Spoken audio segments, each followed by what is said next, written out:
Good morning, good morning, good morning. Welcome back to Türkheim. It's the EFRA 10th Electric Track European Championships coming to you live from Türkheim, brought to you by Monaco RC. And we're RC Racing TV, and we would like to thank Hobbywing, Tony Sport, Lens Bodies and X-Ray. It's finals day, and we've got Mr. James Stewart trackside. Good morning, Matt, and good morning, viewers, as well. Yes, joining us here from sunny Türkheim would be a bit optimistic, but a dry Türkheim at the very least. So that's good. That's what we all wanted to see. Just had round of practice finals, all set to go into the three-legged finals for everybody. So we've got the front-wheel drive class coming up first. Got B main and A main for that. We then have a B main and A main for the Formula class, that running as a European Cup rather than a European Championship here this weekend. We then got the Spec class and then into the modified class. Super thrilling in modified yesterday as well. At the end, the last round of qualifying, it was open between three drivers going into it. We had Bruno Coelho, Ronald Volker, Michael Orlowski. Any one of them, had they won the round, would have been TQ. We were focusing on Ronald and Bruno. Michael, though, was like less than half a second behind come the end, and it was something crazy, like 33 thousandths of a second out in front, the difference between two TQs. So it should set up a really good set of finals today. That's what we're hoping for. You see the frustration on Ronald's face yesterday, just getting pipped to the post, but it's only one position back on the grid, isn't it? It is. It's one position back on the grid. So yeah, there's it was very, very close between any one of them could have taken TQ, and we've just watched the practice final as well, and super thrilling practice final that we've just seen. So just getting cars lined up on the grid. Set for the start of this. Oliver Heiser will lead us away. Gets a good launch off of the grid. Front wheel drive B main. Going, got away quite cleanly at the start of this as Oliver Heiser, being chased by Sebastian Mederer. Bit of a pile-up just beneath us, but I think we may have a change for second position going on. Just behind, we'll stick, though, with the, looks like we've got the second place car in shot. Takes a fairly hefty jump over the curb. But Mederer is still in second position with the number 2 car, sort of white car with a red roof. Down the main straight once more. These cars are limited, or they're at a fixed maximum gear ratio, so if you're wondering why top speeds of them look very, very similar, it's physics, really. If you've got motors revving at pretty much the same speed, the gear ratio that they can put out is fixed, tyre diameter is fixed, they're going to be pretty much identical in top speed overall. I think they're running a fixed ratio of 4.5 to 1 here this weekend. So a little bit different to some federations who run a rev limit on the motor and leave the gearing open. It achieves pretty much the same thing here. The motor can rev as much, it sort of is free to rev as much as it wants to, but if you crank the timing too much to get it to rev that hard, you will suffer from fade by the end of the run. Still running with Mederer in second position. Heiser just out of shot in front of him. Gap between the two is just over 9/10 of a second at the moment as they cross the timing line. Timing line is that double line that you can see on the shot there. That's going to be the critical line that they'll be diving for in the finals, and you will see in some particularly close races later on guys sort of throwing the car at the line, they'll come straight backwards towards this camera that we have there. They're not looking to make the next corner, to make the next turn into the hairpin, so just charging for the line with no intention of making that following hairpin, just to really try and get the best possible finishing time that they can, particularly if you're in a really close race with someone. Should we shift our focus forward one car onto the car of Oliver Heiser? So two predominantly white cars out in the front of the field here in the B main. Oliver pretty unlucky not to make the back of the A main. Had some decent scores yesterday. The front wheel drive class did have a wet round yesterday morning, as did the Formula class. It had stopped raining by the time that the Formula cars went out, but it was still a drying track. By the time we got into Spec, it was certainly, by the time we got to the top couple of heats, it was, to all intents and purposes, a dry track. There were a few sort of slightly slippery curbs. Of course, if you went off onto the grass, it was still wet. Some of the pace yesterday did vary quite a lot, depending on whether the track was wet or not. So you had a few guys with good round scores in the wet round, which just mixed up the tail end of qualifying a little bit. Still had Daniel Perlman, who, well, he super brave. He took the first two legs. He took the first leg of qualifying on Thursday, took the first round in the wet yesterday, and then sat out the rest of qualifying until the final leg before choosing to go out again, and took the final round as well. So mega brave from him to open the door and give people the opportunity to take some shots at the times that he'd already done, but superb confidence in his own ability. Into the last 20 seconds, Oliver Heiser still leading this one. He's led from lights to flag. He'll want to get, it'd be nice for him to get this leg in his pocket. It's always good, get a leg win in the first leg of multi-leg finals. It's three-legged finals for everybody, so it will be their best two scores that count. Of course, the aim is win the first two legs. If you get that done and in your pocket, then you're all good. You can go out for, leg number 3. Doesn't matter, no one can beat your score. It's not ideal for us, but that can quite often happen.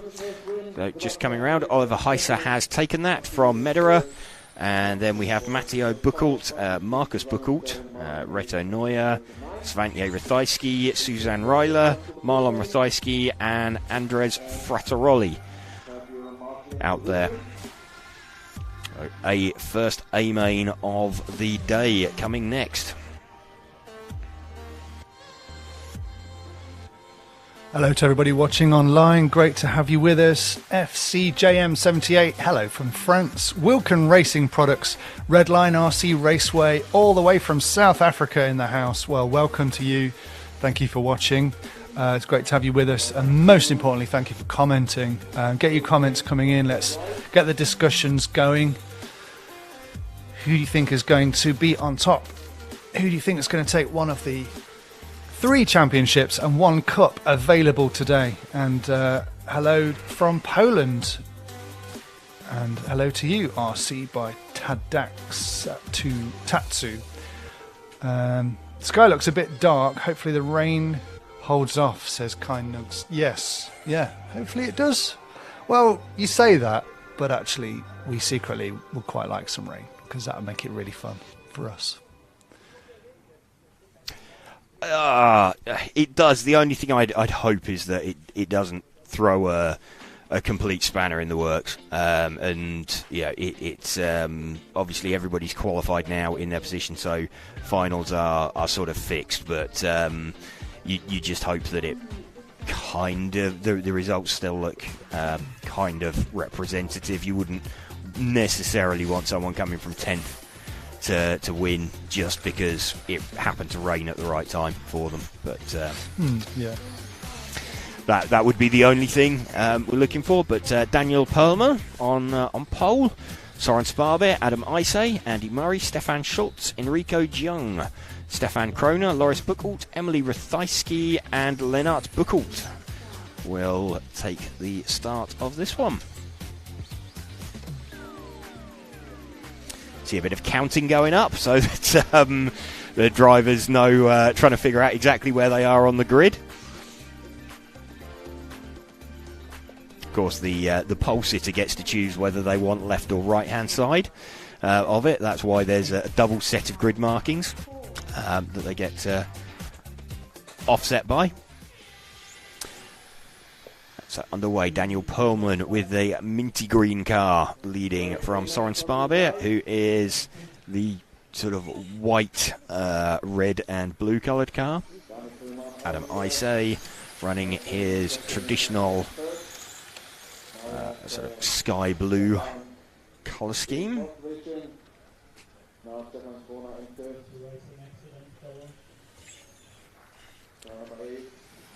First lap through, it's 1 from 2 from 3.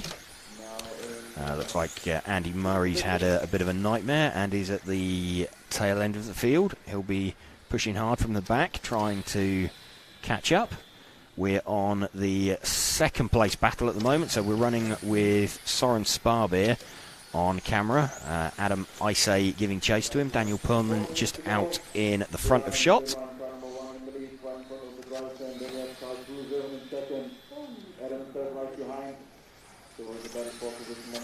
Adam looking for a way through on Soren.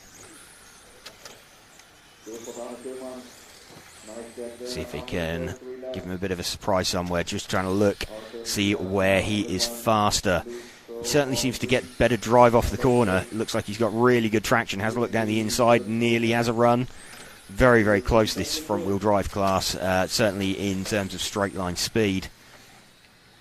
Adam looking like he can just turn a little bit tighter, a little bit harder, carry on the power a little bit more. Is he going to get the cut under here? No, he doesn't. So round the banked sweeper once more. Daniel Perlman just edging away out in front, so we'll stick with his battle for second and third position at the moment. Adam getting a good run there, just having to jump on the brakes, tries around the outside, doesn't quite get him off. Just having a look to see where he can carry more speed. Looking everywhere, he's climbing all over the back of Soren Sparbe's car, and Sparbe makes a small mistake. Adam collects him. Really, really fair from Adam there, actually, backing out of that at that point. He, I think that was Soren's mistake, put Soren sideways. Adam didn't really need to give that place back, but did the gentlemanly thing. That allows Daniel Perlman to extend his lead. Adam has a look down the inside as they come down the main straight side by side. Looks like Soren just had a little bit on him in terms of pace, just seems to pull very slightly in the mid-range and pulls a very slight gap before they both top out to the same max speed. Adam has another look round the outside. It's the long way round. He's going to have some difficulty trying to lay the power down out there. Out in front by like 2.6 seconds currently. We've got Daniel Perlman. So we are sticking with this battle for second and third at the moment. Adam has another look. Soren's driving really defensive, forcing Adam to go the long way round. It's not really going to work that well in this limited power class. Another look now for Adam. He just needs to get the power down on the inside if he can. He needs to get a run on the inside. Has another look coming down the straight, swapping across as they go down. Looks left, he looks right. Still can't find a way through. 1 minute 30 seconds to go. Race announcer's just called 1 minute 30 seconds to go. And I say puts it on his roof, back on his wheels again. He maintains third place. Let's stick with Adam then, see if he can drive back up to the rear of Soren Sparbe. It's looking pretty good for Daniel Perlman now. His lead now like 3.2 seconds. So the close battle that was going on, in fact, it's now sort of Adam Isay, Stefan Schultz just behind him. Stefan looking like he can't quite run at the same pace as Adam. We're going to see if Adam can drive up towards the back of Soren. He's not really gaining on him. It's 1.5 seconds, the gap between them. Let's see if we can pick up our leader then with just over 30 seconds to go. He's the minty green coloured car. He is just about to head round under the driver's rostrum now. Heading through the curve. There we go. We've got him with just over 20 seconds remaining.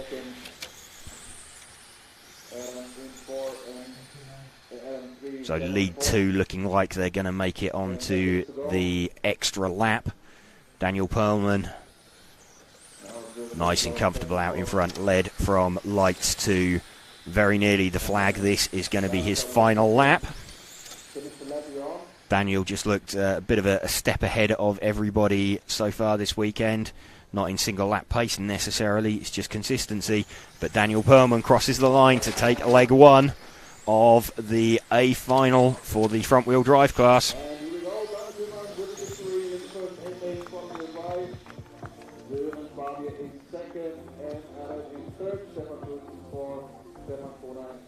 Cracking bit of racing there. That was absolutely fantastic to watch. That was, yeah, that was really, really good. Unfortunately for Adam Isay, he looked like he had a quicker car, and just in his frustration to get past, ran a little bit too much curb and bounced it over onto its roof. Landed back on his wheels, but it just broke that, gave that little bit of gap, and it's super, super difficult in a restricted power class to try and bridge any kind of gap like that. So Adam he knows he's got a quick car underneath him, still 2 legs to go, still all to play for, but Daniel Perlman will be happy to have that one in his pocket. So we have the first Formula final coming up next. 3 cars in this one. We got Andy Frattaroli, who we said earlier he was pretty unlucky to end up down in this final. He was super, super fast in the wet conditions of yesterday, and would have been hoping, I think, to if he'd have snuck into the back of the A final, he'd have been doing rain dances, offering up sacrifices, etc., hoping for any kind of rain today. He would have been in with a shout of a podium, I think. Unfortunately dropped down into the B final, so it's limited his best possible result. We've also got Michael Hautley up there, and expecting Ranier Grimminger, but looks like we only have 2 drivers up on the rostrum at the moment. So potentially a 2-car final for the first of the Formula class. We'll have a 10-car final up next for the remainder of the Formula cars. What happens if one of them breaks? Then you've got your work cut out to make it exciting. Well, we'll see. At least we're not going to have difficulty picking up what car on the camera. So, yeah. Car 1 is the red car with the rain light at the rear of it. You won't see that on the grid, but here we go. And they're away, and it's a pretty good launch. There's 2 cars; they're going to hit each other, aren't they? No, change for the lead. Okay, Michael Hautley out in front then.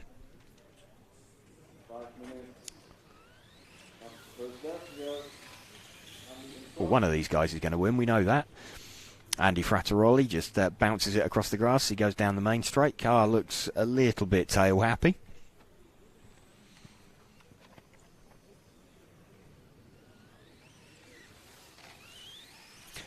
These cars, of course, rear-wheel drive. They're also quite long for their width, so they tend to... Oh, and on the grass there for Andy. Quickly recovered by the marshal. That's going to be interesting, actually, for marshalling, because there's only 2 drivers, so I guess they'll be looking for volunteers to stay on for the A-main to put those down. and keep the cars moving and on track.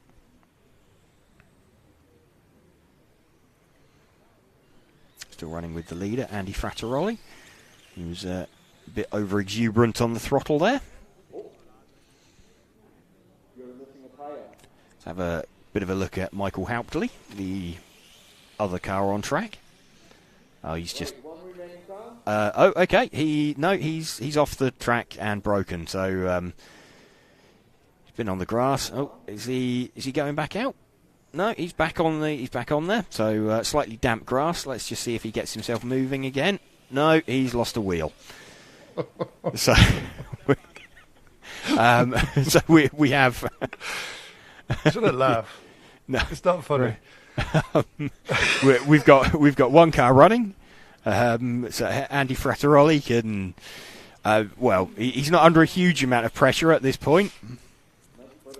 So car being placed on the marshal point. So, I like how that's the car we're filming. That's the car we're filming, Ash. So, okay, we have one car circulating, Andy Frattaroli. Yeah, well, Andy's won the final now. Michael Hauptley has broken the car. Andy can stop. He can do the river dance on the rostrum if he wants to. He's already won this, so won this first leg and got that in his pocket. Michael Hauptley will be looking for a fresh set of wheel nuts for the rear of that car and sacking the mechanic. We've just got to hope that Andy doesn't break this now. That will make it quite difficult. What have we got? Just over 2 minutes of this left. This is going to be a long 2 minutes. It's normally a long 2 minutes for the drivers when you're up there on the rostrum, but I think this is a long 2 minutes for us. But Andy doing what he can do, and it's all he can do. He's driving around, absolutely no pressure on him. It's not like he's got the whole focus of the world watching him or anything like that.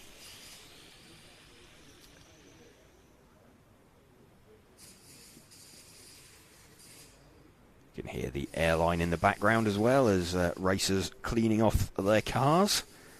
Cars that have been slightly grassy moments. The track is perfectly dry, but surrounding grass is a little bit damp, a little bit wet. Put any tyres on that and you're not going to have a particularly nice clean-up job afterwards.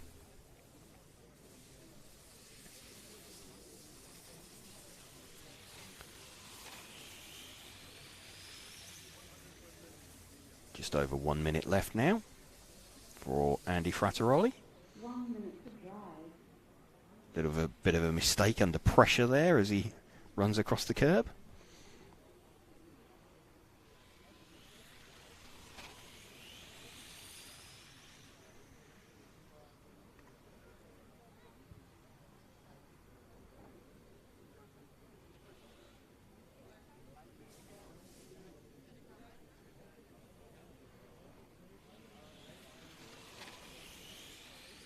Seconds to drive.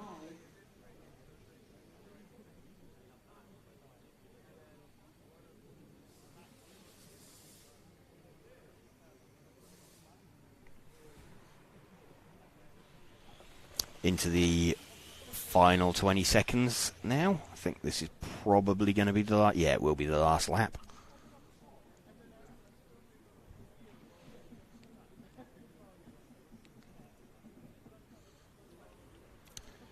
So 10-car main coming up next.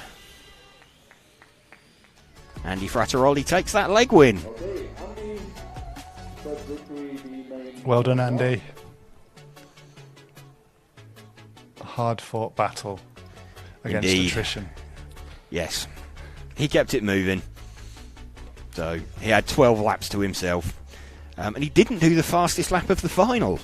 Believe it or not, Michael Hauptley had a 10th faster. So despite having the opportunity for some time attacks. But, here we go, set for the A main. So who have we got? We've got Andreas Stiebler, we've got Michael Lipperheider, Gergo Valent, David Erbar, Chris Grenz, Rainier Haller, Michael Friebel, Michael Merkel, Aidan Gale and Darren Gale taking to the grid. So Andreas Stiebler winning 4 of the 5 qualifying rounds. Michael Lipperheider taking the other one in damp conditions yesterday morning. In fact, it was still wet for these guys yesterday morning.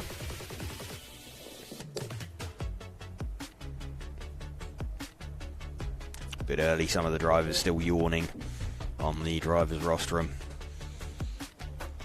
Everybody set, everybody comfortable. Everybody where they want to be.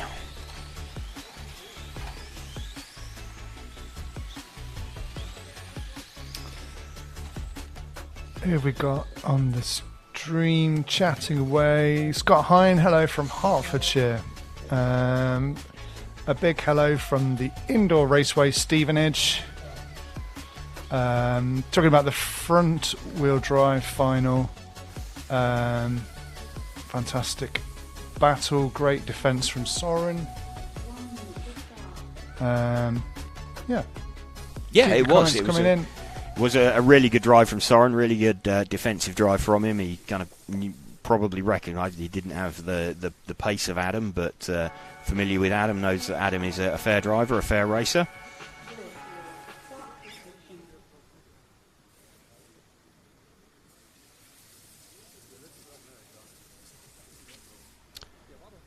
Andreas Stiebler going to lead away from Michael Lipperheider then.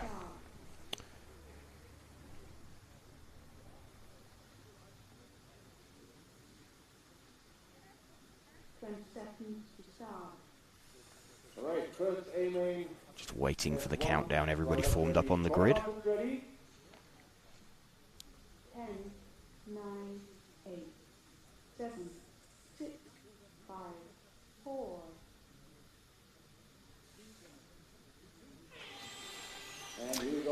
Andreas Stiebler gets the power down, gets away nicely. Andreas looks like he's had a little bit of an advantage already. A change for second. Gergo Valent straight up into second position. That is the white car. Andreas Stiebler, look, Gergo Valent out onto the main straight and crashes on lap number 1. So that's now David Erbar, it looks like. And in P2 with the white, blue and black coloured car. So it's David Erbar and Michael Lipperheider behind him. Is that Gergo Valent? It is Gergo Valent. So he's got himself back up and running after his sort of cartwheel across the grass. He landed back on his wheels as he came onto the main straight. Gergo Valent trying to give chase now to David Erbar. David Erbar, the white, blue and black coloured car.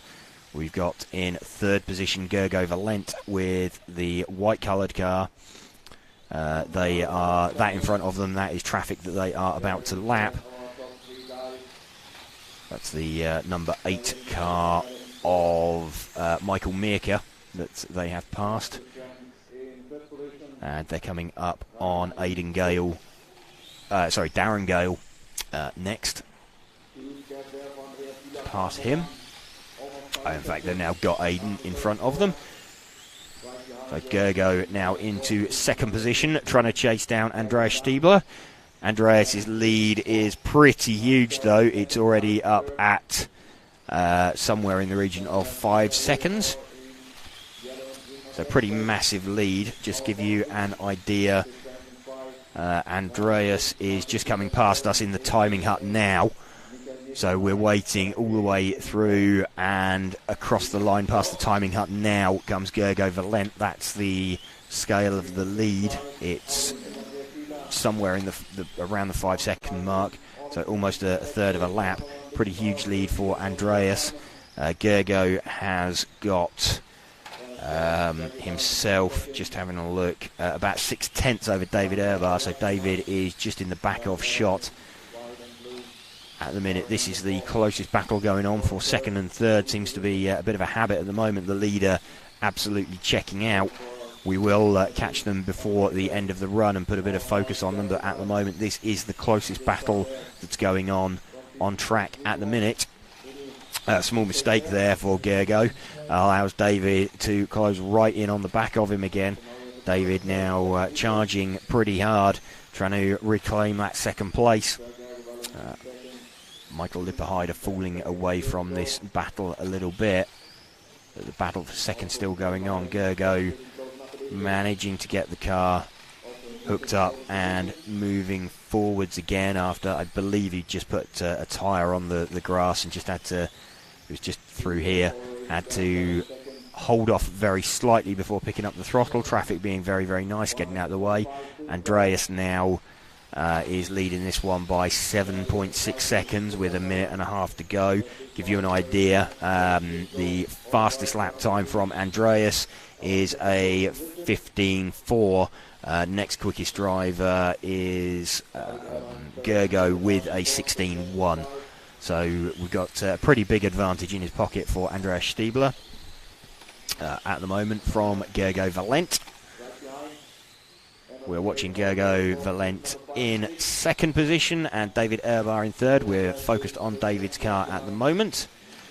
Let's, with 1 minute to go, let's see if we can find the leader. He is just coming past the timing hut now, so he's the third of the cars on the main straight. Just gone inside. He's the green-coloured car. There we go. So let's run with Andreas. It is only fair that we give him some screen time with a pretty dominant performance. Have a feeling we may be having a chat with him later as the winner of the European Cup here.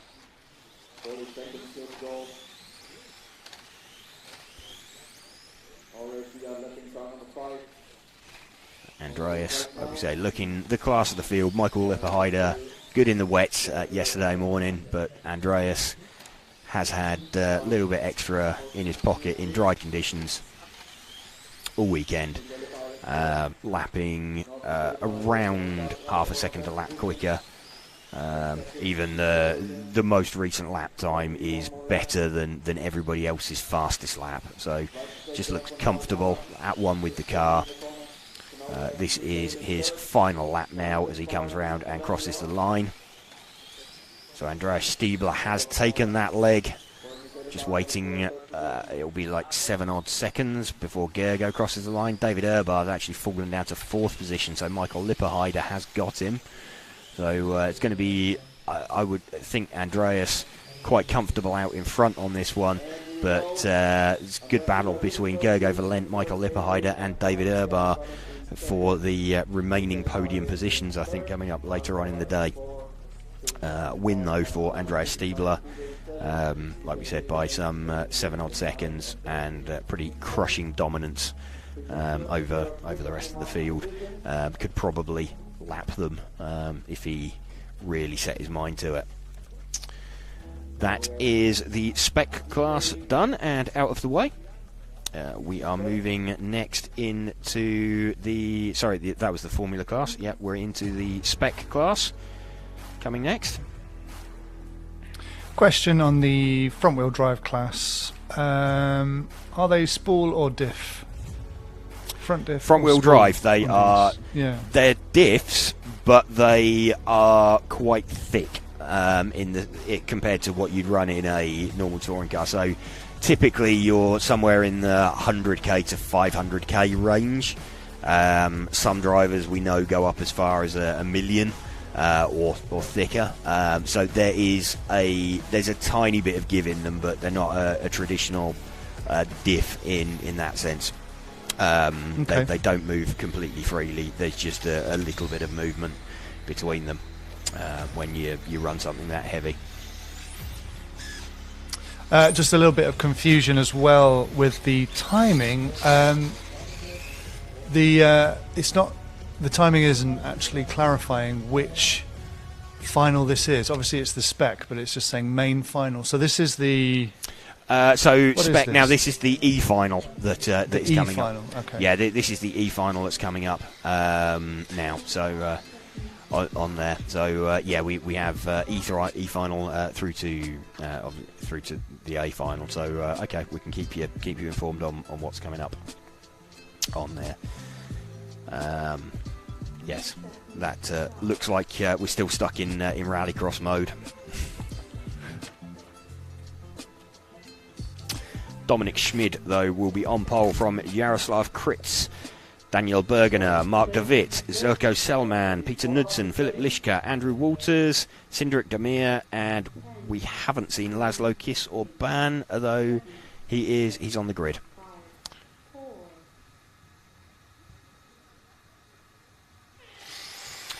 So missing the pole man, Dominic Schmid, not taking the start of this one. And all kinds of carnage, chaos at the start. Let's see which car comes through in the lead. I believe it's going to be car number 4 of Mark de Witt, the whitey, goldy coloured car that looks like he hasn't flushed his airbrush through properly after spraying gold. It's a bit of a strange colour, but out in front now we've got the 7 car of Philip Lischka, and that's the white car and the white and pink car doing battle. So it's the 7 car and the 2 car, Philip Lischka and Jaroslav Kritz down the main straight. This is the battle for the lead going on. Kritz, the white and pink coloured car, Lischka, the white coloured car, coming together between them there. So Lischka made a little bit of a mistake, bobbled over the curb, and Kritz collected him, did the sporting thing and stopped and waited. So battle is resumed, and a mistake there for Lischka allows Kritz into the front of the field. Lischka dropping down behind the 11 car of Fanili, Vittoria Fanili. So because this is the bottom final rather than having to run an additional final, dropped a couple of extra cars in here. So Vittoria Fanili, this will be an interesting one if she manages to come through and win this, or get involved at the front, because technically she's not in this final. Some of the other drivers might feel a little bit hard done by this if they get their results bumped by someone who's not there. Always a difficult one. Always a difficult one to work out. Of course, the drivers deserve the track time, but it's potentially affecting the results. And Jaroslav, we have got 2 Jaroslav Kritzes. We've got Jaroslav Kritz leading, and we've got Jaroslav Kritz Senior in 3rd position at the moment with the 12 car as well. So this is the 11 car of Vittoria Fanili that we are running with currently. Leader is Jaroslav Kritz, presumably Jaroslav Kritz Jr., although we'll come to it later, but making an assumption on surnames got me into a bit of trouble yesterday, so we'll cover that and correct ourselves later on. But presuming Jaroslav Kritz Jr. and Senior are related in some way, let's see what the lead gap is at the moment. It's about 6 seconds. There's not any particularly close battles going on out on circuit, so let's see if we can find the number 2 car again of our leader. It's the white and pink car on the main straight through the banking. Not that white, not that pink car. It's just under the driver's rostrum. There we go. Got them on shot now. Minute and a half left for Jaroslav Kritz. 6 second lead. Be happy with that. Dominic Schmid didn't take the start of this one. You can see 4 drivers not completing a 4 drivers not completing a lap. They're showing a 0. Yeah. I'm just wondering why they're showing some kind of times. Oh, they crossed the line but had an accident. Right, okay, they never completed lap number 1 and made it through. So that's why they're up there. So it's car 2 who we're running with from car 11 from car 12. It's a bit of a strange situation seeing an 11 and 12 in there, and have to see quite how that one works out in terms of how it shows up in overall results. 30 seconds left. Jaroslav Kritz doing everything he needs to. Out in front, 8.5 seconds now.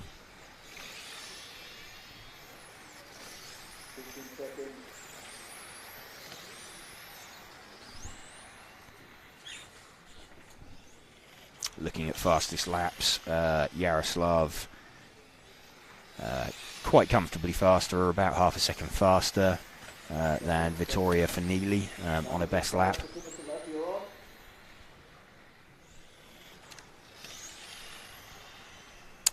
So time has expired as he crosses the line. So Jaroslav Kritz takes the leg win.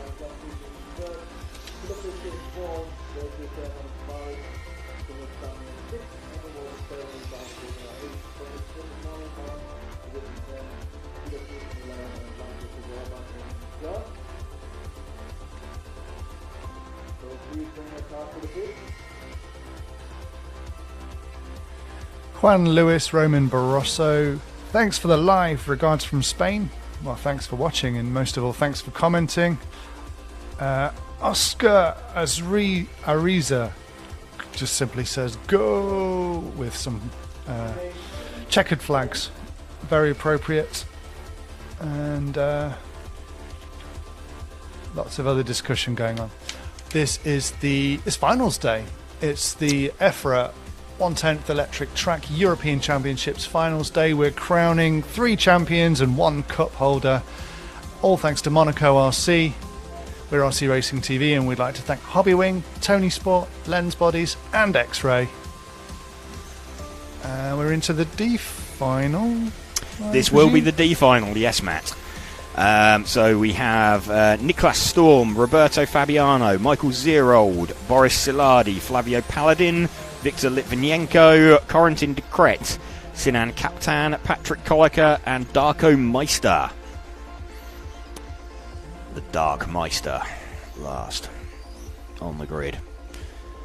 But Niklas Storm will be looking to head away 1 minute until the start.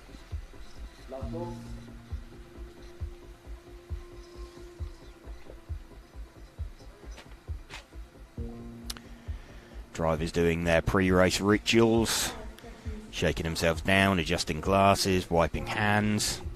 It's quite funny observing. Every driver's got their quirk, every driver's got their foibles, last-minute adjustments. You're up there concentrating for 5 minutes. You just want to get yourself happy, get yourself comfortable.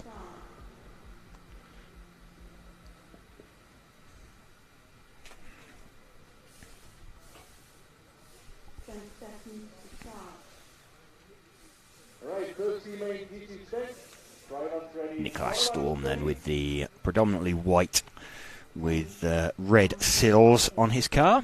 7, 6, 5, 4.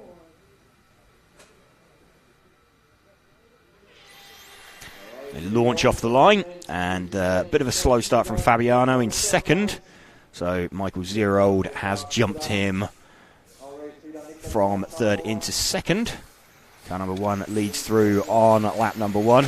That's pretty clean for an opening lap as well. So bodes well for later on. Niklas Storm trying to check out at the front of this. Gap already 1.111 seconds. Probably couldn't do that again if he tried. But this battle for third position at the moment between the blue car of Roberto Fabiano and the... it's a small mistake from him. The car of Flavio Paladin, which is the white and orange coloured car. He's on the main straight now. So in third position is Flavio Paladin. He's being chased by Victor Litvinenko. Litvinenko pops the car on the grass and in the back of shot. That promotes Corentin de Kret up into fourth position. Niklas Storm going away at the front. 2.6 seconds ahead now.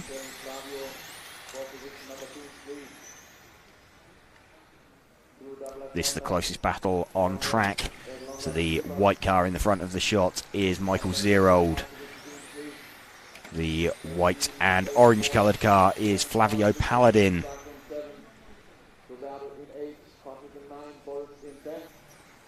0.3 of a second between them last time round. Let's see as they cross the line. There's a lot of curb there from Paladin Gets the gap held at 0.3 of a second. Looks like he's a little bit closer this time round.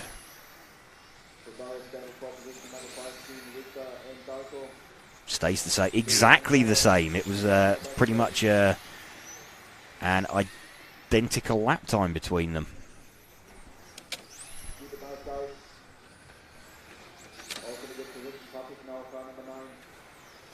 Just crept up now. It's getting on towards half a second, that gap. 2.9 seconds in the lead is Niklas Storm. He's just come past the timing hut now. He's going away quite comfortably. This is the battle for second position that we're focusing on. Michael Zerold versus Flavio Paladin. Zerold just in the front of the shot. Paladin in the rear of the shot with the white and orange coloured car. Zerold, the mainly white coloured car, as they come out onto the main straight once more. Gap down to 0.4 of a second. It's ebbing and flowing. Looks like Paladin over a single lap can just creep up, but then he's getting there. He's getting a little bit excited, making a small mistake. He's trying to pass too quickly and just fading away back down the field. Gap fairly constant at 0.4 of a second. Niklas Storm's lead up to 3.3 seconds now. Because if Michael Zerold has to start getting defensive over Flavio Paladin, it's going to slow him down very slightly. It's going to let Niklas Storm get further and further away. So we're just keeping an eye on where Niklas Storm is, but he is pretty comfortable. He's heading off down the main straight now. Still sticking with this battle for second position. We've got just over 1 minute 15 to go between Zerold and Paladin. Been a good battle all race. It's never really exploded into life. It's just been this sort of constant game of Flavio Paladin edging towards the car of Michael Zerold, not really being close enough to attempt to make a move. It's closer now than he's been for quite a few laps, though, with 50 seconds remaining. 5-0.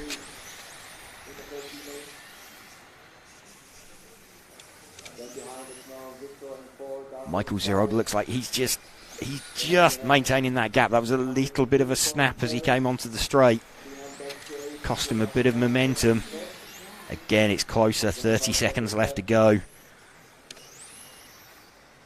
Niklas Storm 3.7 seconds away in front.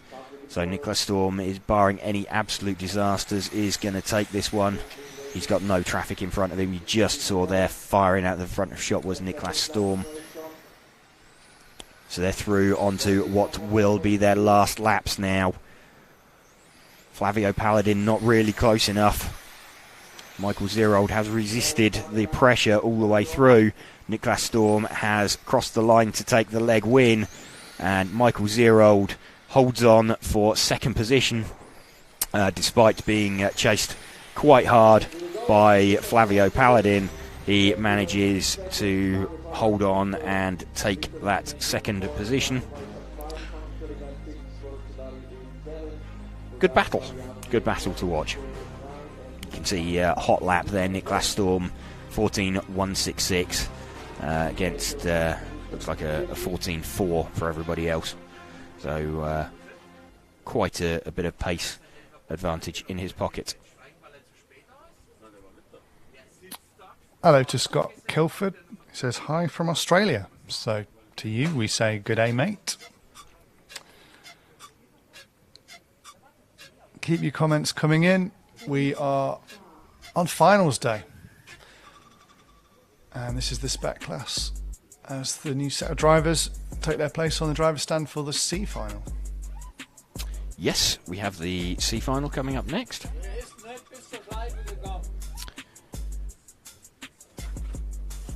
So we have Alex Kunkler, Simon Horak, Mark Valent, Jasmine Donath. Yeah, that was my mistake yesterday. Inadvertently credited her as Christian Donath's daughter. They're no relation to one another, apparently. Oh, really? So yes. So I inadvertently caused a diplomatic incident between Christian and his wife, possibly. But, yes, there's no. There's no relation. So apologies to Jasmine, apologies to Christian. that they just happen to have the same surname, which is a little bit odd. But there we go. David Erbar lines up in 5th position. Riccardo Fanili, Adrian Violet, Valentino Malighetti, Franny van Skoric, and Kevin Schmid will start in 10th position.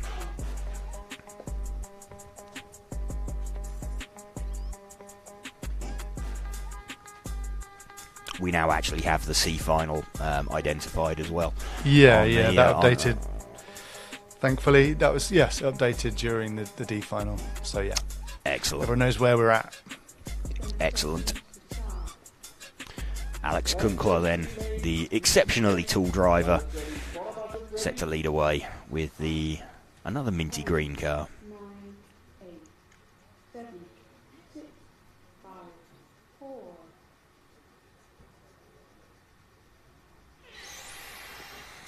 Gets a good jump off of the line. Simon Horak follows through in second. Mark Valent in third position.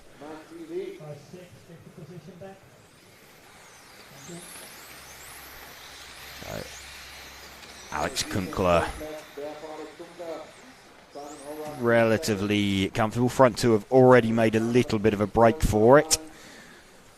So going away quite nicely. Closest battle at the moment is between Mark Valent and Adrian Violet. That is for third and fourth position. We're running with it at the moment. So there's another minty green car, and there's a mistake from Mark Valent, which lets Adrian Violet through. So the pink car in middle of the focus is Mark Valent. He started out in third position, made a small mistake and dropped into fourth. David Erbar giving chase to him. Just keeping an eye on the front two. They're like 0.8 of a second apart. So let's pick up the car on the main straight, the minty green car being followed by the red car, because that looks like it's possibly going to develop. It's like 0.9 of a second. But Alex Kunkler and Simon Horak battle for the lead going on. Kunkler's actually dropped the hammer now and started to escape.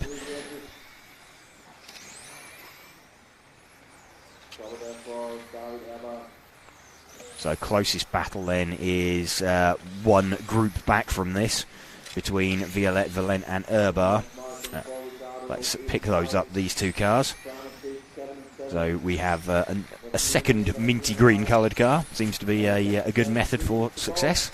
Paint your car a minty green colour, though actually on as it appears past us, it's got a sort of metallic fleck to it.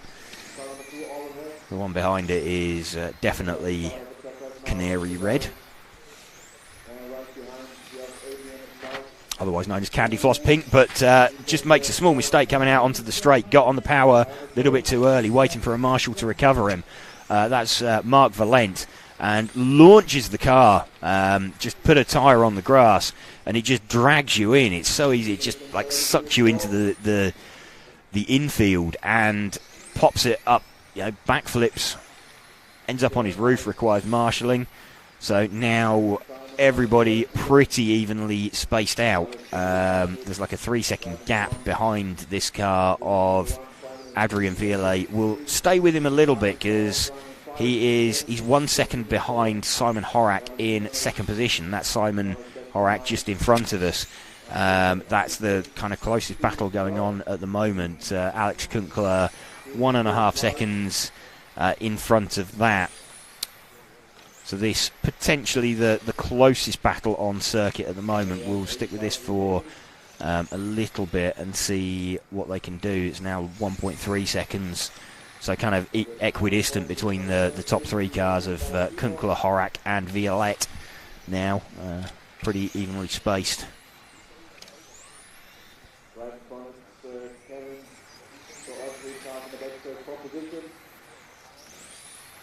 Again, the first leg of the finals, so you can't win anything by winning this leg, but it's nice to have a good round score to put in your pocket. You don't want to be left needing 2 results from 2 finals if you can avoid it. It's been done before, but it puts a lot of extra pressure on the driver.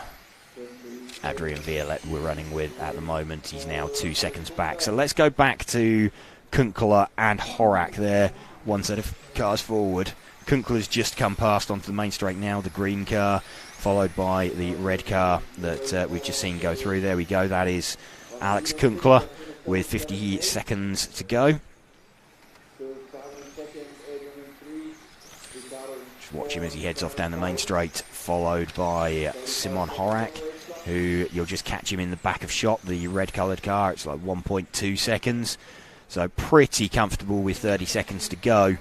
Simon Horak looks like he is charging. He's got the gap down a little bit, but it's half a tenth here, it's half a tenth there. It's not enough to close that off. Alex Kunkler just needs to keep his head.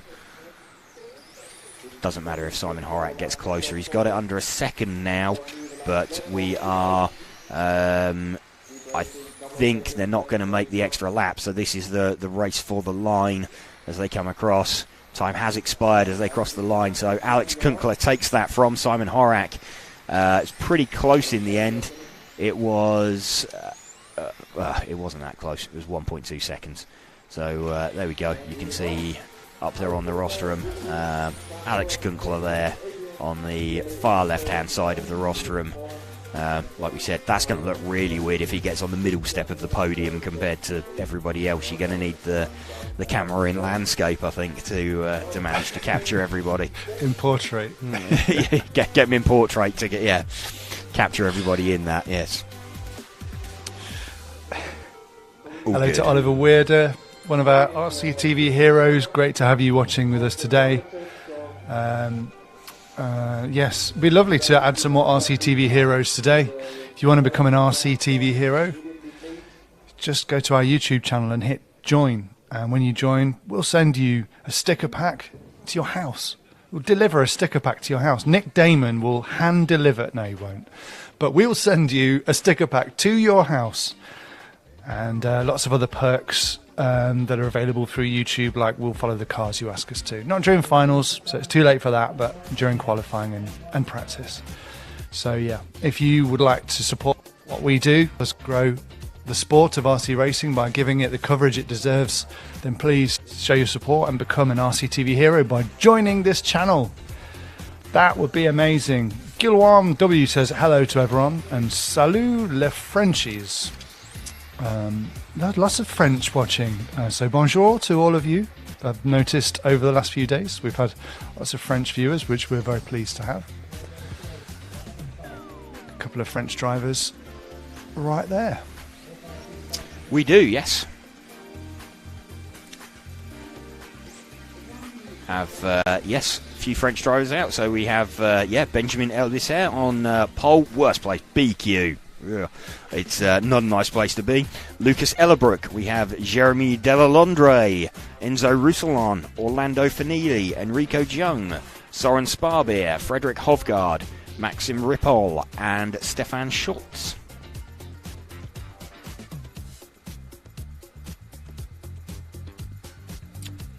Just lining up on the grid. See, heavily angled over there from Benjamin Elbisser. He definitely wants to cover off the inside.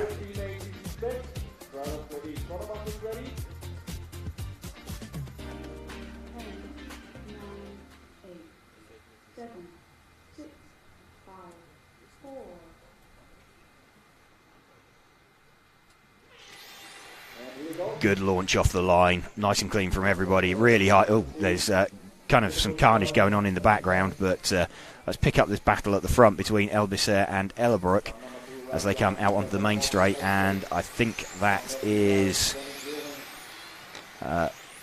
just about hanging on to it is Benjamin Elbisser from Lucas Ellerbrook. Just over a tenth of a second on the first lap round. Ellerbrook looking like he potentially has a quicker car change for the lead.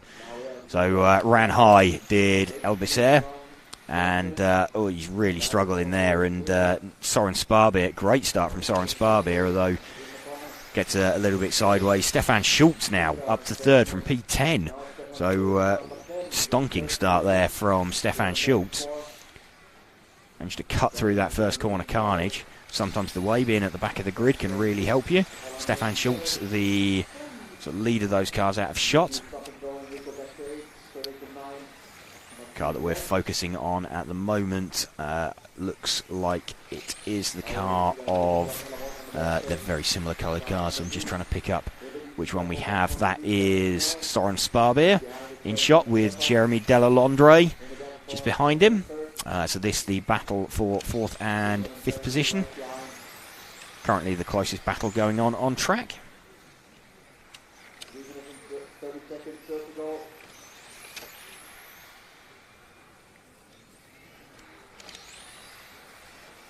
Ellerbrook's lead now 1.6 seconds.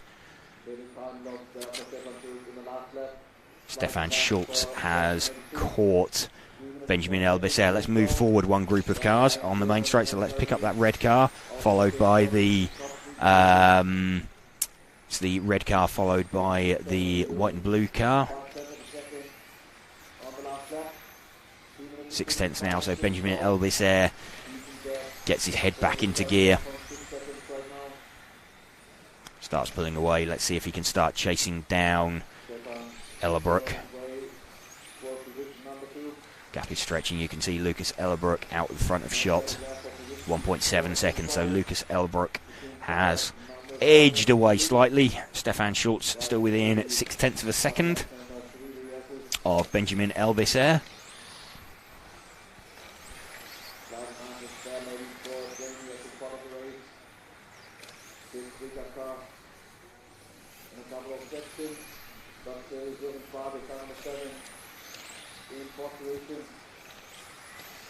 In fact, if we move the focus back now one group of cars, just hold it there and pick up these next two cars coming through. They are the battle... commentators cursed just as we pick them up. That was Jeremy Delalondre trying to pass Soren Sparbeer and putting it on its roof. So that really didn't work very well at all for him. Lucas Ellerbrook still leading this one. 2 seconds now. There's now not really any close battles going on out on the track. Let's pick up Lucas Ellerbrook, the leader. He is the number 2 car. Let's just see if we can spot him. He is the, I believe, red coloured car. No, he's not. That's the 1 car. Just trying to grab the number 2 car now. He is, yeah, I think we've got him already. The white and, there we go. That is our lead car. No.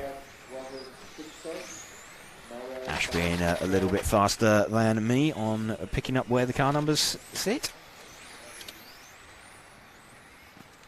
This is our leader then as we're into the final minute.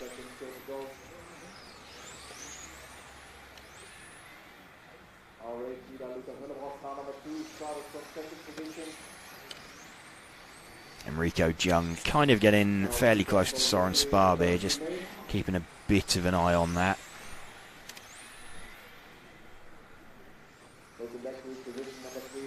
That looks fairly constant. I don't think there's going to be any particular change there. We've got penultimate lap now. We're on for Lucas Ellerbrook.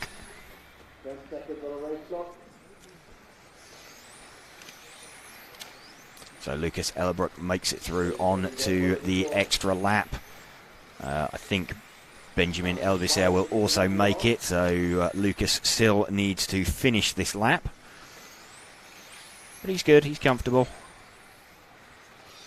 Soren Sparbeer did hang on from Enrico Jung in 3rd position. So, win there for Lucas Ellerbrook from Benjamin Elbisser. Soren Sparbeer in 3rd position.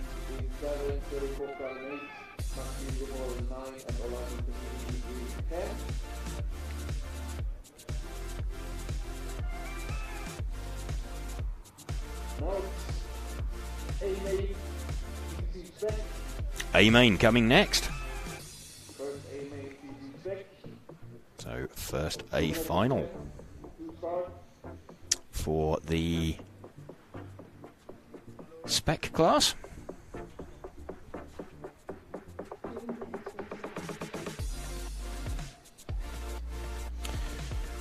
Drivers getting their places on the rostrum.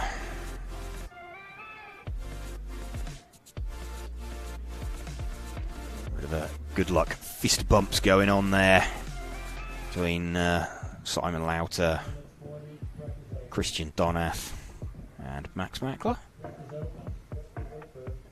Automatics gang. Yeah. Alexander Wild, thanks for watching and commenting. Gregor KRC, go Kunky, go. Wild says yesterday at the track in Türkheim, today on Racing TV. Oh, right, so you visited there yesterday and today you're watching from home. Well, happy to be of service. I think you'd rather watch finals than qualifying. There you go. Simon Lauter then will lead away from Jan Ratajski. So we had Simon in the end relatively comfortable, made to work for it a little bit by Jan. Jan took the fastest time in round number 4 yesterday. So Simon had won all 3 rounds so far, and has looked sort of all weekend just a little bit, not faster over a lap, but just a little bit more consistent. And Jan took new tyres for round number 4 yesterday. Took round 4, set a new fastest time. So potentially, if he'd have won the last round of qualifying, Simon would have been in trouble. But Simon Lauter lining up on pole position from Jan Ratajski and Max Mackler. 5, 4.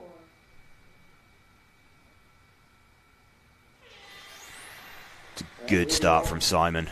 Exactly what he needs. Everybody holding their position. Front 2 expecting to see them edge away a little bit. Simon's advantages tended to come more towards the end of the run. Other guys have been able to run with him towards the start, and then Simon's just ground them down with consistency. Kind of looks like the front 2 have made a little bit of a break for it. We've got fairly close battle going on for 3rd position as well. We can just see in the back of shot there, that's Max Mackler and Adam Isay behind him. Max running the traditional white and orange coloured body shell. Adam Isay running his usual light blue coloured, sky blue coloured. Simon Lauter 0.6 of a second up in front. So we'll stick with this for a little bit. We'll just keep an eye on the lead battle. Okay, I think we need to pick up the lead battle now as it's just coming out towards the main straight. So let's just grab that. And Jan Ratajski's made a mistake and dropped back behind Max Mackler just as we picked that up. So that was commentator's curse again. So this is the battle for 2nd, 3rd and 4th. Max can do Simon Lauter, his teammate, a pretty big favour here. If he drives a nice wide car, of course it gives him a good position himself as well. But if he can just keep Jan Ratajski behind him, then it's going to give a nice advantage. It's 2.3 seconds now, Simon's lead. And Adam Isay starting to put some sort of pressure, and now on Jan. Adam has a look down the inside. Jan tries to cut back on the inside of Max. Doesn't quite come off as they blast down the main straight once more. So it's a really good battle between them. Ollie Boltink is about to get involved as well. So you've got plenty of inter-team battles going on out there.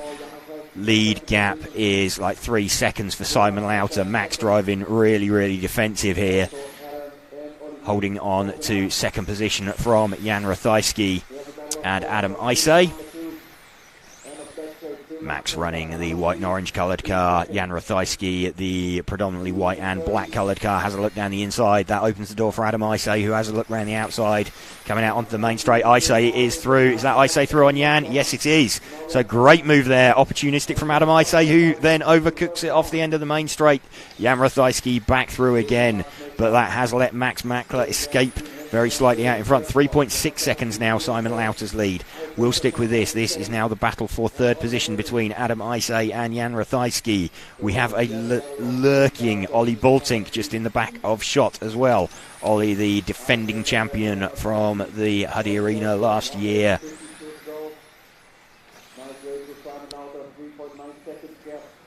Adam Isay still trying to find his way past Jan Ratajski.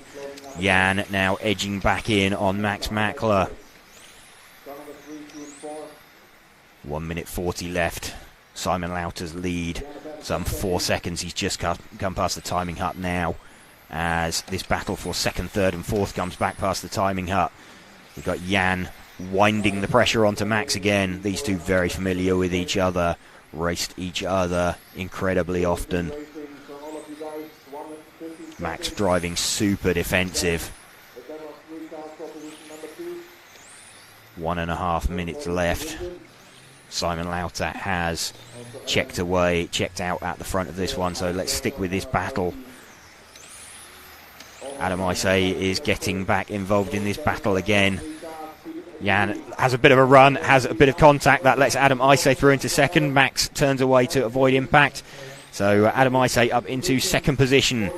Max down into third position, and Jan has got a run on him down the straight, has he? No, slightly wide there from Max. A little bit of a wobble from Max, drops him down into fourth position. Let's pick up Simon Lauter now that the front have separated. Simon Lauter is, where is he? He is just about to come round. He's past race control now, so he's the second of the two cars on the main straight. There we go, that is Simon Lauter, our leader. We have got, we'll keep an eye on the other battles going on, but they look pretty well resolved at the moment. Simon Lauter has started what will be his last lap. Simon Lauter looking to win the first leg here at Türkheim. As he comes through and crosses the line, he has won the first leg. Just keeping an eye on the battle for second position. And Adam Isay takes that one from Jan Ratajski with Max Mackler in fourth position.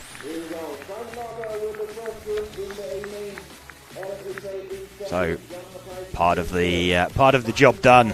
Part of the job done then for Simon Lauter.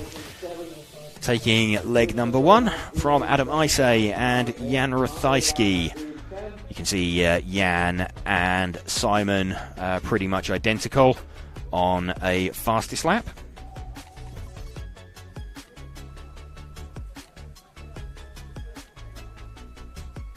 Worked out perfectly for Simon there. He got away at the front, and everybody started fighting behind him. Terry Norman says, evening from Australia, gents. Great to have you watching all the way over in Australia. Fantastic that you're with us and commenting on the stream. Gregor KRC says, this is RC fighting. That was fantastic, wasn't it? I mean, it was very close, but it was very clean. It was very close and very clean, yeah. There was a slight bit of sort of door handle to door handle contact between between Max and Jan, and I think that sort of allowed Adam to jump up into second position. Looks like Jan's got a quick enough car, but it's just looking like it's a bit harder to drive than Simon Lauter's. Those two we've seen have got a tenth or two in their pocket over the rest of the field. That they can use, but it's just Simon's just looked a little bit more comfortable accessing that, and of course in finals that's really good. It just helps you pull away, and you know, we saw it there. Jan made a small mistake, dropped back in the field, and that allowed Simon just to check out by a couple of seconds out in front and do exactly what he needed to do. So he'll be hoping for more of the same in leg number 2. Which will be coming up later. We're into the modified class now, though. So into the C main for modified. Benjamin Jabira, Florian Wilhelm, Thomas Sova, Dai Sakaguchi, Marek Sova, Thomas Veltzig, Chris Briggs, and Jacob Zabrowski. Will be the 8 drivers. In fact, we haven't seen Veltzig check in. Does look like there's a gap on the grid.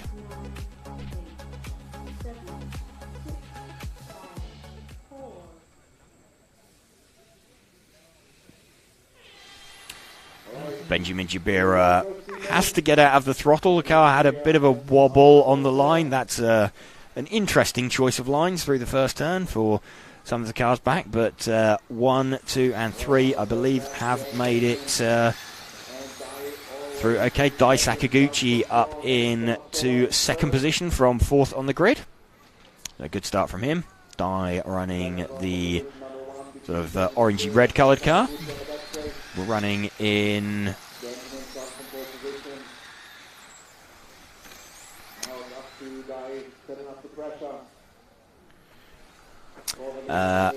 still Dai Sakaguchi and Ben Jabira out in front of this one. Dai trying to find his way through and forces a small mistake from Ben.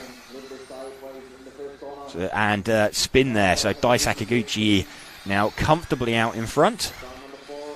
1.6 seconds. There's not really any close battles going on out there on track.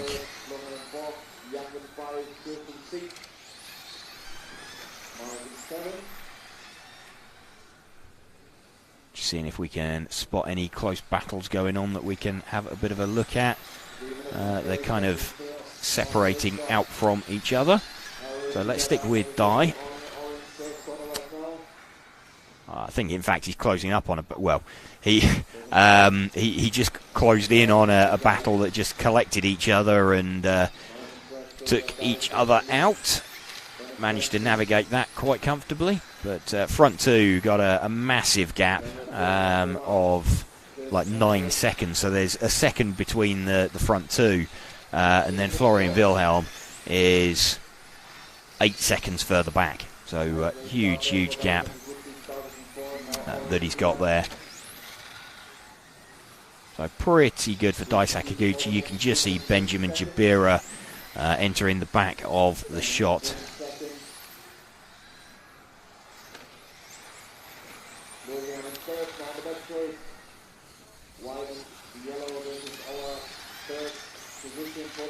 Lapping the car of Thomas Sova. So car that he started 1 position behind on the grid. Dai Sakaguchi looking like he is really in control of this one. Benjamin Jabira is sat about 2 seconds back. We'll just see him entering the rear of shot. He's the second of those 2 cars, just behind in the back of shot. Let's stick with Dai.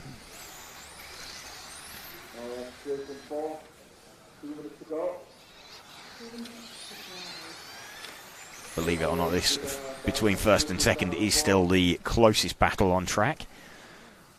Behind this, we've got Thomas Sova, who is 14 seconds back.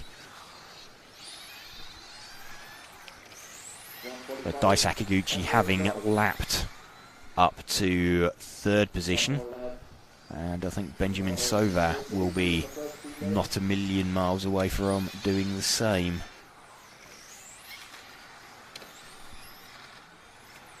In fact, yeah, Ben Jabira has now lapped 2nd position. 3rd position even.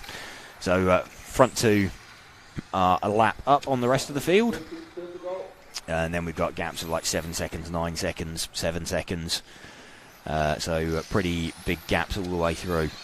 Quite a bit of field spread throughout this final. Dai Sakaguchi we're running with at the moment into the final minute. He is 2.5 seconds now in front.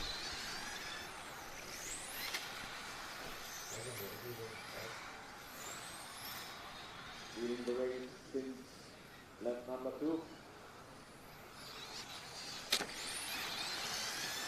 35 seconds. Couple of more laps for all of you guys.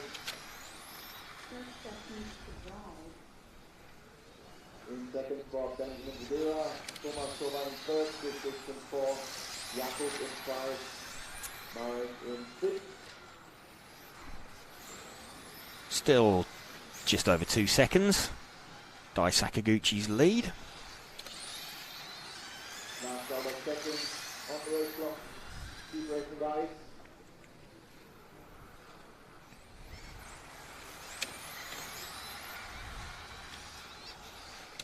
Time is expired to be left on. Time has expired now. Dai Sakaguchi has taken that one. And like we said, by just over 2 seconds from Benjamin Jabira. So pretty comfortable there in the end for Dai. Got a good launch from 4th. Popped out in 2nd on lap number 1. Small mistake from Benjamin Jabira. Saw Dai take the lead and then just continue driving away into the distance. You can see fastest laps.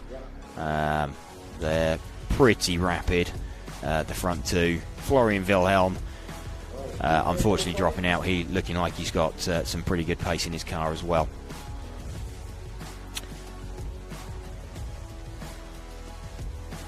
Just seeing Zach up there on screen getting some photos. Remember to check the EFRA photo album later on in the day. Be able to... He's done some nice ones. Some fantastic dog photos. Yes, absolutely. So.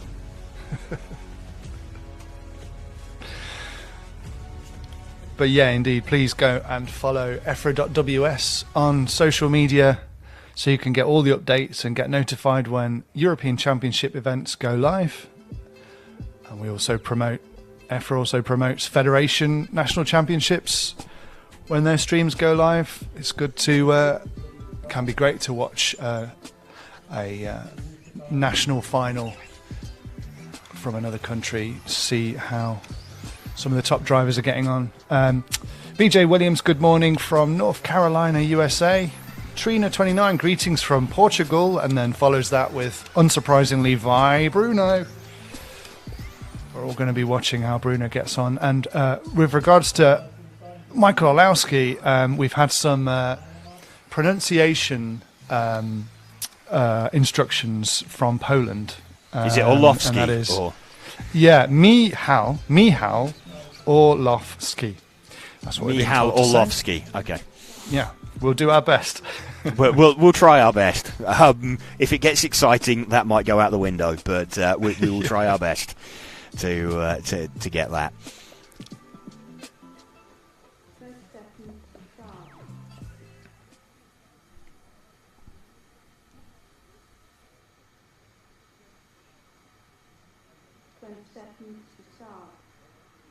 Alright, first B main, modified. First B main, penultimate final of the first round of finals. 9, 8, 7, 6, 5, 4.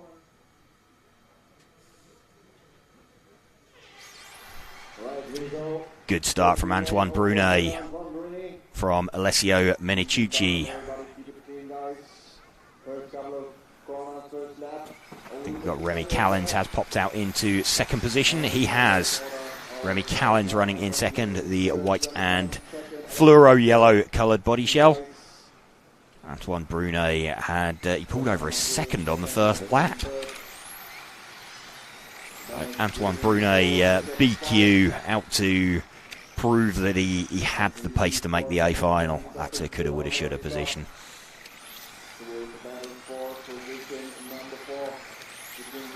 Remy Callens now has pegged to the gap, starts trying to head back towards him.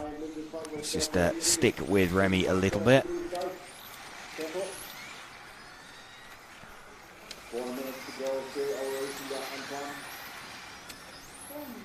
Christopher Krapp's nightmare weekend continues as he drops down to 8th position. He's just not had a good weekend, not really come together at all for Chrissy. Really struggled all weekend just to get on the pace.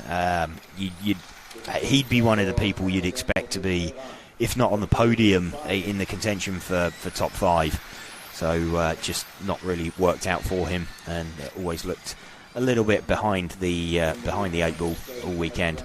Antoine Brunet now going out at the front, 2.2 seconds.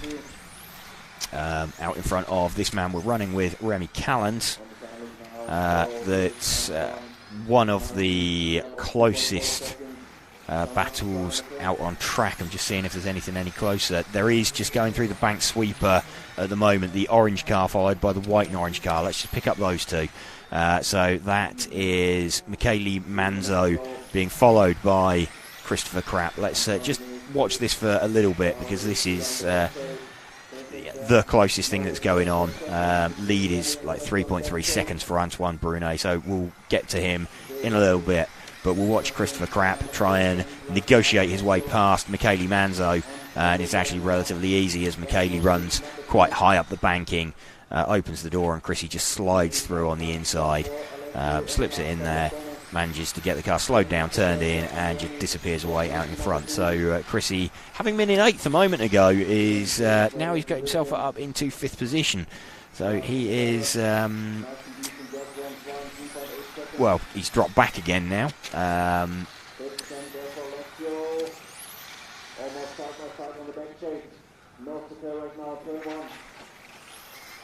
Just waiting for the updates as they cross the line.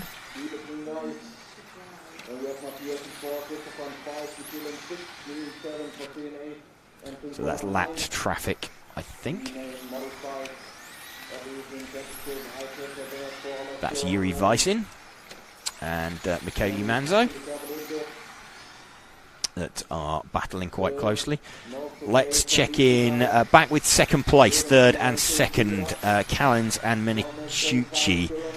They are just coming out onto the main straight now. 3 and 2. There's there we go. That in the front of the shot there. That is Remy Callens with the white front, fluoro yellow rear, and Alessio Minicucci in third position. Antoine Brunet, I feel a little bit sorry for him, but he's like 4.6 seconds down the road. He won't be feeling sorry for himself. He'll be very happy with that, but not really wanting to follow it. This is the battle for second and third, and that's some interesting shapes from Minicucci's car.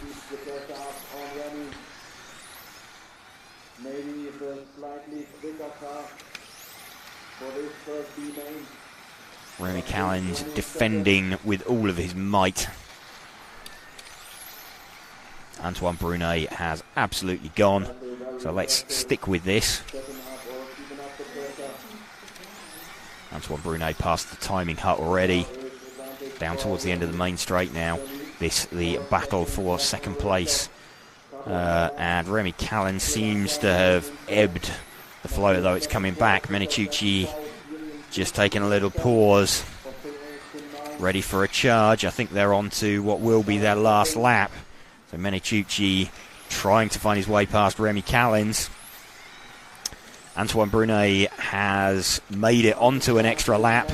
These guys haven't, so they have finished. Antoine Brunet still to go. Antoine Brunet has already won this leg as he comes around and crosses the line. The only driver to make the extra lap. Always a good feeling, making that extra lap. Remy Callens then just hanging on to second position from Alessio Minicucci. So they filter off the rostrum.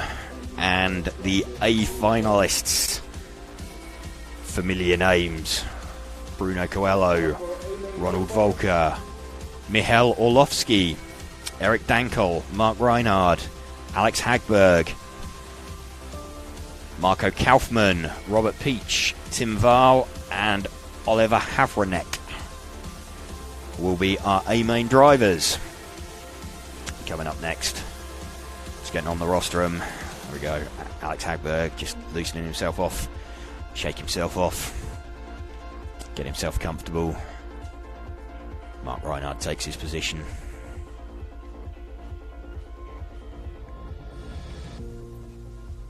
Michael Orlovsky doing everything right in the warm-up. Catching, passing Bruno, and then pulling off on the last lap, so he didn't win the practice final. What a pro.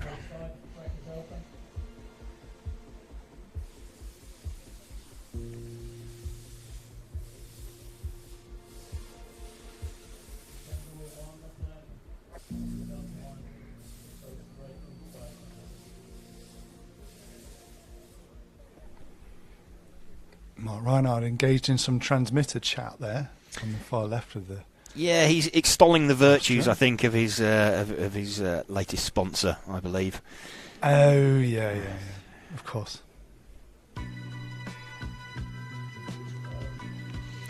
Cars released out onto circuit.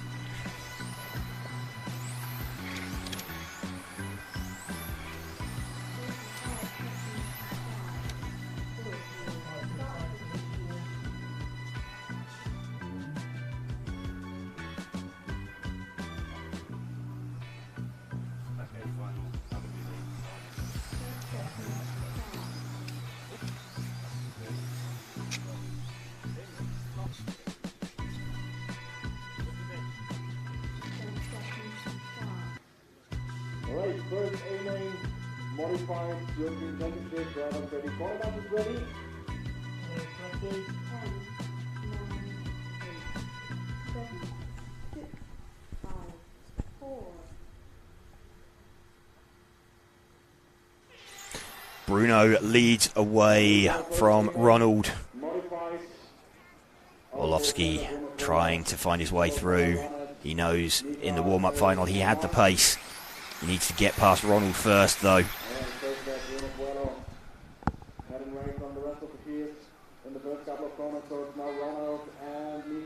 Ronald running in second position. Michal running in third position at the moment as they filter down through the main straight, through the bank curving.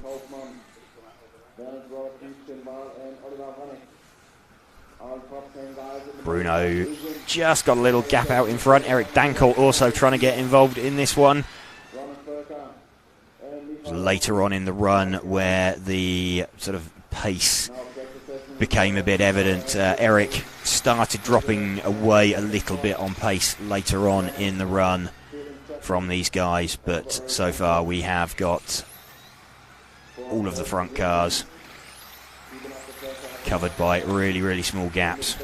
Ronald running in second position at the moment is Ronald Volker, 9/10 of a second down on the lead car of Bruno Coelho. You just see him disappearing out the front of the shot. Michal Orlovsky running in third position currently.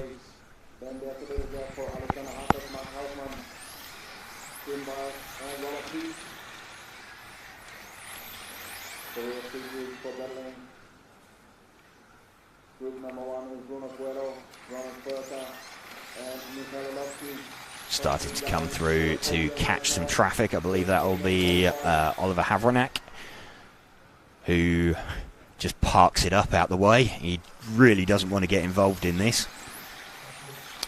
This hasn't quite exploded into life yet. We're running with the car of Ronald Volker. We've got sort of, he's the gap between him and Bruno and him and Michal Orlovsky. It's fairly constant. There's Ronald starting to come back now. He's got the gap down to under 8/10. Is that Bruno just managing the gap? Not wanting to take too much out of his tyres. They get fresh tyres for every run, the A finalists, so that it's a straight fight between them. But Ronald, a little bit of a wobble coming out onto the straight. Still at 7/10. Michal Orlovsky a further 8/10 back. So pretty equal gap between these three. Ronald just nibbled that gap down again. It's now just under 7/10. 2 minutes left. Stick with Ronald. Let's keep our focus on him as he heads towards Bruno. If Bruno's managing this, that is superb confidence in his ability. It's like 6/10. Ronald just looks like he can get off that bank corner off the end of the sweeper tighter. Gap's coming down. It's half a tenth. There's a minute and a half left of this.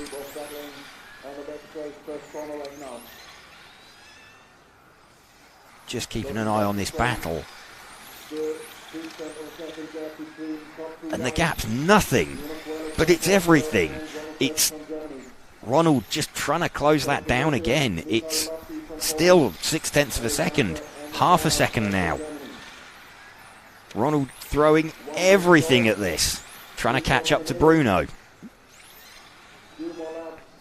Ronald absolutely charging. He's closer again now. He's got it under half a second. 1 minute to go.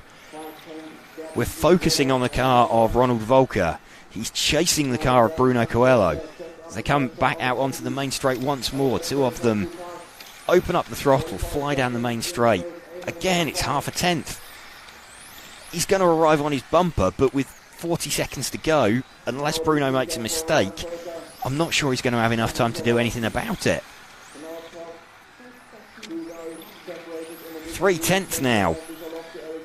Ronald giving absolutely everything to this. I think we're going to have this lap they're starting and one more. So they're going to make the additional lap from this one. It's 3/10. Ronald's looking, he's got a chance. This is the last lap now that they're on. They're on to their final lap. Ronald has a look down the inside, can't find a gap there, let's go round the banking. This is going to be a throw it at the line, and Bruno takes the leg win for leg one. That's a superbly managed race there from Bruno Coelho. Ronald Volker, huge credit for just an epic drive up to the rear bumper. Just ran out of time. Mihail Orlovsky in third position. In fact, Eric Dankel only 3/10 off the back of him. Completely missed that, just watching what was going on at the front. Mark Reinhardt, a comparatively lonely race for him, as it was for Alex Hagberg as well. But there we go. That is the first round of finals done. We will be away on a short break. I believe we've got around half an hour before the start of the second leg, so that's a bit of a lunch break for us. Just hearing, possibly as well, that Adam Isay may have lost his time from the A-main in Spec. So we will see what we can find out about that and bring you news of that as well. So just going to get on the case with that one. So we'll be back shortly.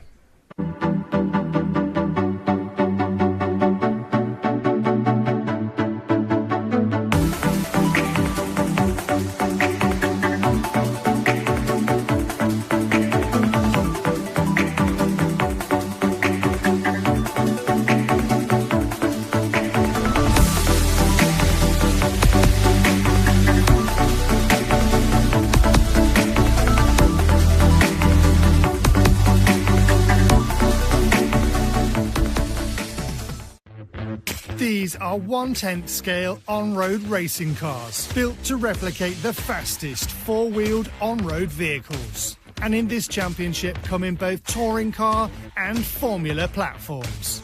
Underneath the aerodynamic bodies, the chassis feature the same tech seen on most modern hypercars: carbon graphite, titanium, machined aluminium and smart electronics.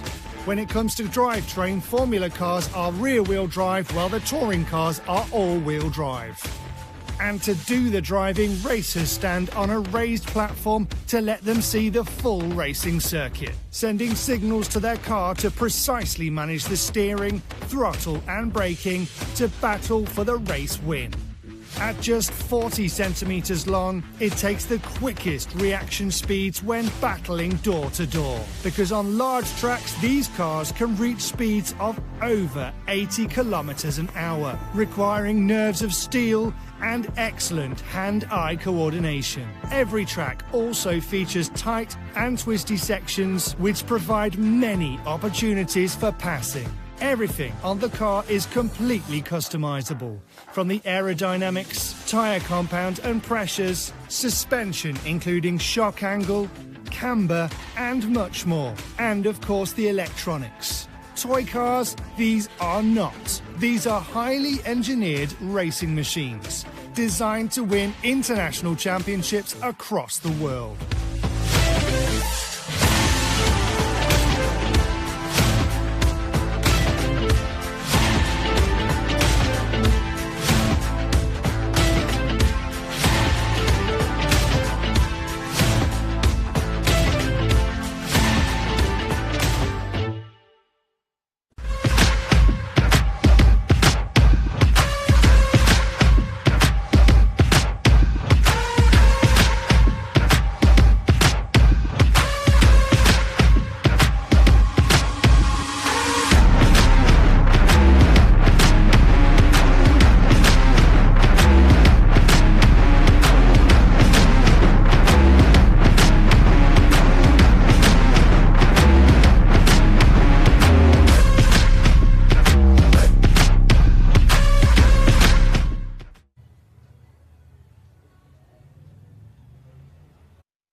short information for the drivers. We call the set of fire warmers. We call the set of fire warmers. If somebody's missing the fire warmers, please come to the race area to help the person.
we're back. We are back, yes. You're watching the EFRA 10th Electric Track European Championships coming to you live from Türkheim in Germany. We're brought to you by Monaco RC. We're RC Racing TV. Thanks for watching along. It's been great to have good numbers of you tuning in. And I didn't mean to do that. And yes, we are very, very pleased to be brought to you, and thanks to Hobbywing, Tony Sport, Lens Bodies and X-Ray. Yep, we're just getting set now for the second leg of the B final, so second leg of finals coming up. There will be sort of short drivers' presentations before all of the A finals as well.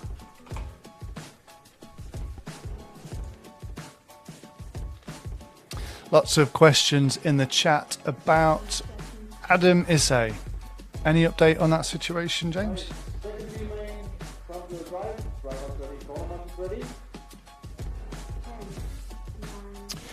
So, sorry about that, Matt. What was the was that question about Adam Issei? Yeah, do we come to it after this final, maybe? We'll come to it after this final. So, set off. We've got a bit of a small break. So, Oliver Heiser has led away. He took the first leg as well. And let's just see as they cross the line.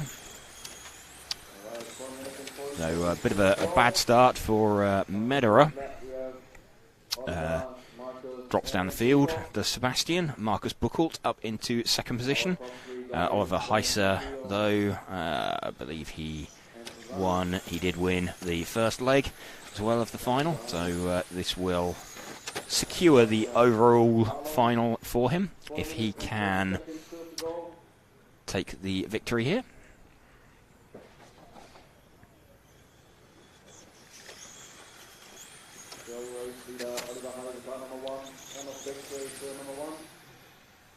Oliver Heiser still leading out in front. Just in front of our shot there. We're following the car of Marcus Buchholz. Welcome to you if you are just joining us here for an afternoon of finals. Had the first legs already this morning. Second legs coming up. Got a bit of news to bring you about the Spec A result as well after this, so stay tuned. There's a short driver's presentation for the A finalists as they get called up.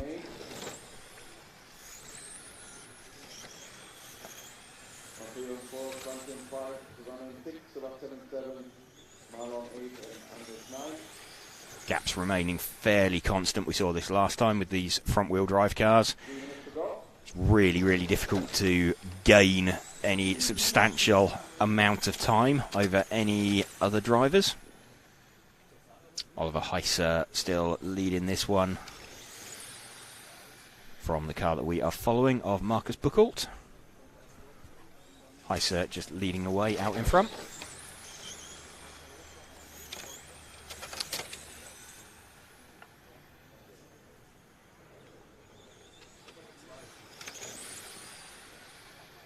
Alright, 2 minutes and 30 to go. Oliver Heiser in the lead. Car number 1, now the back straight. Nicely done by Andrew. In second, Martin Cooper, third, Ethan Lauer.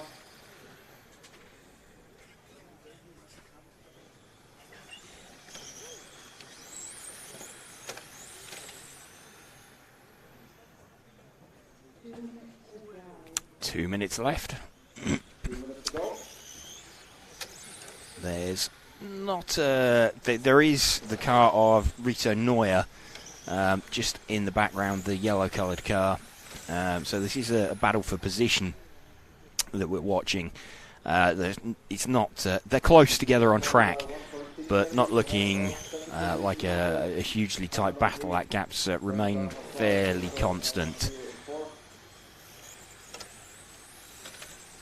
floating around the 7/10, 8/10 mark. 1 minute and 20 seconds to go.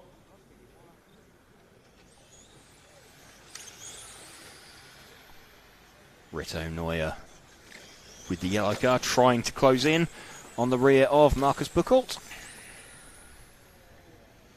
Oliver Heiser 2 seconds down the road in front. 60 seconds. Long start. Into the final minute. 7-2 Sebastian. Fourth position number 5. All in pink and right behind is Sebastian in white. This gap now, so we're into the last sort of 40 seconds. It's around 0.6 of a second.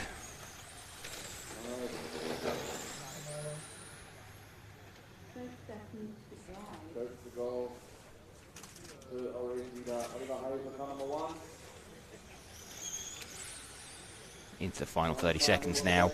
Little bit much of the grass there for Rito Neuer. He's got it down to like 5.5 tenths, but he's just not catching close enough. I think Oliver Heiser is going to make it onto the additional lap, and in fact it looks like Markus Buchholz might just do as well. So Markus Buchholz does. So despite there being next to no gap between them, Rito Neuer has actually finished the yellow car. The white car didn't finish and is still on his final lap. So super close there in terms of making the split and not between it. There you go, by like 0.2 of a second. But that was the difference. So Oliver Heiser takes that, and he's won the first leg as well. So has won the overall final on that one. So set now for the drivers' presentation coming up. And we said we'd bring you a little bit of news from the Spec class, and what was third place finisher Adam Isay. He has lost his time from the first leg of the final, promoting Max Mackler into third position. It seems like it was down to a wing, rear wing on the car. It was an unmarked wing, and it was also mounted too high on the car as well.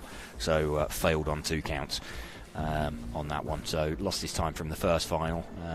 Will have the opportunity to put a legal wing on and go again for the second and third legs of the main stock main final. Now we have the A main front wheel drive.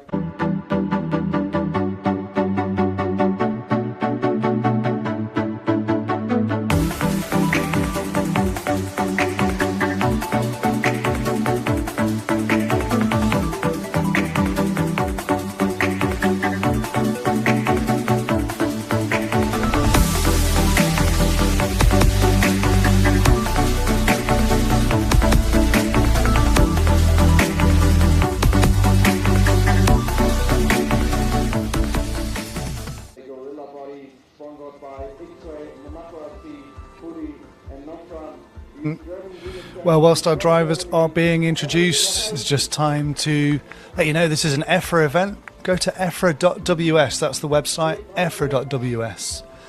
And also look out for EFRA RC Motorsport Europe across social media. And actually give them a follow, because that's the governing body for this sport across Europe. Many different classes, from large-scale off-road to 1/12 electric on the carpet. Many different classes and so many different people. It's a huge, wide-ranging sport, and if you want to find out more about it, go to EFRA.ws, find your national federation and find your club, find a local club to you, and get involved, because you start racing at a club, maybe you could be one of these guys one day, racing at national, international level, representing your country across the continent of Europe. Thank you to Monaco RC. Monaco RC present this event's live stream, and also thanks to Hobbywing, Tony Sport, Lens Bodies and X-Ray. So, and you can not only can you race, you may one day you might even be talking about it as well. So, yeah, the ultimate is that you might be not racing but talking about racing. That's the yes, ultimate. you can't escape it. So, it's many different avenues. Of course, you've got to give a shout out to a lot of the volunteers as well, who are helping to run, put this meeting together and run this meeting. So, DMC run a really good meeting. Always the German Federation. It's good to see, and you've got many racers, established racers, guys like Dominic Greiner. We've seen him in and about and around the pits, just putting something back into the sport as well. So that's really good to see. You say talking about it, but you represented Great Britain this very year at a EFRA European Championship, did you not? I did, yes. What represented might be pushing why it. so hesitant? Represented might be. I drove. Yes, I drove. You tend to get that a lot of home drivers in sort of races, and the normal class that I raced, 1/12 scale. There was a Euros in the UK, so yes, very good opportunity to go and drive, and I think I surprised a few drivers that you normally see out there on the rostrum, and they're like, "Oh, wow, you drive!" It's like, see them up on the rostrum with them. So it's good to see. So where did you? Is it rude to ask? Where did you end up? What final were you in? It was the. Is it okay to ask that? It was the E final. Okay. It was pretty close. I should have made probably the D final. Coulda, woulda, shoulda. But it was a few small mistakes on my part. Didn't put together some clean runs, but it was a stacked field. It was a really strong field. I was out there with Stefan Schultz, who he won this class last year. And sort of fifth on the grid for this, so being in the same final as him, can't really complain at that. So seeing guys that you normally race with or have raced with out here, it's good. It makes it relatable. Is it a bit off-putting to them when you're on the driver's stand commentating whilst you're driving round? I try and stay fairly silent. I'm normally berating myself, if I'm honest, and having a bit of a word with, what you're doing. It's normally where I'm found. But what did we have last time in this? We had Daniel Perlman taking the win in the leg. So basically, if Daniel wins this, he has won the European Championship. So I'll keep an eye on sort of how the results are doing. If it's looking like around 4 minutes in, he's going to take this leg, I'll get over there to the rostrum so that I can have a chat with him on it for the end of this one. So you can see Daniel stood there in the middle, wearing the 110% shirt. You can see just got Zach sneaking in the back with a camera. Those photos appearing on EFRA.ws later on. So all set. Daniel Pullman, the minty green car, on pole position, looking to see if he can seal the European title. He makes a good clean start and gets away, leads around the banking. Soren Sparbeer thinks about having a look at it, can't quite make it. Daniel winning first 2 rounds of qualifying on Thursday evening and yesterday, then choosing to sit out the next 2 rounds of qualifying. So really close. Andy Murray's had a better start this time. You can see his fluoro yellow car in the mix as well. But we're just staying with this lead battle. We've got Adam Isay there as well, fending off the attentions of Andy Murray as they come onto the main straight once more. So Adam Isay is that sky blue coloured car. Soren Sparbeer is the white, blue and red coloured car in the front of the shot. We've got Stefan Schultz Just mentioned him as well. He is the white and blue coloured car at the back of that shot. So super, super close racing. Andy Murray trying to find his way past Adam Isay. Opens the door for Stefan Schultz to have a look. So super, super close. Daniel Perlman, meanwhile, just moving away out of, just edging away out of the front of shot. He's got the gap up to 6/10 now. So really, really close battle for second, third and fourth going on. Andy all over the curb trying to find a run on Adam. Looks like Andy's got a really quick car underneath him. Shuts the door on Stefan Schultz as well. Andy really tight line off the end of that sweeper. Tries to get a run on Adam. Doesn't quite work for him again. And then having to go defensive, flowing line. Really, really close racing here in this front-wheel drive class. We've got Adam having a bit of a run, has a bit of a wobble behind Soren Sparbeer. Daniel Perlman, meanwhile, checking out behind Andy Murray. Has to have a bit of a speed wobble to keep out of the way of Adam Isay. It's a super thrilling battle here for second, third, fourth and fifth. Going down the main straight. Really, really mega close battle. Daniel Perlman will be more than happy to see this going on. He's got his gap up to 1.2 seconds now. Andy Murray tries going around the outside of Adam Isay. Doesn't quite work and nearly opens the door for Stefan Schultz. Andy over the curb on the inside now. Is that opened a gap? He's tapped. Andy has tapped Adam Isay, so backs out of it, lets Adam recover.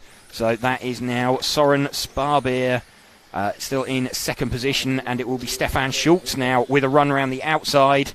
So that's what was 4 cars, now 2, and again, pretty much a repeat. Only difference is Soren Sparbeer lands on his wheels, Stefan Schultz backs out of it. Daniel Perlman will be laughing his socks off at that because the gap will have increased. It's now over 3 seconds, just over 2 minutes to go. I've got a funny feeling I'm going to be having a chat with Daniel Perlman any moment now. We've got just over 2 minutes left. We're sticking with this battle. There's still 4 cars fighting with each other for second, third, fourth position. With apologies to Daniel Perlman, we're not going to run with him because we're going to see how this battle plays out. Daniel is doing everything he needs to. You just saw fading out of the front of that shot, minty green coloured car. I think we've now got Stefan Schultz up into second position. He has taken the position from Soren Sparbeer. So Stefan has managed to make a move forward. That's some traffic getting out of the way. Really close battle, 1 minute 30 seconds going on. A little sideways moment there for Soren Sparbeer. Adam Isay right on him now. Adam tries to have a look down the inside. Andy Murray just hanging back, waiting to pick up the pieces. Doesn't quite come off, does it? As Adam still trying to find his way past 1 minute 10, 1 minute 30 to go, and there's a coming together between them. So that's now Andy Murray up into third position. Let's just watch this, and I am going to go and have a word with Daniel Perlman.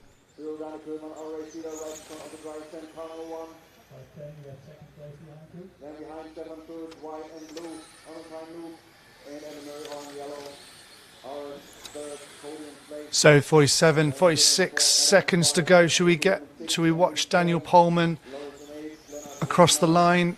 If we can find Daniel Perlman, be with him on track, car number 1. On track, Stefan Schultz in number 2.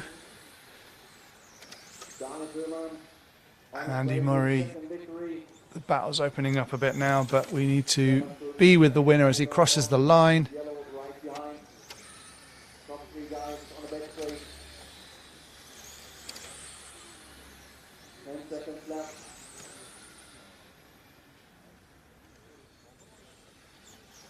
Is he going to make one more lap? Can he get round?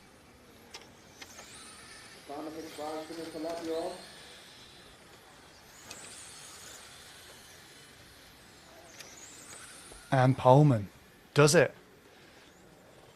We're declaring our first European champion for this event. Daniel Perlman takes the win. And we will have a word with him, all being well, as he exits the driver's stand with James. And there you see, confirmed on your screen, Daniel Perlman was really not hassled. We move into Formula One next. And I think we've got James. Let's see if we can have a word with Daniel Pohlman. We're having issues with the sound there, unfortunately. Out rounds 3, rounds 4 of qualifying. Here he comes. Yes. I saved the tires a little bit, and today I hope for dry weather. Okay, so you had already 2 0 scores. Knew you could save tyres and have that. So good to see battle going on behind you. It was nice to pull a gap. Yeah. Yes. Okay, so well done. And you're going to run leg 3? Yes. Yes. Yeah, so he's going to run leg 3 as well. So good to see. So well done, Daniel Pohlman. Let you get out and marshal.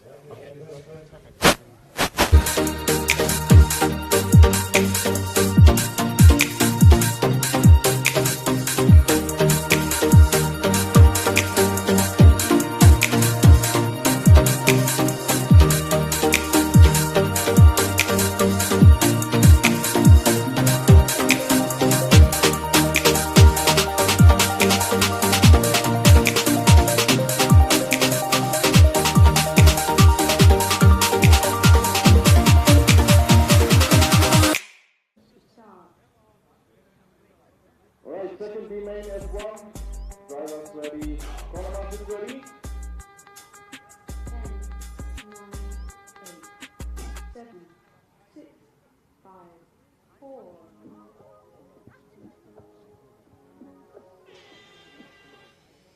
Alright, here we go.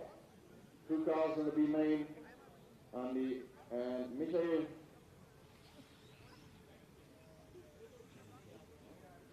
Andy all in orange. Okay, back with you on the main microphone. We have got, what have we got? The F1B final is running. Andy Frattaroli and Michael Hauptley.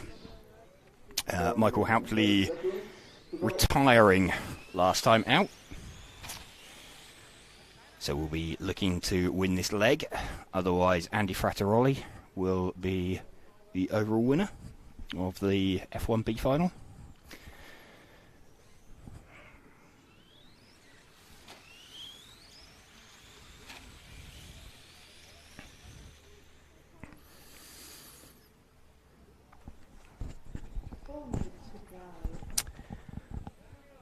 Four minutes remaining. Gap between the front two, the only two. Michael Hauptley is now some 3.2 seconds ahead of Andy Frattaroli. 3 minutes and 40 to go.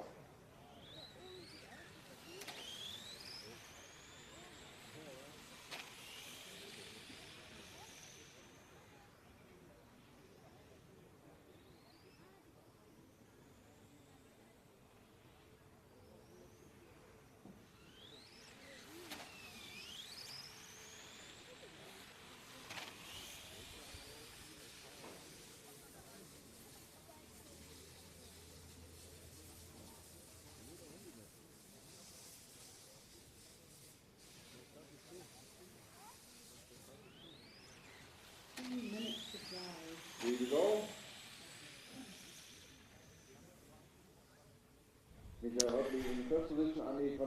Michael Hauptley still leading this one. We're running with him from Andy Frattaroli. Gap is now 1.5 seconds.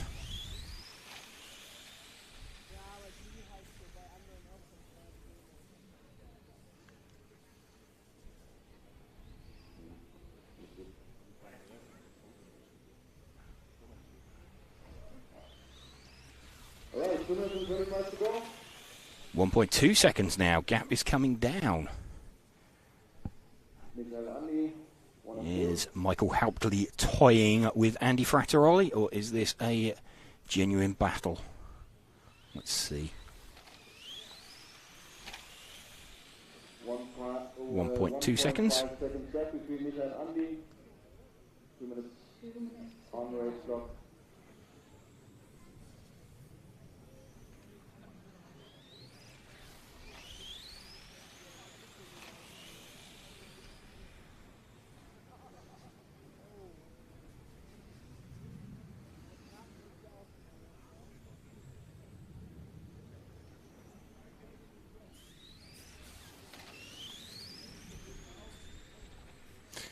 Michael Haupley still leading this one, now 2 seconds over Andy Frattaroli. This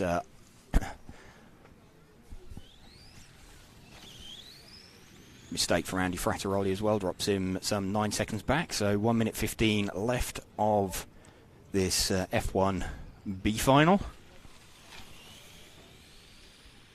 F1 class running as a European Cup this weekend due to entry numbers. 1 minute remaining. So Michael Haupley going to take this into the third leg. He had a retirement in leg number 1. Andy Frattaroli then had a solo drive for home for about 4 minutes. He was circulating by himself. It looked like Andy Frattaroli was coming back into it, but the gap now up to 12 seconds with 30 odd seconds to go. I don't think Michael Haupley's quite going to lap Andy. Andy was very, very quick in the wet yesterday. He'll be sort of cursing the fact that it hasn't, so far, rained at any further point other than yesterday morning, because he may have been in contention for an overall podium, quite possibly, without that. But he's still out there, he's still circulating. Michael Haupley crosses the line to take that. That was the F1B final.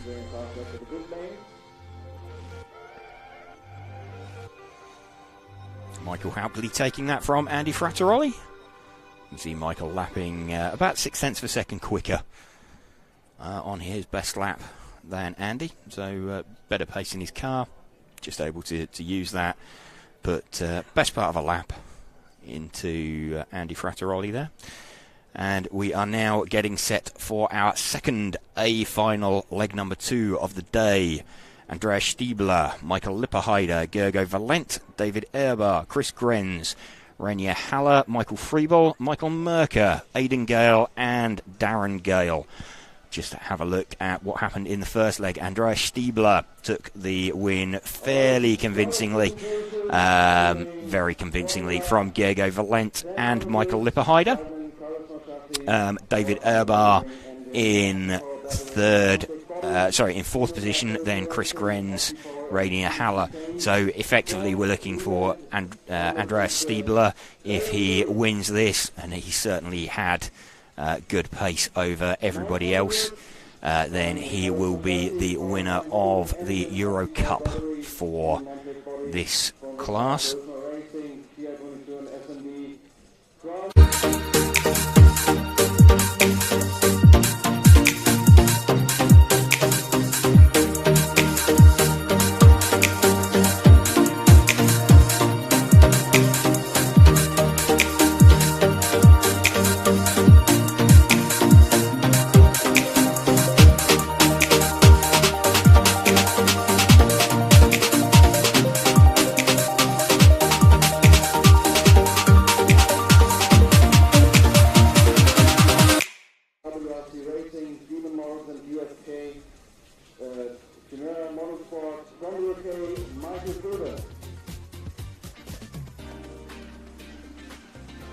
Driver introductions well underway now for this F1A final.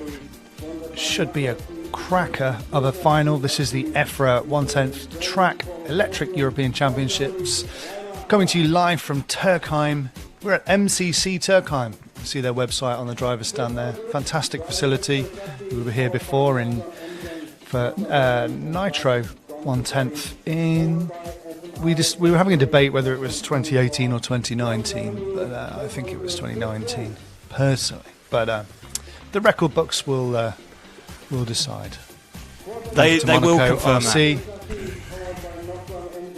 Okay, cool.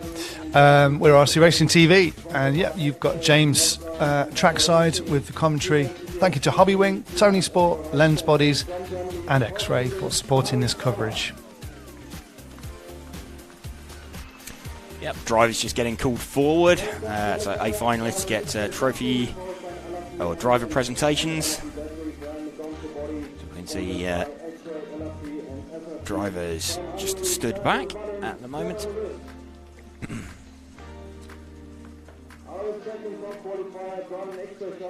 Waiting for Gergo Valent to be called forward, and then Andreas Stiebler. Remember, if Andreas wins this leg, and his pace so far this weekend suggests he probably should do, then he will win this European Cup.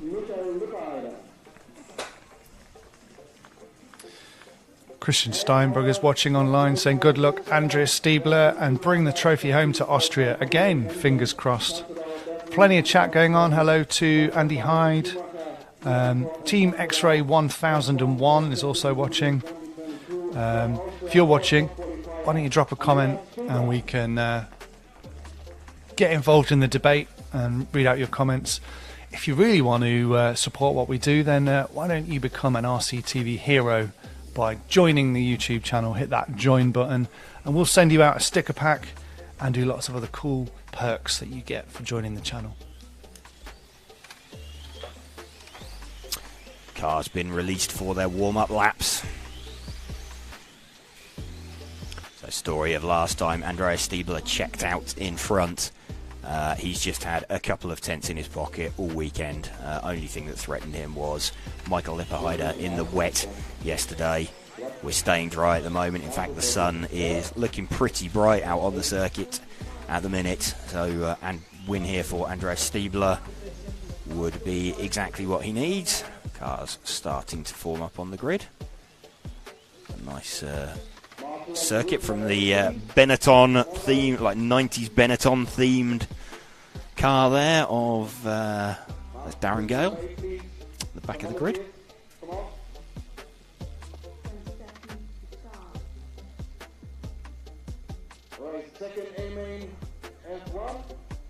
Andreas Stiebler angled at the start, aiming straight for the apex of the first bank turn.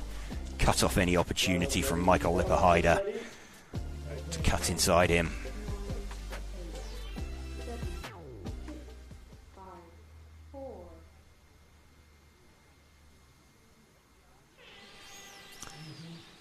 Good start from Andreas.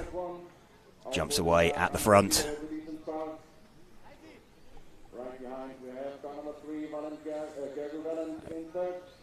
Gergo Valent in third position. Andreas Stiebler already 1.1 seconds to the good. So big lead.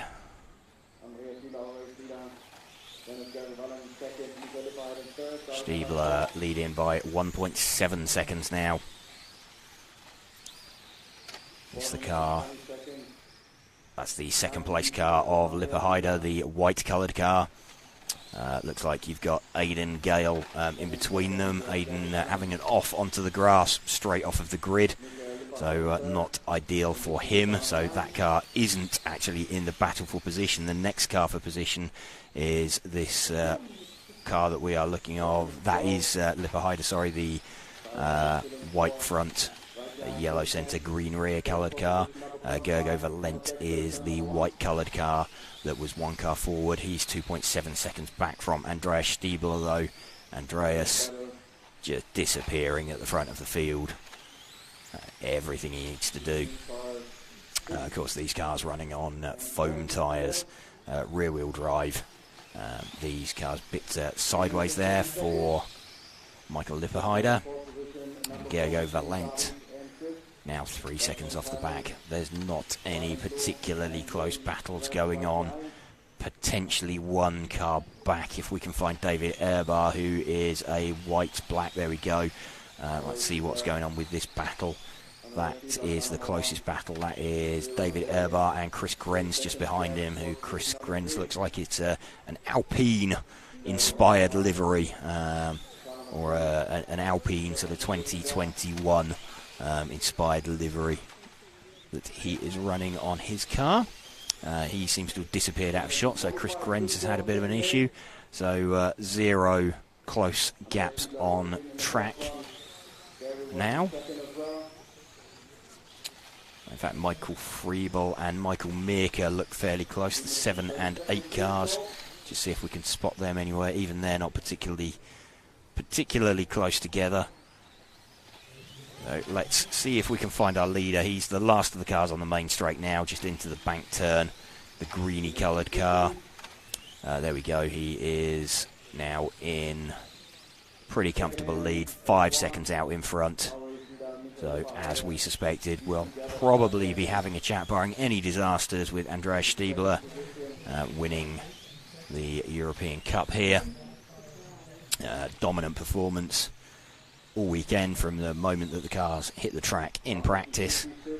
Only the slightly wet conditions that perhaps had a chance of upsetting the order, but even then he was still right up there in contention. 1 minute 40 left for Andreas Stiebler.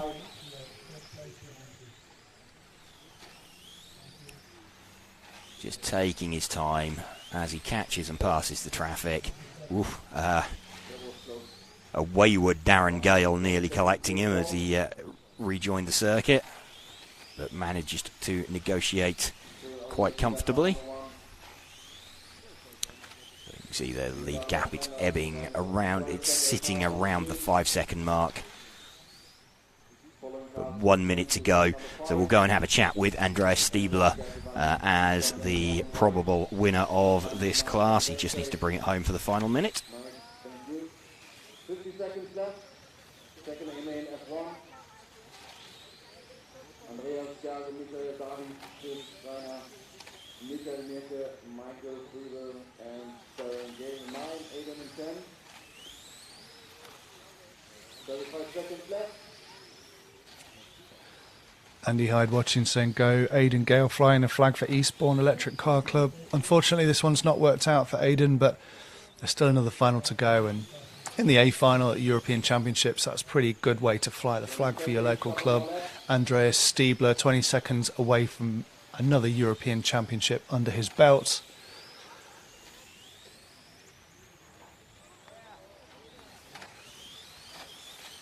Team X-Ray 1001 saying David Urbar not looking as fast as he usually does. Yeah, potentially. Not sure what's happening there. And there we have it. Andreas Stiebler, European champion. EFRA European champion in Formula One. Congratulations to him, nailing it convincingly in just 2 finals. Michael Mirke in 7, Michael Friedel in 8, Darren Gale in 9, and Aidan Gale in 10. 2 minutes to start. Taking their congratulations. Main DC Spec. And we'll hear from James and Andreas very shortly.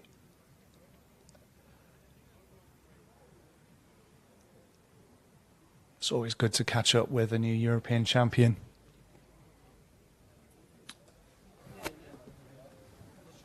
And over to James.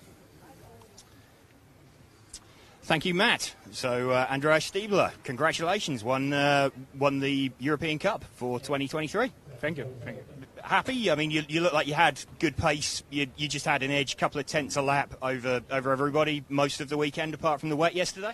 Yeah, I had a really good setup in the car, and I was just trying to drive as safe as possible, and also trying to get a little bit of a gap, and then try to manage the gap basically. Yeah, we saw that as you were sort of catching traffic. You had about 5 seconds, and you just had time when you were catching the traffic, so you knew you had a gap, did you? You knew where second, third was. See, Gergo looked quite quick over a single lap, but just not consistency. Yeah, right. Yeah. Okay. So going out in the third leg? No, probably not. No. Okay, so done what you need to do, won the title. Well done. We'll let you get out and marshal.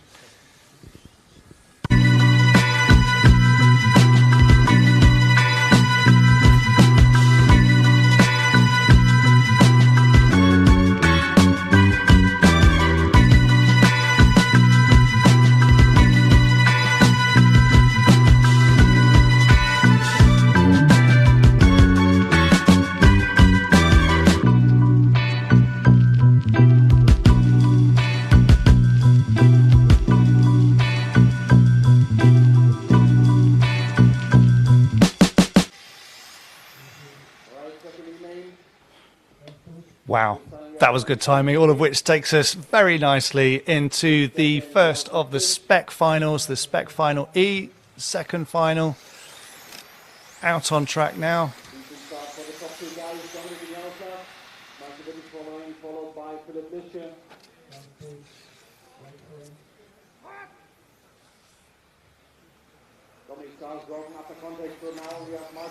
think the contact there, referee ordering the position to be returned.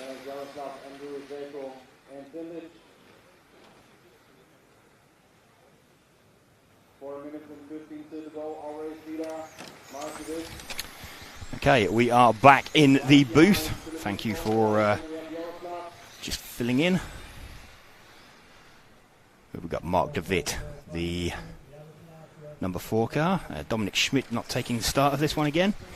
If I remember correctly, he didn't take the last one.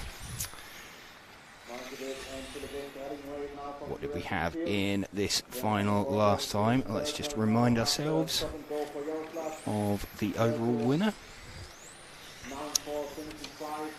It was Jaroslav Kritz. Yes, this was a slightly odd final. It was Jaroslav Kritz Jr. So he is currently running. He's unlikely to win this one because he's currently down in 7th position. So not ideal for him. Philip Lischka is leading. So it's only Jaroslav Kritz who can take the overall win for this leg. But just a moment on its roof there. That's with the 7 car of Philip Lischka. What did he do? Just a little bit too much curb and straight over on its roof. That was a bit of an odd one. He didn't take a huge amount of curb there. Perhaps he just turned a little bit tighter or a little bit heavier on the brakes. Car just pivoted over its front. So good battle going on. That's Andrew Walters and Philip Lischka.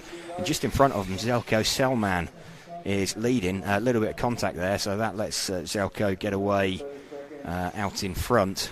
Andrew Walters still in 2nd position from what looks like a charging now Philip Lischka with the white car. So Andrew Walters with the orange front, green rear. And Philip Lischka with the white rear on his car. Or white rear, that's technically correct. It's all white.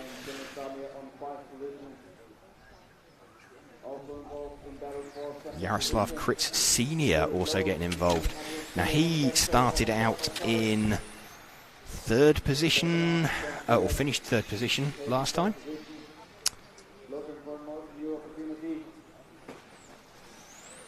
Starting from P12. Oh, coming together between 2nd and 3rd. So let's just see again what happened there. So slightly high line for Andrew Walters and gets the car slowed down, and Philip Lischka just kind of creamed into the back of him pretty much. Jaroslav Kritz Sr. up into 2nd position now with this white and yellow coloured car we're watching. Zelko Selman out in front. This is going to be interesting because he finished 3rd in the first leg. And technically shouldn't even be in this final because they only sort of got bumped up so as to take a final out of the day.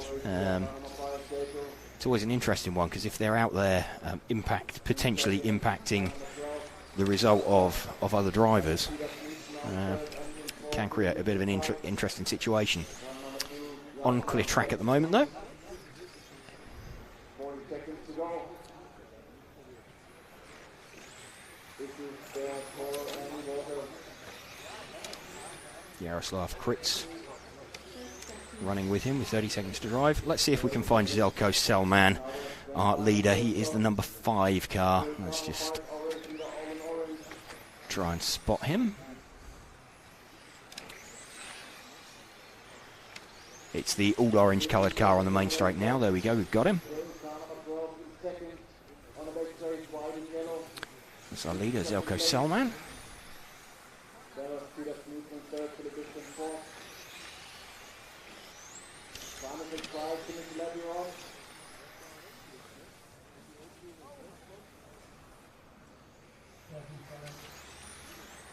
time has expired, and in fact Zelko did just miss the split last time out, so racing has finished.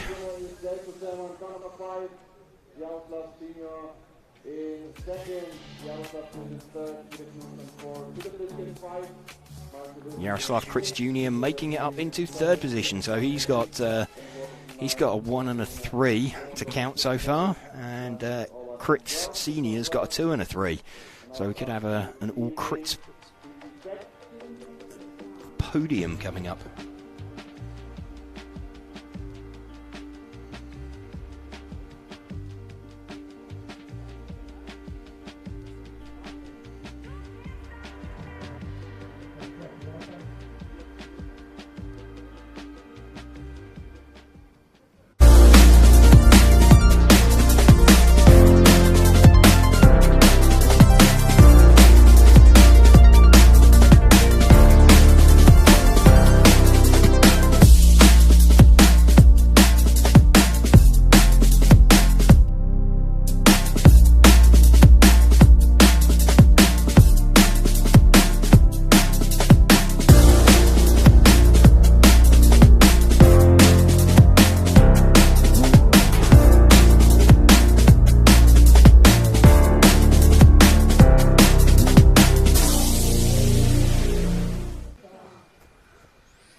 There we go with the overall result. Zelko Selman taking that one from Jaroslav Kritz Senior and Jaroslav Kritz Jr.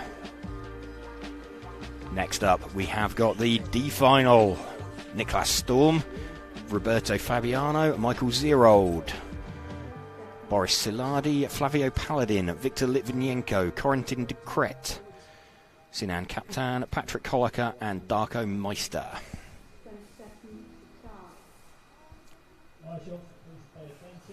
Okay, second female DC set. Brothers ready, column masters ready. 10, 9, 8, 7, 6, 5, 4.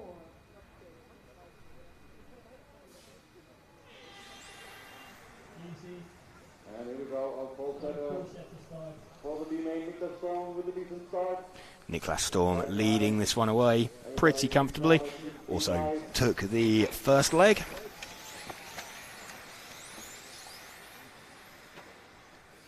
Just going to want to bring this one home. Close battle was going on behind him.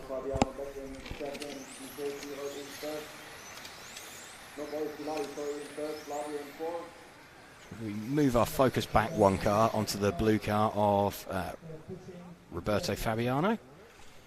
He is fighting off the attentions of Boris Siladi, the white car. So the blue car is Fabiano, the white car is Siladi. Got Flavio Paladin somewhere in the mix as well. He's just out the back of shot.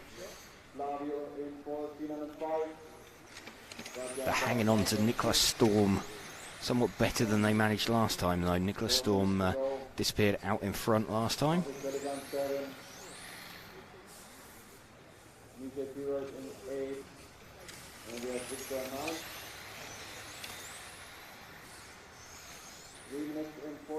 Fabiano not feeling the need yet to go defensive, which would allow Storm the opportunity to pull away. Siladi looking but not really finding a way through. So good collaboration going on between Fabiano and Siladi at the moment, allowing the pair of them to chase down Niklas Storm. And a mistake there from Fabiano just as he came out onto the main straight. Just gassed it up a little bit too early in his hunt for Niklas Storm. So now we have half a second back, or in fact it's further than that, it's now 8/10 back, is Boris Siladi. Flavio Paladin up into third position. You can just see this is the second place car that we're following at the minute, just out the front of shot. You can see the car of Niklas Storm, 8/10 of a second away. Lot of curb there, managed to gain some time. Let's just see as they cross the line. Half a tenth. That feels like a big risk to be taking to gain half a tenth. Just rattles it over the curb once more.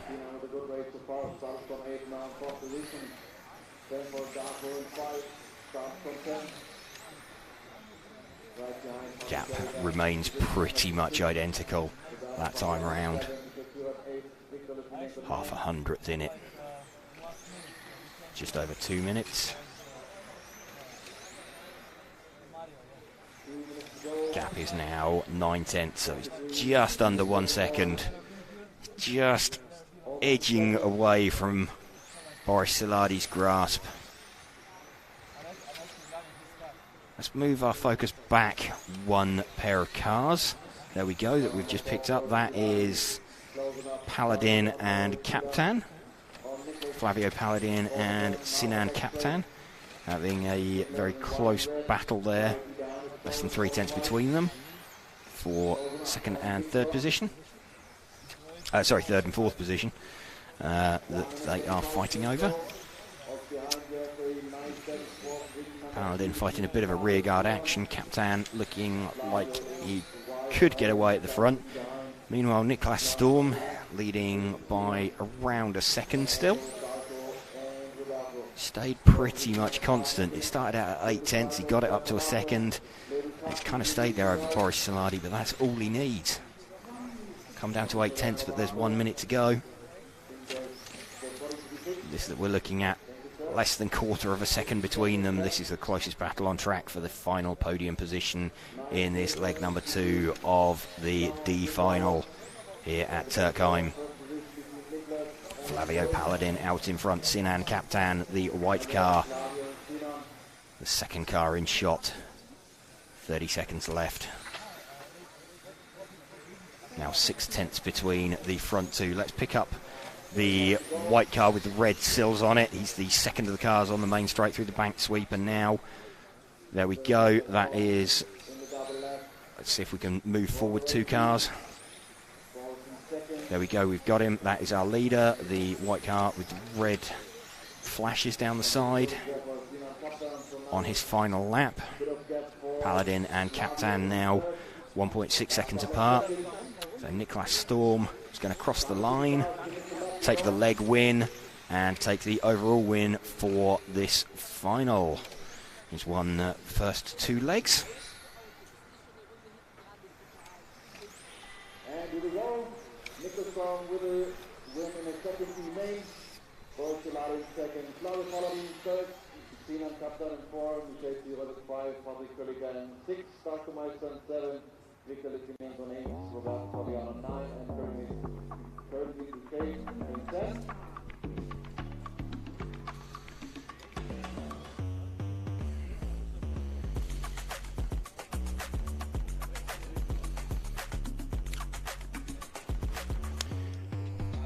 Next up, C-Main, leg number 2.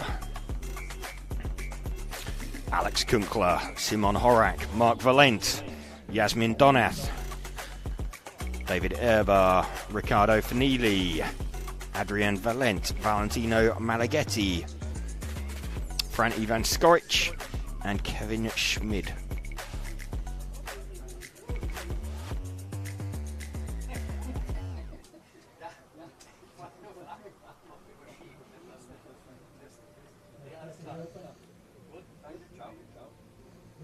Keep your comments coming in if you're watching online. Oh, great to hear from Maxime Ripoll. Let's go Team France, says Maxime. Indeed. Discussions about motors. Looks like a Schumacher win. Yes, F1 was a Schumacher win. Congratulations to Andreas Stiebler. This is the EFRA 10th Electric Track European Championships. It's finals day, live from Türkheim in Germany, and we're brought to you by Monaco RC. And also thanks to Hobbywing, Tony Sport, Lens Bodies and X-Ray. Couldn't do it without these guys. And we couldn't do it without you lot watching at home and commenting on the stream.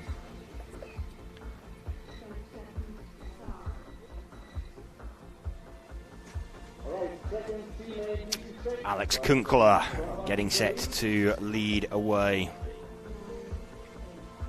minty green coloured car. Out in front. Gets a good launch. Alex took the leg 1 win. So again, looking to win leg 2. Seal the deal. Simon Horak, though, looking like he's got some good pace in his car. Horak with the predominantly red car with the white stripe down the centre of it. Has a look around the outside. Not going to find a way around there. Cuts a little bit tight off the end of the banking. He's looking for a gap. Kunkler having to go defensive. Mark Valent sitting in 3rd position, eager to pick up the pieces.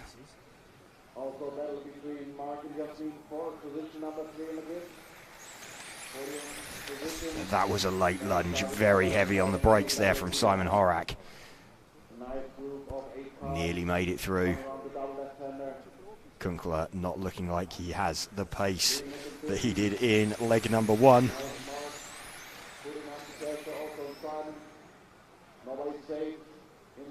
Horak still trying to make a pass, trying to put on a pass. And Valent goes wide in the background. Looks like Jasmine Donath is up into 3rd position. Jasmine now picks up the chase, tries to get involved in this podium battle. And is that a move? That was nearly a move. I believe Simon Horak actually had his nose in front then, but ran a little bit too wide. Really good battle going on here. And Jasmine getting involved as well. Just trying to stay slightly out of this battle in front. Let that take each other. And, Jasmine straight up to 2nd, and then a little bit too much curb and drops off. Alex Kunkler then ends up with a bigger lead. This is Alex Kunkler that we're running with.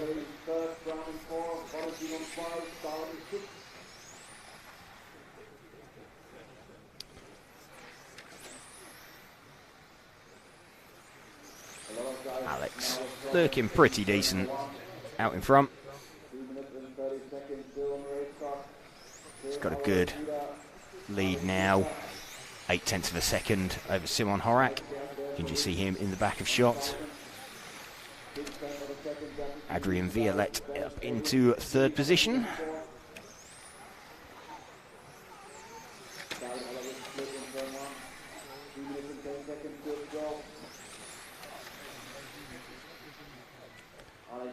Flash pass down the main straight once more. Alex Kunkler. Oh, and there's been a mistake there from Simon Horak. Too much curb, so Violette will be up into 2nd position.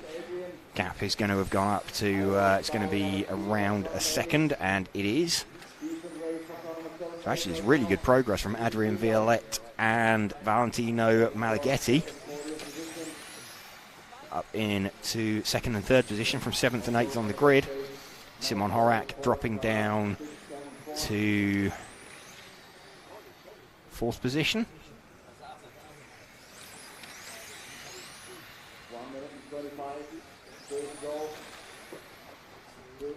0.6 of a second now. Violette, another greeny coloured car. You just see him in the back of shot. 1 minute 16 to go. Alex Kunkler still leading this one. Malaghetti will be thinking he's seeing double because there's 2 sort of green cars in front of him. But Adrien Violette only 0.6 of a second back. Coming up to lap some traffic now of the solid pink car. Don't quite catch who that is, and just passed someone on track with a front of the body shell lifting. That's Violette still leading this one.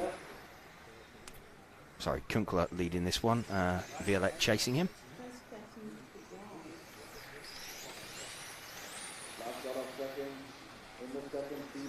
Into the final 30 seconds. Seeing if Alex Kunkler can hold on to this one.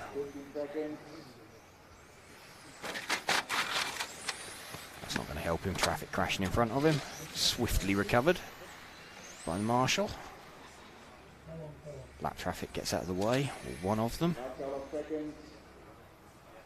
And I think car number 7 has disappeared. Let's just see if he comes through in second place. He doesn't, no. So Malaghetti is moving up into second position. Simon Horak up into third. But it doesn't matter. Alex Kunkler has taken the win in that one and takes the overall, having won leg number 1 as well. So double win there for Alex Kunkler. So will be stood on the top step of the podium. Not that he particularly needs it.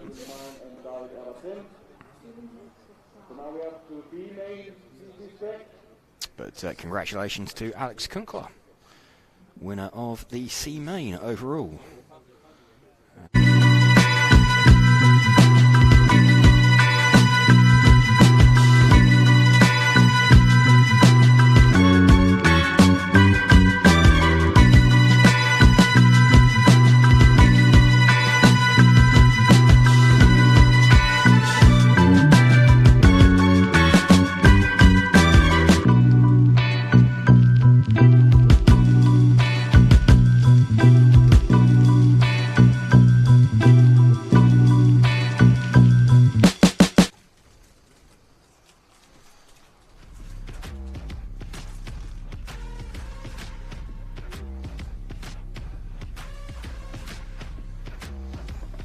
B final time.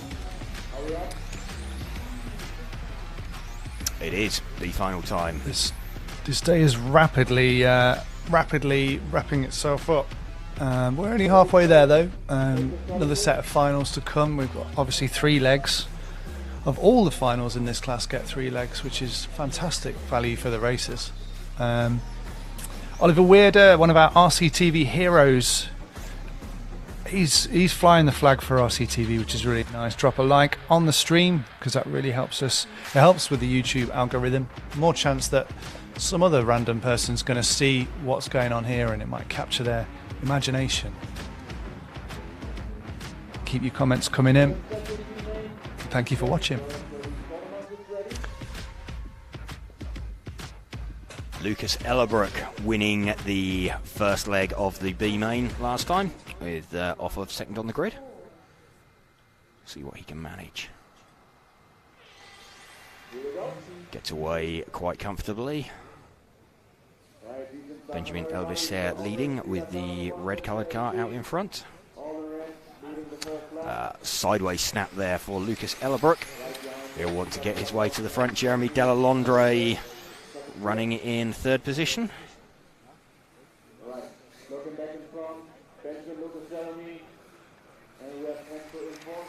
Ellerbrook climbing all over the back of Elbisair.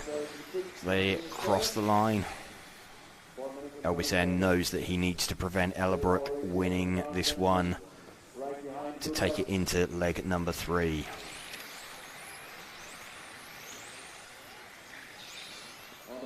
Ellerbrook will be looking to find his way past and seal the deal.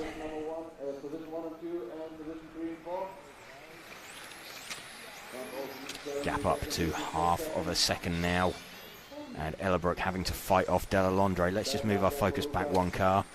There we go, that is the car of Lucas Ellerbrook, winner of the first leg. He's fighting with Jeremy Delalondre. Delalondre was crawling all across the back of him, but has just dropped off very, very slightly. It's allowed Ellerbrook to set back off again after Benjamin Elbisair. He is the orangey red coloured car just in the front of shot. 0.4 of a second now, the gap. Lucas Ellerbrook trying to make his way forward. If he can get past Benjamin Elbisair, he will take the overall win for the B final here. Some really, really close action going on track. Looks like it's a very, very difficult track to put a clean pass on. Bit of a lower slower line there from Ellerbrook. Gained him time on the entry, lost him time on the exit.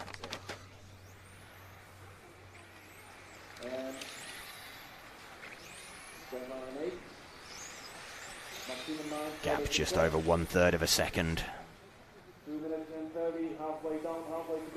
Half distance. Benjamin Elvisser will be thinking that this is a very, very long race. Lucas Ellerbrook won't want it to end. Not until he's got himself in front. Just wants another lap. Just another lap. Just another lap. Trying to chase him down.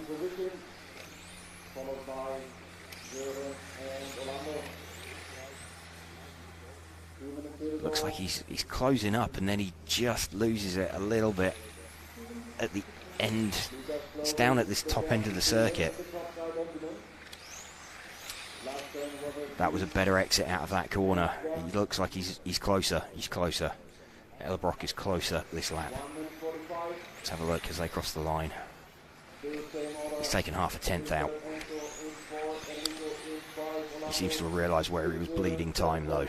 1.5 minutes left. Has he got long enough to close in on Benjamin Elvisser and pass him? It's the closest he's been. It's 1/4 of a second. 1/4 of a second now.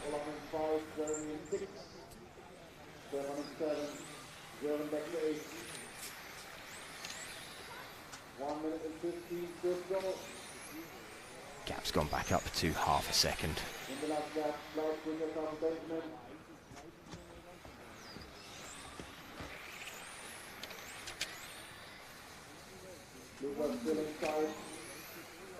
Lucas Ellerbrook still within half a second of Benjamin Elvisser as they start picking and flowing their way through the traffic.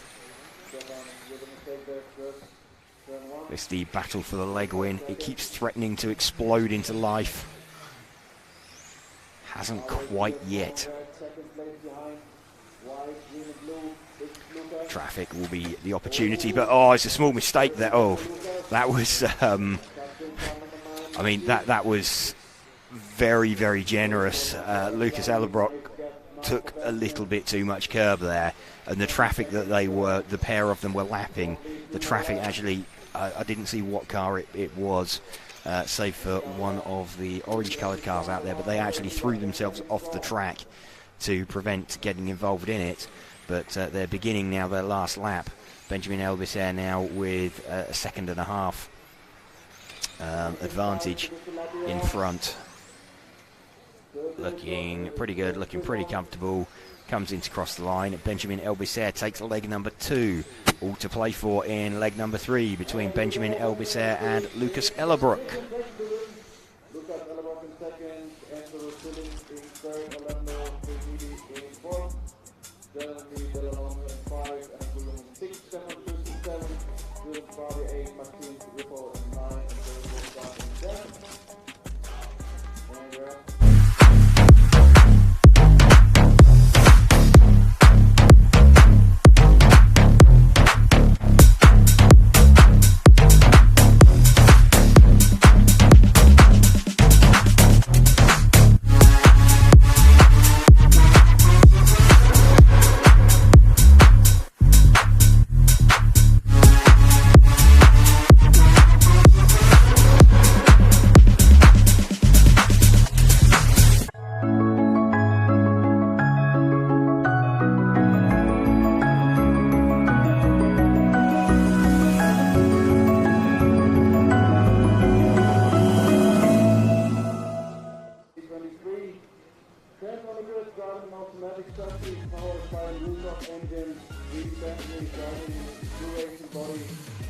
A final time again. It's the Spec A Final 2. Will we have a new European champion in the next 5 minutes?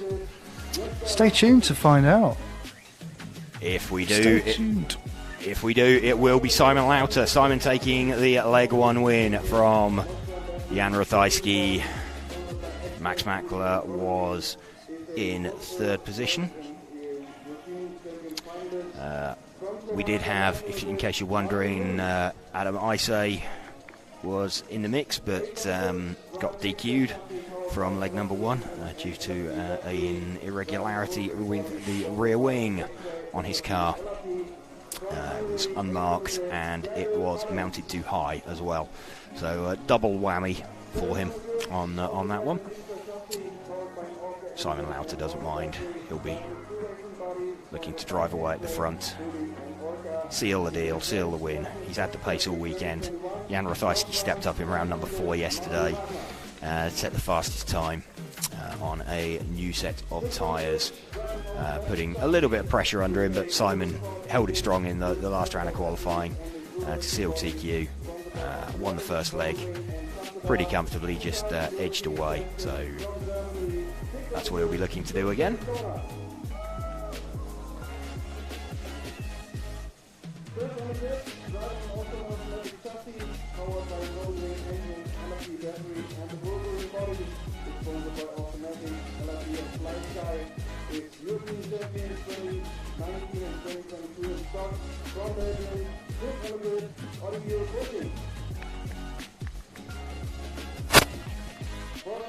Ollie Bolton stepping forward.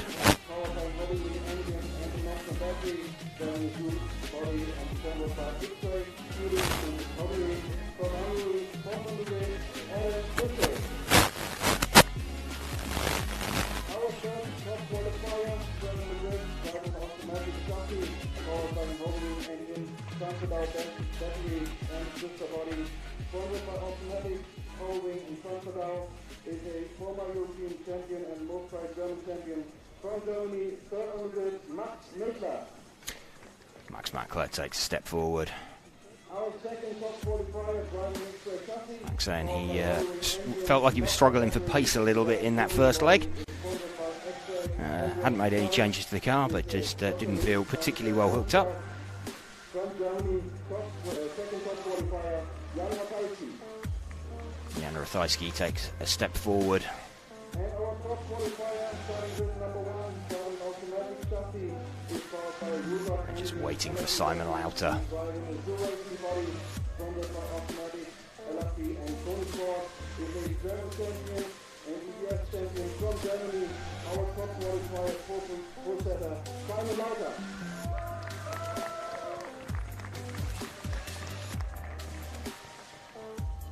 Simon Lauter taking the applause of his fellow drivers. Getting set 5 minutes from the European title, potentially. Checked out at the front last time. Battle was between Ratajski, Makler and Isay. Allowed Simon Lauter to escape.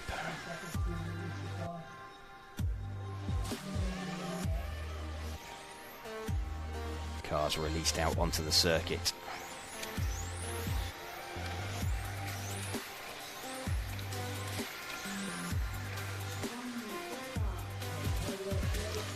Already had both of the previous A finals decided. Winner of leg 1 also taking leg 2. Let's see if that follows and we crown another European champion here after leg 2, or whether we go into leg 3 here at Türkheim. Simon Lauter then forming it up on the grid.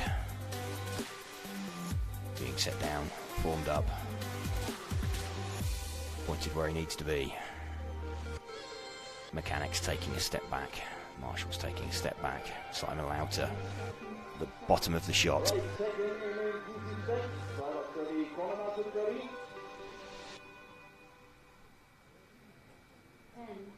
9, 8, 7, 6, 5, 4.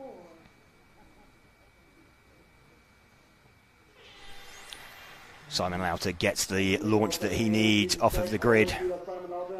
That'll do. That's all he wants to do. He just wants to get away, get the first lap down clean. It's not necessarily displayed a huge dominance in outright pace over everybody else. It's just consistency. He's just been relentless lap after lap after lap. It looks like 100% for everybody else is 98% for him. Jan Ratajski's been able to run at a similar pace, but it looks like it's harder work for Jan. So we're running with the leader at the minute. Simon Lauter, Jan Ratajski just behind him. Max Makler hanging on in third position. Half a second Simon's lead at the minute. as we head down towards the first minute complete. Simon sitting where he needs to at the moment. He knows what he needs to do. He's won plenty of big meetings before, but looking to crown himself European champion for the first time, taking the title from his teammate Ollie Boltink, winner for the previous 2 years.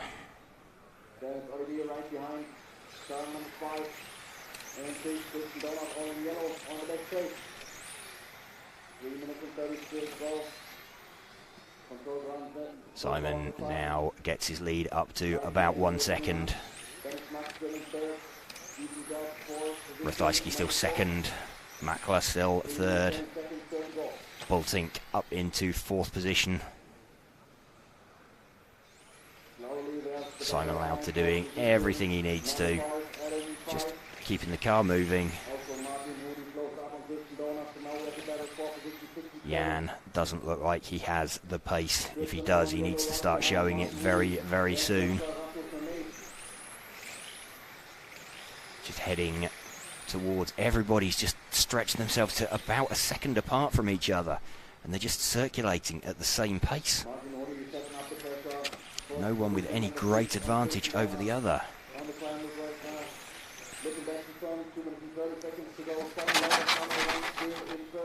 Just hearing that was the 8 car of Gergo Valent, just putting itself on its roof, in case you wondered what the sliding of Lexon was that you could hear. 1.1 seconds now, Simon Lauter's lead. It's just a superb run, just a display of superb consistency from Simon. Just edging out all, and it's looked like this all weekend, to be honest. Him, and from the moment they hit the track, Simon and Jan Ratajski have looked like the fastest cars out there, and Simon's just looked like he's got... straight away, Simon puts it on its roof. Talking about consistency, Simon puts it onto its roof. Too much curb there, and Jan Ratajski hits the lead. So Simon, that's a big moment. Jan Ratajski out in front then. Simon Lauter down to second, Ollie Boltink in 3rd position. 2 seconds. Now Simon Lauter has to push. He's got 1.5 minutes left. See what the gap is. It's 1.4 now. We'll stick here with Simon Lauter. See if he can chase down Jan Ratajski. You can just see Jan's car disappearing out towards the front of shot. Jan's past race control. Simon is now 1.5 seconds. He's taken 1/4 of a second out of him on that lap. There's 1 minute left. Simon throwing everything at this. You can see Jan's car out in the front of shot, but I don't think it's going to be enough. Simon had it in his pocket. He had it in his hand. He didn't need to take that risk. 1.4 seconds now. I don't think he's going to have enough time to do it.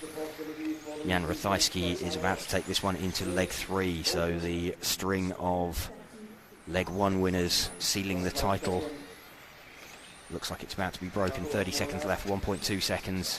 It's going to take a mistake from Jan Ratajski now, I think. Simon's charging, Simon's closing all the time. But he's not going to be close enough. They're entering their final lap. It's down to 0.7 of a second. Traffic gets pulled out of the way. Simon Lauter throwing everything at this, but Jan Ratajski is going to cross the line to take leg number 2. So Jan Ratajski takes leg number 2. Simon Lauter, expressionless on the rostrum, leans forward. That says itself. Simon Lauter in 2nd position. Jan Ratajski, he's got his head in his hands. Max Makler consoles him.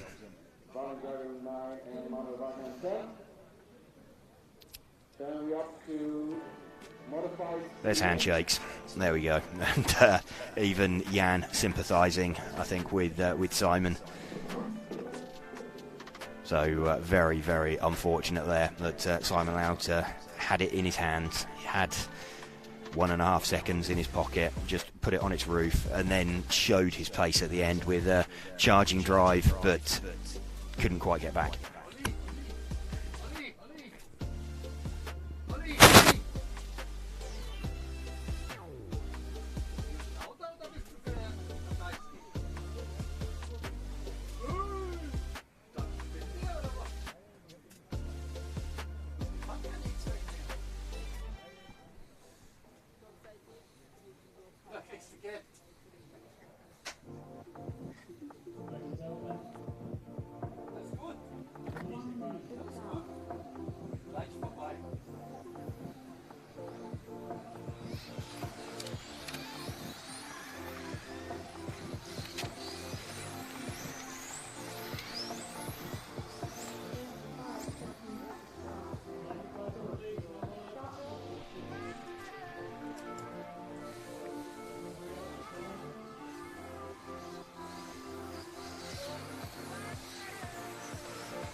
Okay, out in front of the field.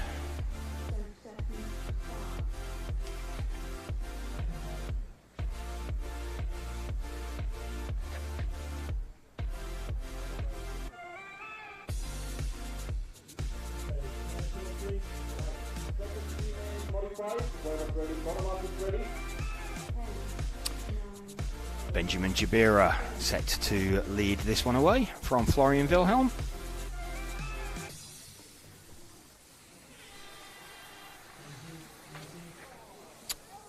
Ben Jabira gets it away at the start from Florian Wilhelm, Thomas Sova and Dai Sakaguchi. First of the modified heats.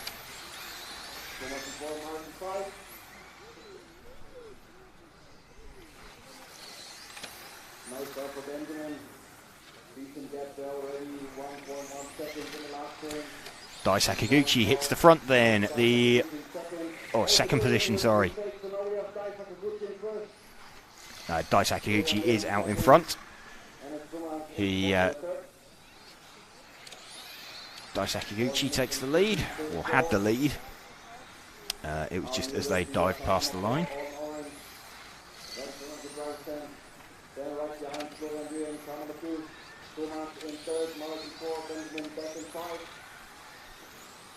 Jakob in 6, 37, Thomas in 8. 3 minutes and 50 seconds to go.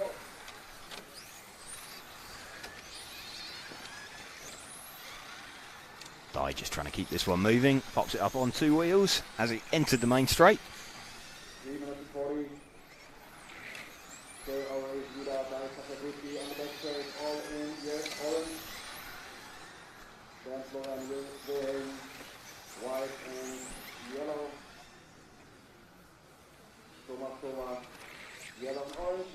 Out of the line for the second. And Dai having a little bit of a heart-stopping moment there as he just passed some traffic that spun directly in front of him as he came down past race control. It was down here around 1 lap ago.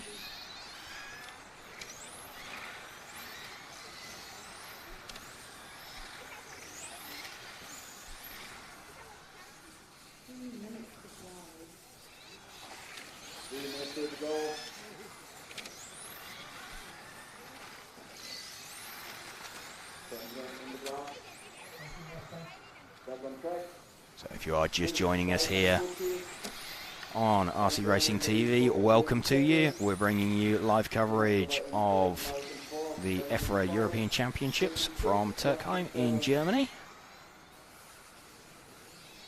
Just in the second leg of the modified finals. This the C final. Dai Sakaguchi took the first leg, looking like he's going to take the second leg and the overall win for the C final of modified. We've seen the formula class decided already. We've seen the front wheel drive class decided already. We came within 90 seconds of seeing the stock class decided, but for this curb down here. Simon Lauter taking a little bit too much of it, rolling the car onto its roof, allowing Jan Ratajski through to take the win in leg number 2, setting up a showdown for leg number 3 with a 1 and a 2 for each driver. And I will see that would be 50 laps down, 1 minute and 30 seconds to go. Nice beating gas by almost 6 seconds in front of Florian Wilhelm. Florian now in the double extender. White and yellow. 1.5 minutes left. 1 minute and 10. Just going to check in to see what the tie-break scenario is for the Spec final.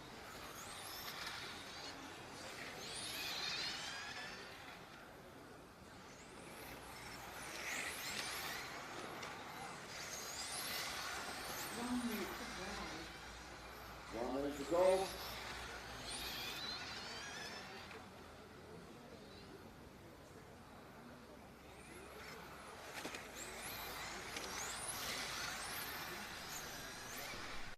Okay, so yeah, fastest final time would take the win in Spec. For that to happen, it would require neither Ratajski or Simon Lauter to win the final leg of the final, but we'll keep an eye on that as we come to it. Dai Sakaguchi, though, with 20 seconds remaining, got a 9-second lead over Florian Wilhelm. Last couple of seconds.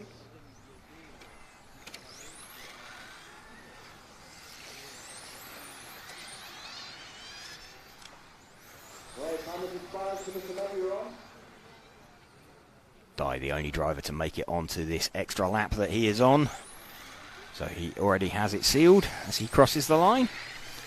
Dai takes leg 1, Dai takes leg 2. Dai is the overall winner. Florian in second, Thomas Kova in third, Mark Kova in fourth, Chris Briggs in 5, Jakub Kowalski in 6, Benjamin Gura in 7, Thomas Davis in 8. And then it's up to 3 main modified.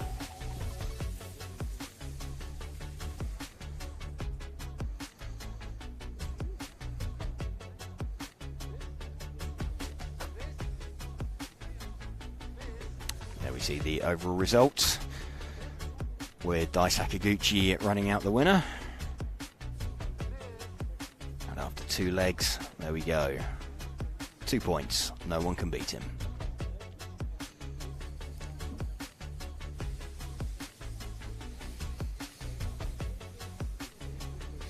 Coming up next, the B main. Antoine Brunet winning the first leg. Gonna look to repeat the feat.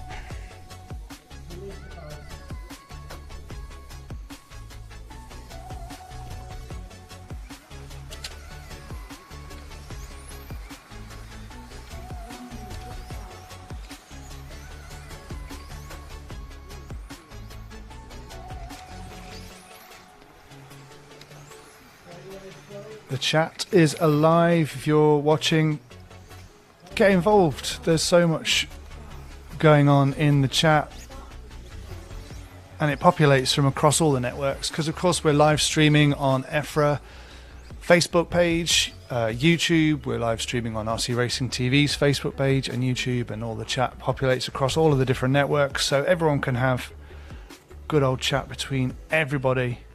That's some really interesting points being made there. Keep your comments coming in. Daniel Stanzo said, "Wow, how is crap in the B main?" Yeah, this is the thing. It's not gone well for him. I mean, he managed to get back up to towards the pointy end, but of it. But yeah, he's just not had pace all weekend. I mean, Antoine Brunet leads away from Alessio Menicucci. Remy Callan's in third position.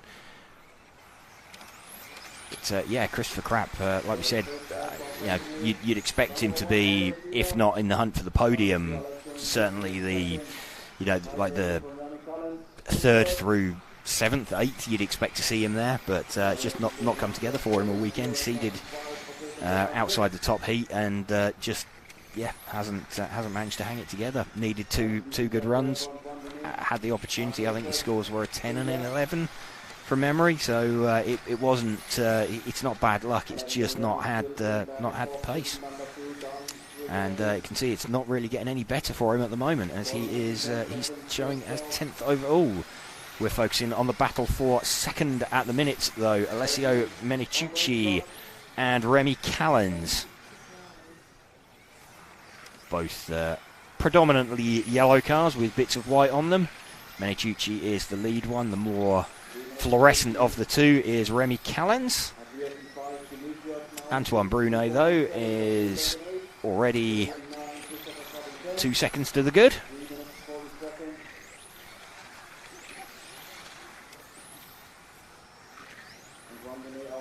Flying out at the front of the field.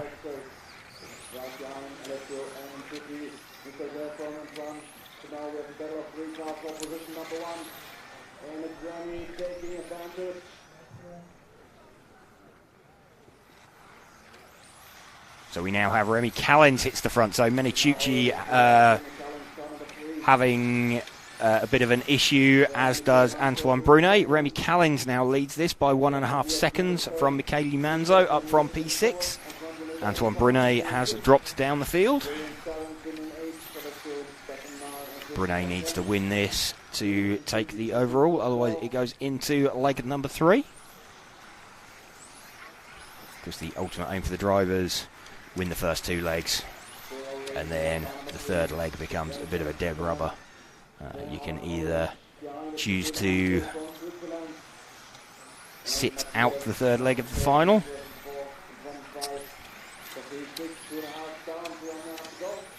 or go race.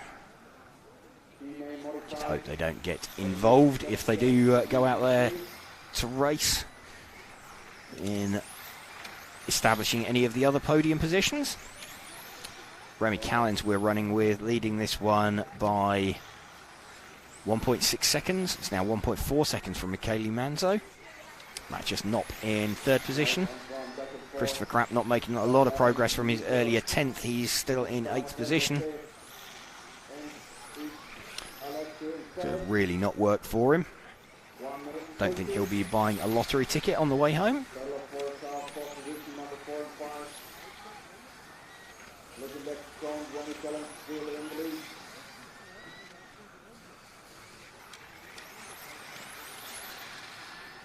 Brunet has got himself back up into 4th position, but he's got a 4-second gap between him and Matthias Knopp with 1.5 minutes remaining. So I don't think anybody is going to catch Remy Callens.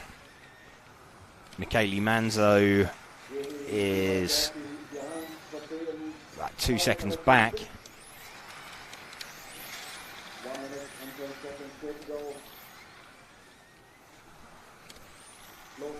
One minute to go. There's a good battle just about to come out onto the main straight now. Let's see if we can pick that up. That looks like the battle that we have got going on for 2nd and 3rd. Like 0.3 of a second. It's Michele Manzo and Matthias Knopp.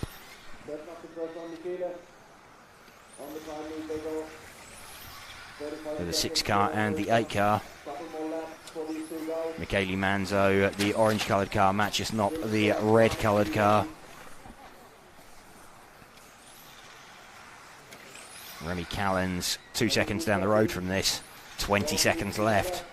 Matthias Knopp trying to take the position off of Michele Manzo. Has a look, ducks to the inside, ducks to the outside. Looks left, looks right. Can't find a way through.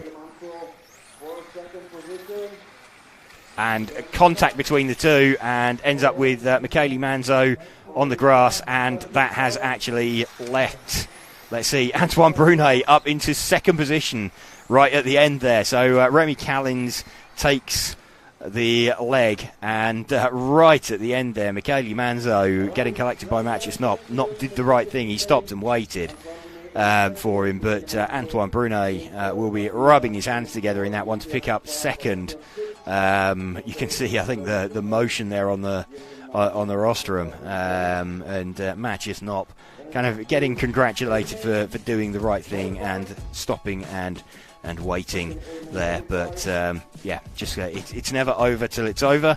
That one is not over yet, but it's all set for what could be a good leg 3.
Well, if you've just tuned in, it's a final time.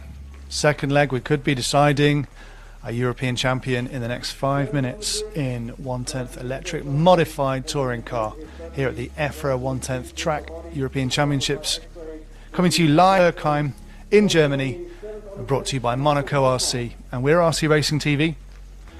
Wherever you're watching us, whatever platform it's on, why don't you just hit a like and maybe a follow, because that would do us all a good service and help us grow RC with the algorithms and such. Thanks to Hobbywing, Tony Sport, Lens Bodies and X-Ray. Drivers' introductions underway. Indeed they are. If we're going to crown somebody within the next 10 minutes or so, it's going to be Bruno Coelho. He won the first leg from Ronald Volker. It was a hard charging Ronald Volker. Didn't seem to start very well, but managed just to drive right up the back of him, super close at the end. Bruno hung on to it though, so we'll see if that repeats itself or if Bruno can manage to sort of hold off Ronald, if Ronald can get a better start. Michał Orlowski is not a million miles off either. He was very quick this morning in the warm-up. He was very quick in that first leg of the final as well.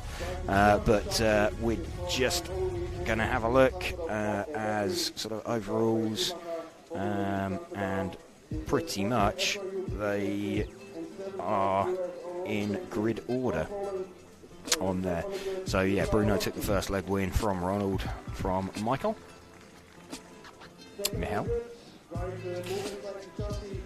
So if it looks like Bruno is going to win this, we will get over there and have a chat with him up on the driver's rostrum.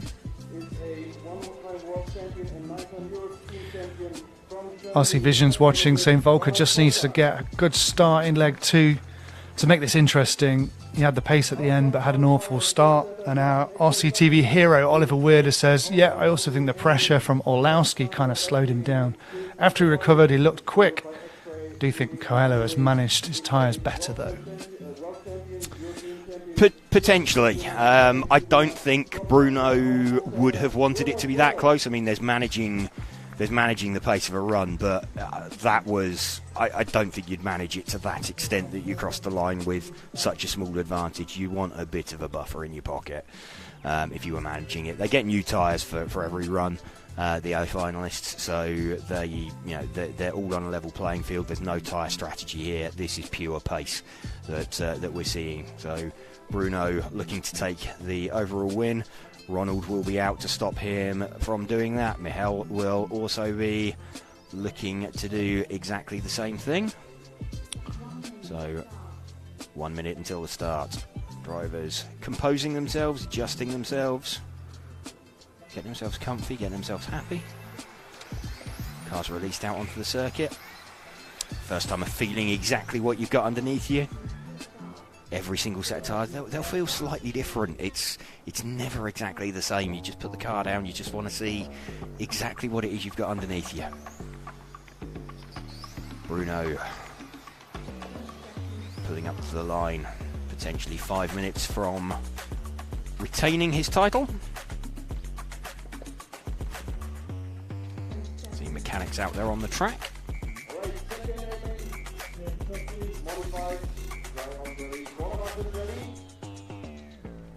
Bruno Coelho, all white car on pole. Ronald Volker, traditional race paint.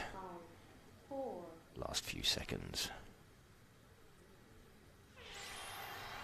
Bruno gets the jump off the start, and Ronald Volker, it's all gone wrong for him. So Ronald put a tyre on the grass, and straight away span, he has gone to the tail of the field. That is one challenger to Bruno gone straight away.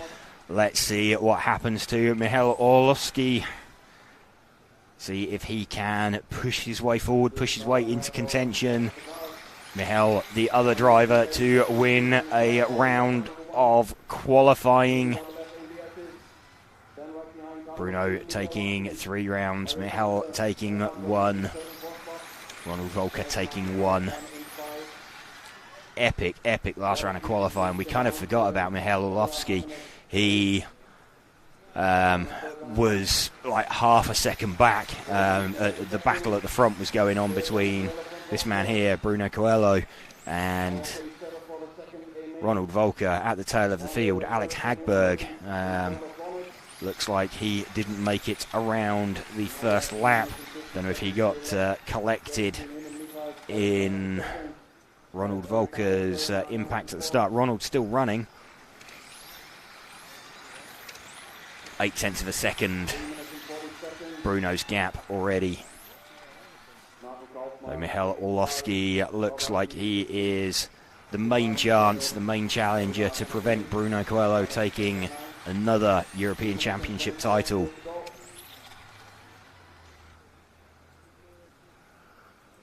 Let's see, gap up to 0.9 now.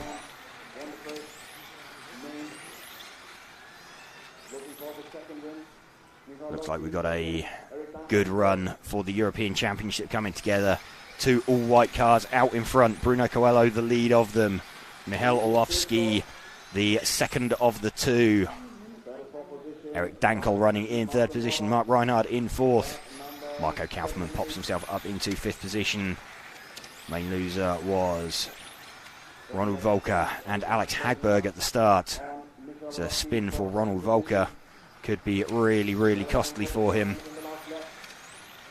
1.2 seconds now, so Bruno is pulling away at the front of this one. Michal Orlowski not seemingly able to do anything about this car that we are following at the moment. Just over half distance in the race. Bruno Coelho looks like he is heading for another European title. Stayed, the gap's come down very slightly, but it was like 0.5 it's come down by.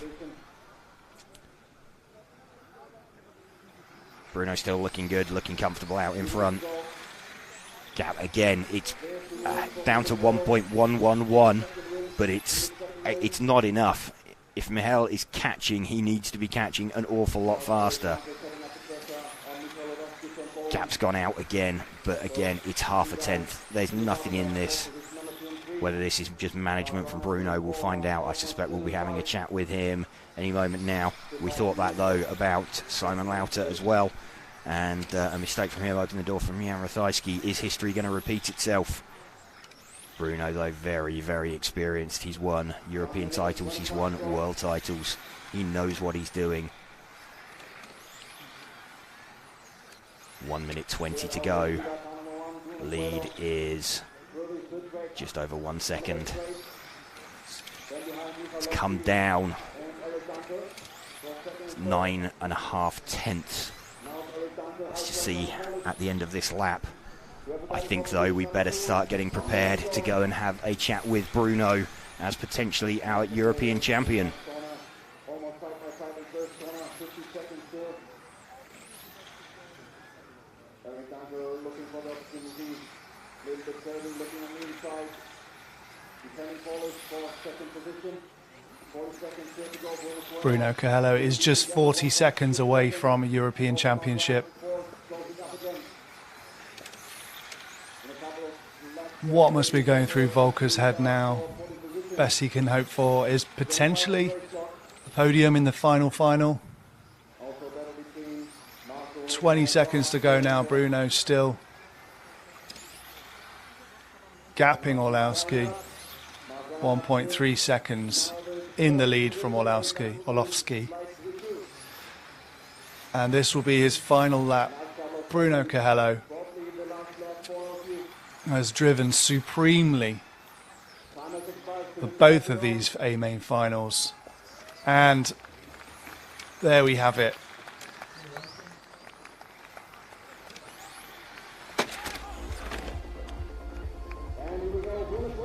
Congratulations to Bruno Coelho. Takes the European Championship. Volker, the first to give him congratulations. Teammates, Hagberg there from the X-Ray team. Mark Reinheid, ever the sportsman. What a result.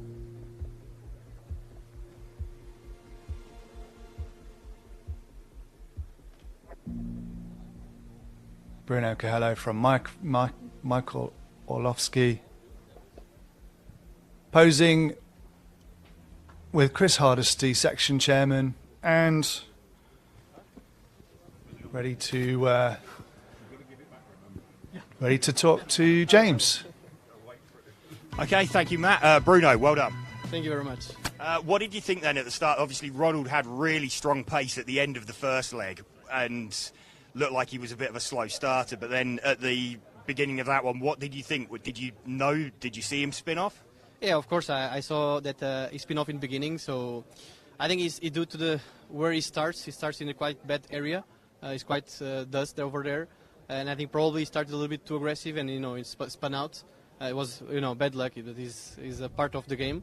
But yeah, I'm super happy about the result. We worked a lot for it. Through the weekend there was a lot up and downs. We tried to work on the car a lot to make it very good for the 5 minutes. I think this was the time that finally we arrived on the setup that was very good from the beginning until the hands. I was able to manage the gap to Michael in the hands. Unlucky, Volker spun out, which didn't result in a better fight in the hands. But yeah, I'm super happy. No, okay. I mean, you saw in the first leg, I guess, I know you were managing the second leg. It looked too close in the first leg. That wasn't you managing it. That was Ronald catching you on pace.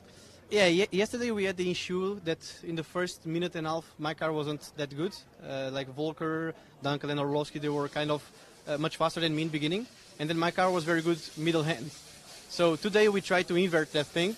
And yeah, on the first final we had exactly that thing, that the car started very good, but through the round started to push a little bit and I lost a lot of pace.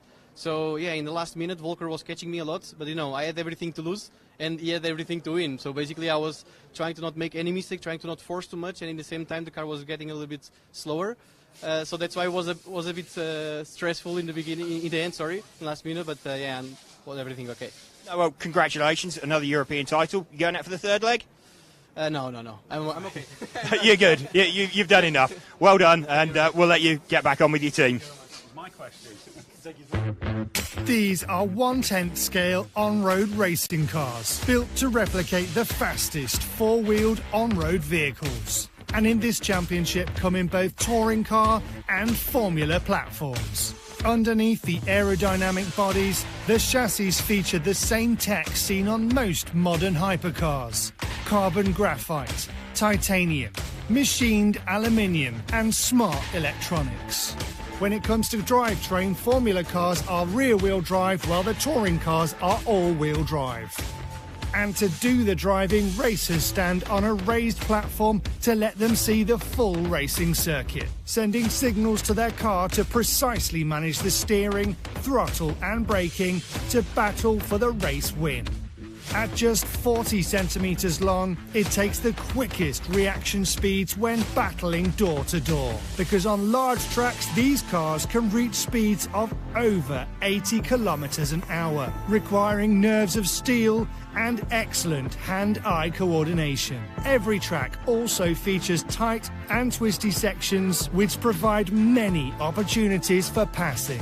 Everything on the car is completely customizable, from the aerodynamics, tyre compound and pressures, suspension including shock angle, camber and much more, and of course the electronics. Toy cars, these are not. These are highly engineered racing machines, designed to win international championships across the world.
And there's no rest for the wicked.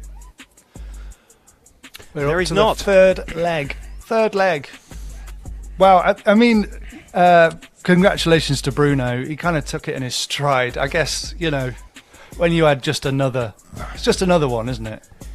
In his giant cabinet of trophies. It's just another one. But congratulations. Doesn't take anything away from it. No, but it feels like he's had to work harder for this one. I think, you know, we've seen. I don't know. It's difficult to say. I mean, it depends. At the meeting, he's had to work harder for it. You know, you could argue that if your car is that much faster than anybody else's, does that mean that the work's been done beforehand? And you know, before you've even got to the meeting. But certainly at the meeting, it feels like he's had to really fight for this one. That Ronald Volker particularly really challenged him. Michał Orlowski,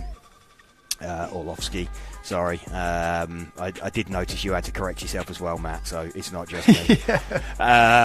Has you know, set themselves set themselves sort of a little bit ahead. So yeah, they're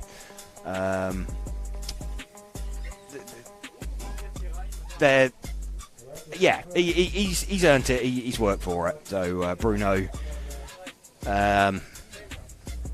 repelling the threat of Ronald. I wonder what's going through Ronald's mind now. Well, Bruno. Interesting what Bruno said, that his starting position is slightly unfortunate in that it's a dirty part of the track. That's it is offline on the I mean, if you look, as most cars go down the main straight, they're on like the outside of the dotted line. So any of the even numbered grid spots, if they choose, obviously that's the poleman's advantage. They can choose what side of the track that they want. But yes, it would be on that side of the grid. It wouldn't be particularly clean if you kind of nail the throttle off of the start and the car just goes slightly sideways. With the amount of power that they have, you're pretty likely to just get a little pull onto the grass. And yeah, you can't do anything at the start. Then you've got 9 cars arriving at that speed. There's not an awful lot you can do. But all set for the front-wheel drive class. And Oliver Heiser, despite winning the first 2 legs, he's going again. A bit of a jump start there for Sebastian Mederer. And we've had the yellow car launch through into the lead. Let's just see what car that was. It was a car from somewhere near the back. It was car 4 that leads. So 4 from 7 from 3. So bit of chaos caused by someone from the back. This third leg, they've been quite restrained so far, but look like this is their last track action of the day and of the weekend, indeed. They've been let off the leash a little bit. It's feeling a little bit chaotic. But who have we got now? Matteo Buchholz. Oh, in fact, it's the 3 car of Marcus Buchholz, I think, who is that we're running with, who is in second place with Oliver Heiser in third position, just behind him. So this is the battle for second and third position. 3.3 seconds down the road.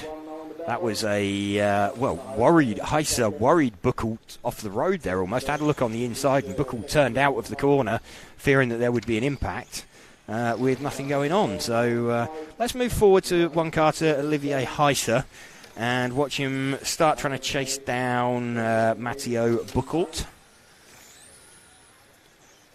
3.7 seconds it was, it's 3.4. So let's stick with this and watch the chase as it progresses.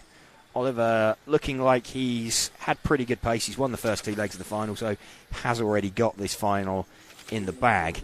It's 3.4 seconds last time around. Let's see what the gap is this time. 3.0, so 0.4 of a second. He's got 3 minutes left to close down the gap. That is lap traffic there in front of him. You just saw disappearing out of shot the lead car of Matteo Buchholz. We're running with second place man Oliver Heiser. Only 0.2 of a second he took that lap. He did have to negotiate some traffic. Let's see, he probably wants to be getting it down to around 2.5 seconds this time round. Let's see what he managed. It's down to 2.6. Gap is coming down. We're nearly at half race distance though. This kind of the best chase going on out on circuit. 2.3 now. So pretty soon we're going to start seeing Matteo Buchholz's car appear more frequently in the front of shot. There we go, you just saw a little glimpse. There he is in the front of shot now, 1.8 seconds. Just under 2 minutes to go. Matteo Buchholz will see the car of Oliver Heiser looming, getting closer, closer, closer each time. It's so easy to overdrive the car when that happens. 1.5 now. Closing all the time, 1 minute 40.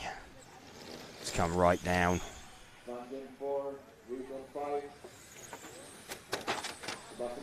And you definitely don't want traffic in front of you crashing. There we go. Gap is 1.1. Probably going to be under a second this time round. Matteo Buchelt will know that Oliver Heiser is there.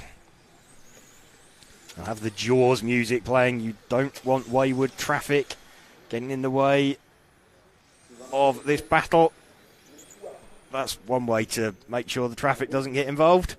Oliver Heiser with a bit of a shoulder. Oh, Oliver Heiser just about hangs on to that. A little bit of a wobble there with too much curb. I mean, he had the gap at 0.6.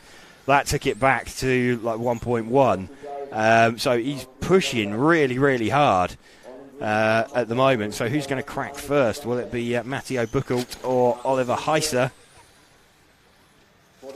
40 seconds to go now.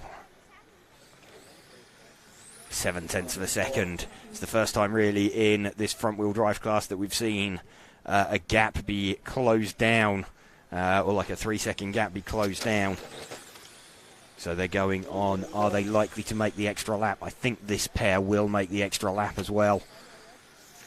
Matteo Buchelt won't really want that extra lap. That's another lap that he's got to defend. And having that traffic in front of him, he certainly doesn't want that. So we're going to go through and begin the last lap. He's got there. Oliver Heiser is right on the bumper. And they are on their final lap now. Oliver Heiser trying to find his way through. He's done the hard work. He's caught him. So Oliver Heiser trying. Has a look. Oh, touches it. Ends up on the grass. So Matteo Buchelt takes the win there. Already had the first position sealed anyway, did Oliver Heiser, having won the first two legs. Did all the hard work, catching him right back up again. Good drive though, good keeping his head from Matteo Buchelt. Would have been so easy to throw that away, and really good.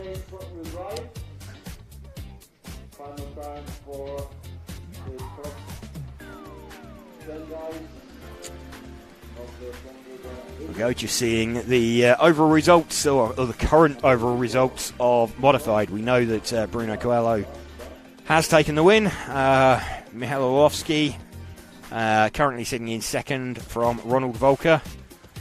Mark Reinhardt also up there. Eric Dankol, Marco Kaufmann.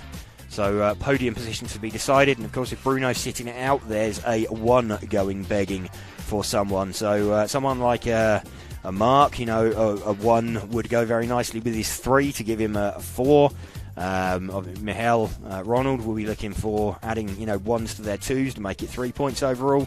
All that we know is Bruno has got the overall win at the minute. So we will bring you that action later on. Here we go then, a final. Daniel Perlman has already won the first 2 legs. But what a hero. He's taking the start for leg number 3 as well. He wants to complete the deal. Soren Sparbeer. Just fancies it. He just fancies it, I guess. He does, absolutely. Soren Sparbeer starting in second position. Adam Isay third. Andy Murray will start fourth. Stefan Schultz fifth. Enrico Jung in sixth position. Stefan Kroner, Loris Buchelt, Emily Rathajski and Lennart Buchelt.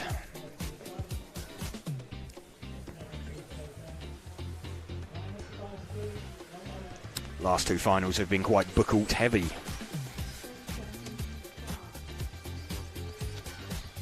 Team Buchelt. Indeed. And Team Rathajski. Yeah. And as we established earlier, not Team Donath.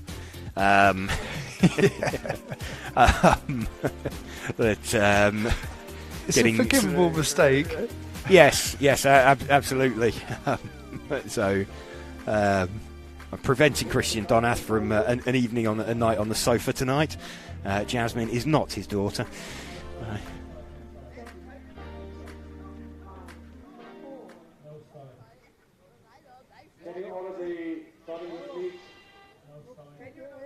So, not started.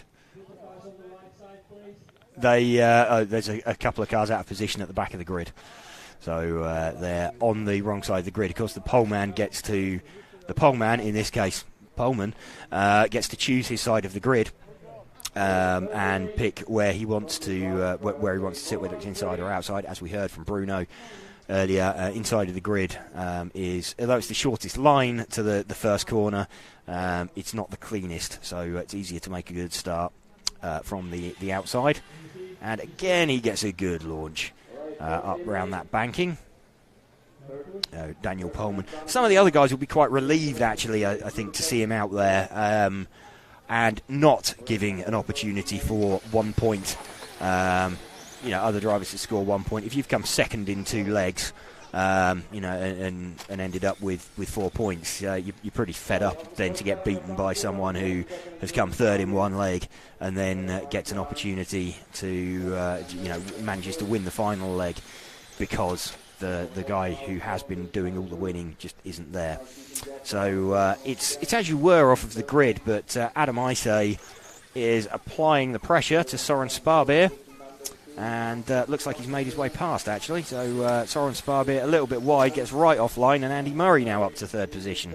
So Soren Sparbeer now fighting rearguard action, makes another mistake, and that allows Stefan Schultz through.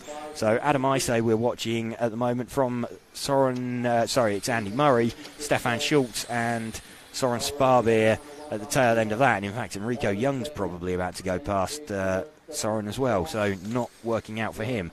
Andy Murray with the yellow-coloured car, crawling all over the back of Adam Isay.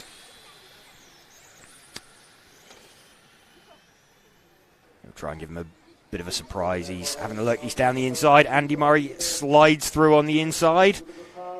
Round the outside of Isay. Isay spins off. I don't think that was any contact with Andy Murray there. I don't know if Stefan Schultz got involved in that. That looked like... there didn't appear to be any contact, certainly from what I could see there. I don't think there was any contact between Andy Murray. I'm not sure if Stefan Schultz had any contact. And Andy Murray puts it on its roof, gets back on his wheels again. Stefan Schultz now from 5th on the grid up into 2nd position. And Soren Sparbeer, having looked to be struggling a little bit earlier, back up into 3rd position, but sideways coming round. Andy Murray, we saw him do this yesterday. He got himself up into the lead, and again, too much curb, and just popped it over onto its roof. Daniel Poleman, meanwhile, 2 seconds in the lead from the car we've just seen exiting out the front of shot. Soren Sparbeer's car looks pretty evil on corner exit. He's sort of getting to the middle of the corner, and it's wanting to step out. Andy Murray trying to drive around the outside of him, and Adam Isay also getting involved. He wants past Andy Murray and tags the back of Andy. A little bit of a wobble from Andy, who manages to hang on to it. So we're watching the yellow car of Andy Murray and the blue car of Adam Isay, and Adam tagged Andy and stepped out of the way. I think that's Enrico Jung now that he's just let back through, thinking that might have been Andy. It was, because Andy had ended up on the grass and is now down towards the tail of the field. So a bit of a mistaken identity there. Enrico Jung's car is a more lemony yellow, not quite as vivid as Andy Murray's fluoro yellow. This is Stefan Schultz we're with, meanwhile. Now we've got gaps everywhere, all over the field. Adam Isay's back down towards the back of the field as well, so he has waited somewhat for Andy Murray. Daniel Poleman, meanwhile, with 1 minute to go. Let's pick him up. We haven't really followed him at all. He's just coming out onto the main straight now. The minty green coloured car. And that's exactly how his car has looked all weekend. Absolutely mint. It is just heading round past the traffic. They're getting out of its way.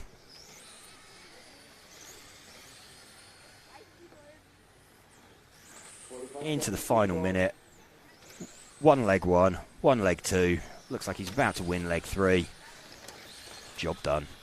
Little bit of a sideways slide there for the crowd. Thought he was going for a Gilles Panizzi moment and do a donut for them. 30 seconds left to go. Daniel Pohlmann looking really comfortable out in front. Has every time he's been on the track.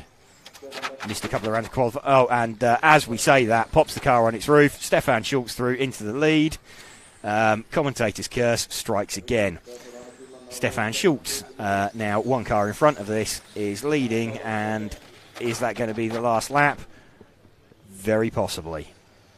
Time expires. Stefan Schultz crosses the line. He's led one lap all week, and it was the final lap. It was the lap that mattered.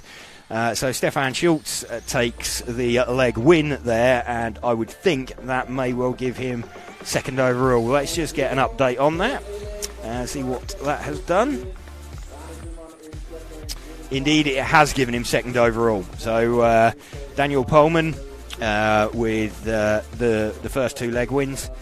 Stefan Schultz winning that last leg adds very nicely to his second in leg number 2. And bumps him up to second position overall, with Soren Sparbe in third position. Adam Isay fourth overall, and Andy Murray comes in 5th. And there we go, we're just seeing that confirmed with the overall positions. So 1 and a 1 for Daniel Pohlmann, and all within one lap of being 3-1s.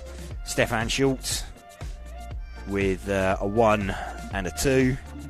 It would have been enough anyway, because it didn't really affect anything. He would have secured it anyway with another second place would have given him 4 points.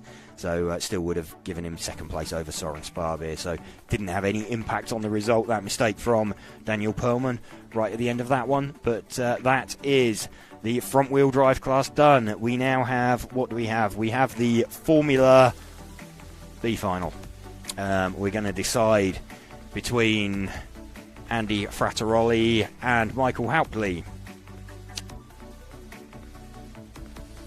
It might not be a big decision looking at the drivers on the rostrum. Driver on the rostrum.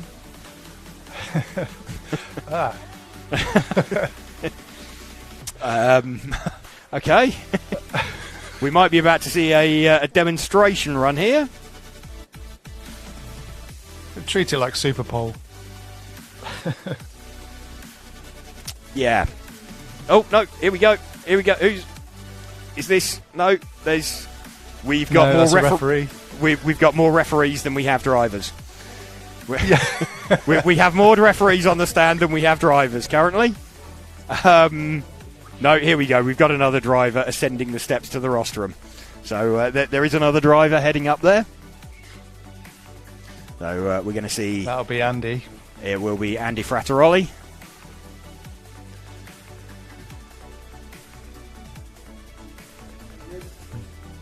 Andy, the president of the Swiss Federation, and Michael also driving for the Swiss Federation, so this is a bit of a Swiss national. It is. I mean, you can say what you like about them, but their flag's a big plus, isn't it?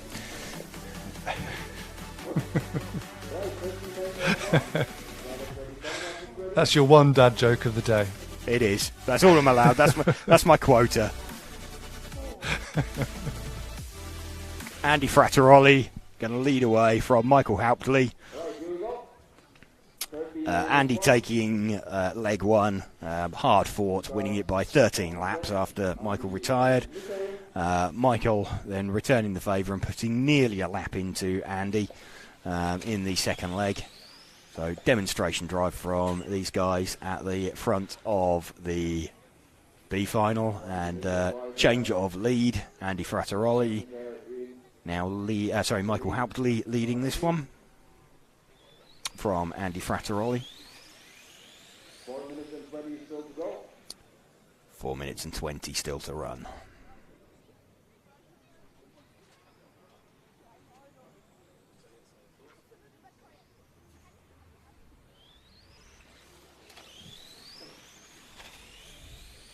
Still relatively close. There's still only 1.5 seconds between them. 4 minutes.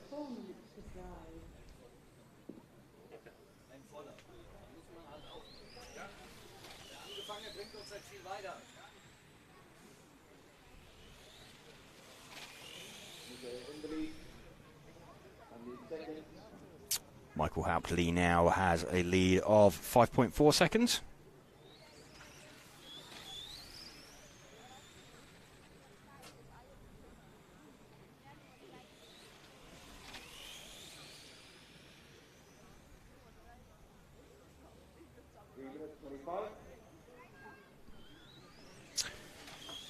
And we see Andy Frattaroli on the grass, so that is going to extend Michael Hauptley's lead.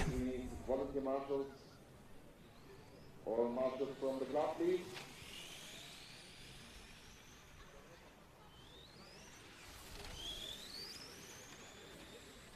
Michael Hauptley going to show that you can lose a wheel in the first leg and still win overall. Never give possibly. up, that's what that says. Absolutely. Still a really good opportunity. Is he going to lap Andy Frattaroli? What is he? He's nearly 12 seconds to the good. What's his average lap? Average lap 16.5. Could be on. It's 12.6 seconds now. Last lap was 0.7 faster. Could well be on. We're running with Andy Frattaroli's car. We said it earlier, but Andy's car super quick in the wet yesterday. But whatever rain gods he was praying for, they have stayed away. I can't believe, looking at the forecast coming into this, I was sure that we would be sitting here with 3 days of rain. And apart from a brief sort of shower yesterday morning, which even that, the timing of it, it was kind of perfect because it's, we'd already had seeding on Thursday. We had, so everybody was kind of sorted into roughly the right order anyway. So it didn't have any impact on the qualifying heats that they ended up in. And it was pretty much all wet for the Formula class, pretty much all wet for the front-wheel drive class.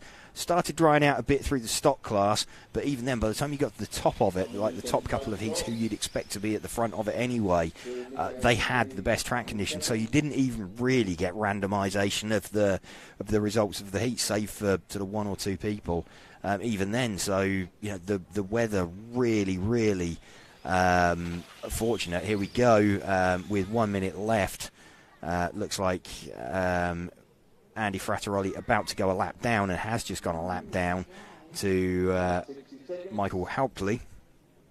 Let's pick up Michael's car, the lead of those two, the sort of white and blue coloured car as he runs for home now with 50 seconds. We've followed Andy around.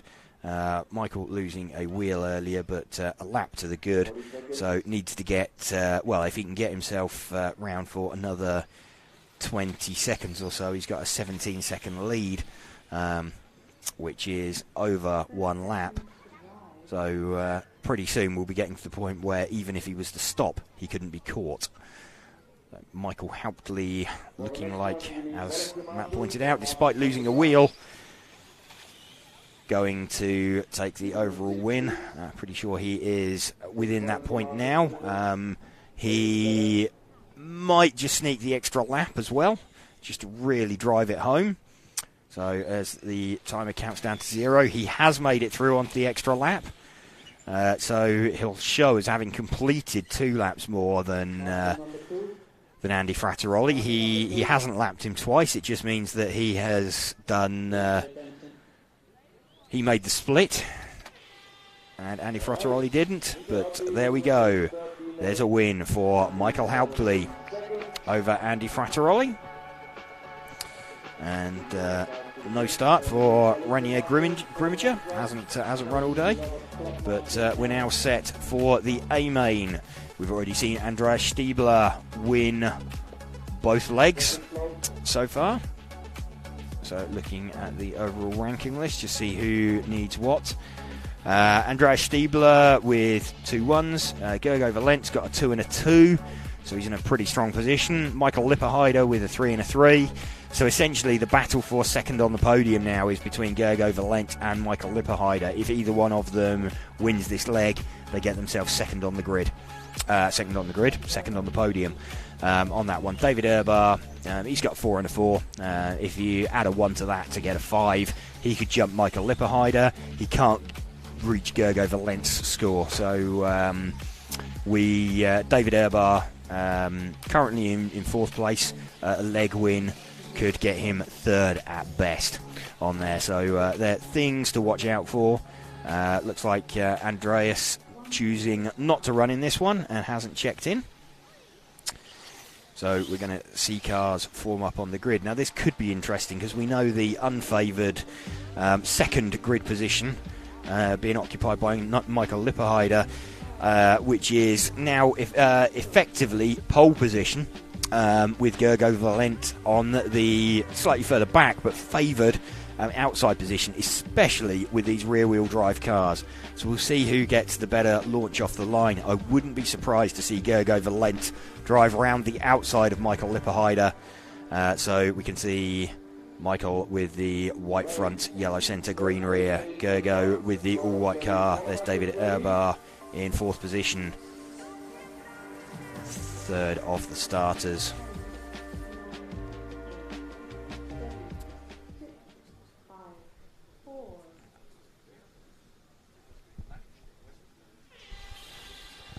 They get away, and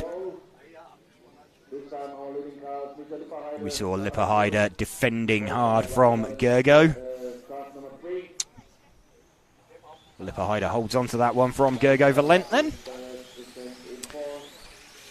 So it looked like Gergo, he did get off the line slightly better, but it was almost, it was too good but not quite good enough to start. He didn't get all the way alongside. And didn't get a chance to try and have a run around the outside. Michael Lipperheider running in second position then from Gergo Valent. The battle for second overall. Andreas Stiebler having already won the first two legs. He has been the class of the field. He had been the class of the field all week.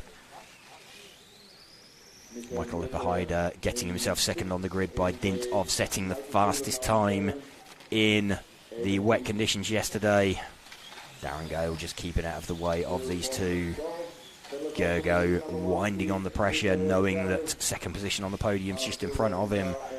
David Erbar having a fairly quiet weekend by his standards, in third position, and we've seen a change for the lead there. So the white car of Gergo Valent just slipping through with much better drive in a straight line there through past some more traffic. 3 minutes 30 seconds to go. See if Gergo can start escaping. And Gergo has a bit of a coming together with some traffic. That allows Michael Lipperheider round the outside of him, gets a run on him. Lipperheider back to the front. Let's see if Gergo can repeat his extra drive as they come out onto the main straight next to each other, round through the bank turn.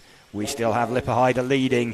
Gergo taking a wider exit off of the sweeper, cutting back onto the inside, trying to get on the power earlier and get a bit of a run to come out onto the main straight once more. And Lipperheider going defensive. Gergo Valent trying to make use of the wide line. The extra momentum carries a bit more speed, but Lipperheider doing what he needs to. There we go, a bit of a switch over, and Gergo Valent manages to wrong foot Michael Lipperheider, makes him turn inside. There's more traffic that they're passing, only at half distance in this race. We've seen it sort of ebbing and flowing between these two. Good race going on out in front. Gergo Valent currently doing what he needs to seal second position overall. This would also see Michael Lipperheider in third position on the podium, joining Andreas Stiebler, who won the first two legs. Lipperheider now coming back, still under 0.4 of a second. Lipperheider realising that he needs to pass Gergo Valent to stand any chance. He's ducking, he's diving, he's weaving. There's two cars in front of them, 1.5 minutes left. They're past one. They're past two. All right, 1 minute and 20 Less than 3/10 still. Lippahide has a look, doesn't quite come off. Gergo Valent looked like he had a lot more pace in the car, and he seems to have tightened up. He's tensed right up. The movements of the car, he's not flowing like it was. He seems to be...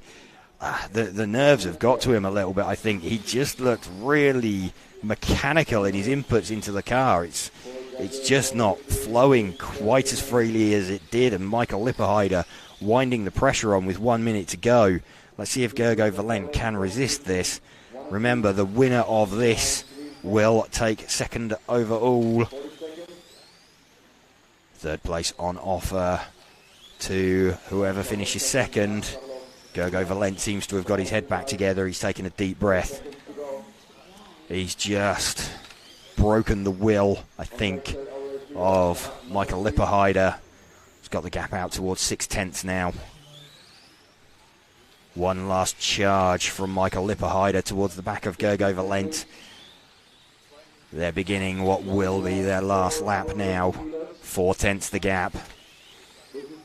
They're on their final lap now. Lippahide throwing everything at this. Valent just needs to keep it clean for these last few corners as they come around the last corner. Hasn't worked for Lippahide, so Gergo Valent takes the second overall by winning the final leg from Michael Lippahide. Really good battle there on that one. And let's just confirm what that's done with the overall. Pretty certain we know. And indeed, we have Andreas Stiebler with 2 1s. Gergo Valent with a 1 and a 2. Michael Lippahide with a 2 and a 3. Just confirming what we knew there.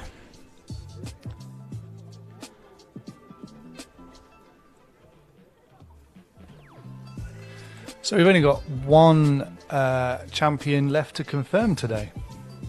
It's all still to play for the podiums, but as we enter Spec, this is the one that's all to play for, right? This is, yes. So we have story of Spec so far, if you're just joining us.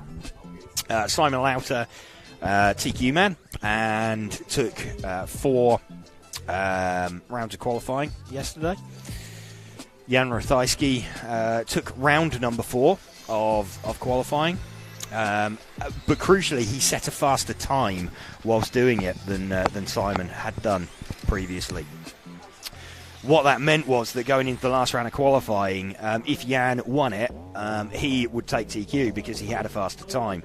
So Simon did really well, resisted the pressure. He won the first leg pretty comfortably.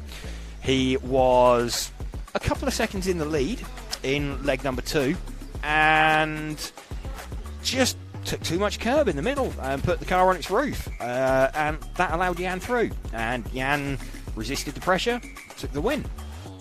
So we're now with 1 leg win each from Simon Lauter, who finished second, and Jan Rathajski, who finished second in the first leg and won the second leg. So it's kind of winner takes all between them. It's going to come down to fingers and thumbs, I think. We'll have a look at the final times in a moment because the tiebreak will come down to whoever set the fastest time. So I will check on those in a little bit. But we're getting set for the E-final. And Dominic Schmid. Dominic Schmid, weirdly, hasn't run any of the first 2 legs. I don't know why you'd skip the first 2. I can understand skipping the third leg if you've won the first 2, but I wouldn't see why you'd sit out the first 2 legs and then do the third leg, unless you're nursing a pretty epic hangover or something like that. But yeah, that's anyway. Dominic Schmid leading from Jaroslav Kritz. Want to watch out for as well Jaroslav Kritz Senior, because he made his way up from 12th on the grid. If you're wondering why there's more than 10, it was just an agreement between the drivers to knock a final out of the day. But going to see if he makes his way forward from there. But Jaroslav Kritz Jr. Won the first leg. Just going to see how this ends up being sorted towards the end. If Jaroslav Kritz Sr. manages to insert himself on the podium again, because he's already got 2 top 3s. If he manages another one, just seeing Andrew Walters get biffed out the way as well, just out of the corner of my eye. But we are watching at the front. Dominic Schmid leading this one from Jaroslav Kritz. Dominic driving the white front, yellow centre, black rear car. Jaroslav Kritz, the white front, pink rear. Less than 0.3 of a second between them. Jaroslav Kritz holds a bit of a tighter line through the banking. Just looks like his car holds its line a little bit better mid-corner. Just comes off the corner with a little bit more speed. It's whether he can use that 1/4 of a second between them. You can just see there, he's just able to get a slightly tighter line without scrubbing that speed off. And again, a little bit tighter, a little bit tighter. Still needs an opening though. Dominic Schmidt driving defensive, driving tight. You can see parked it on the apex of the corner there. Didn't give the opportunity for Jaroslav Kritz to get on the throttle. See if he's got any kind of an overlap. Here's the opportunity. Didn't quite get on the ins, didn't get far enough alongside. Again, it was almost too close to him then in the banking. Had to back out of it. Couldn't carry that speed that he had on the way in through. A little bit of a wobble there from Dominic Schmid. Super close. It's almost like Jaroslav Kritz is currently running, he's running too close, as daft as that sounds, to Dominic Schmid. He's not able to use that mid-corner speed that he's got to get the exit onto the following straight. He's now made a very small mistake and dropped back. Let's see if that actually allows him an opportunity to carry some extra speed off of a corner. Not like that, it won't. Little bit of a wobble there with 2 tyres on the grass. He's still got 1.5 minutes left. He still has time to try and make his way through. Here we go, he's back right with him again. Still looking like he can. Turn down the inside. Dominic Schmidt driving a very tight line. If he is driving with a hangover, this will sober him right up. But as they come through, it's certainly going to have caught his attention.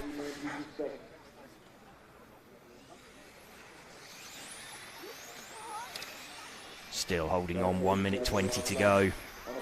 And on its roof, Dominic Schmid had it in his hands, threw it away. Let's just see exactly what he did there, because again, that didn't look, we've seen this with other cars. It doesn't look like they're taking that much curve. It started earlier on in the corner. It was a progressive thing as he turned in. As he turned in, it just flipped up on 2 wheels, and it just carried on going over. So Jaroslav Kritz now with a 2-second lead from Dominic Schmidt. The speed of them was such that they're already, the speed of them so far in the run was such that they were already that far in front that no one extra came past them. Jaroslav Kritz would take the overall win, although he has just collected a back marker as well. Got slowed, but with 20 seconds to go, his lead gap is 1.4 seconds.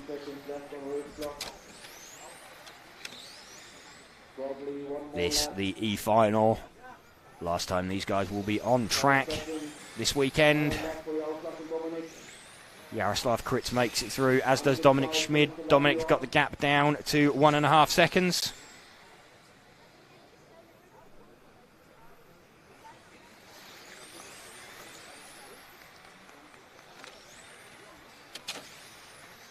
Waiting for the last start. And here we go. All cars are finished. Jaroslav Kritz with a win in the third E-main. Dominic Schmidt in second. Peter Knudsen in third. Jaroslav Kritz in fourth. Jaroslav Kritz taking that one. Victoria Kennedy in 8. Markovic in 9. Simmons Daniel in 10. Daniel Laszlo did not start. You can see Zach up there getting us some pictures. Again, they'll be available for your viewing pleasure on EFRA.ws. Nicely galleried away.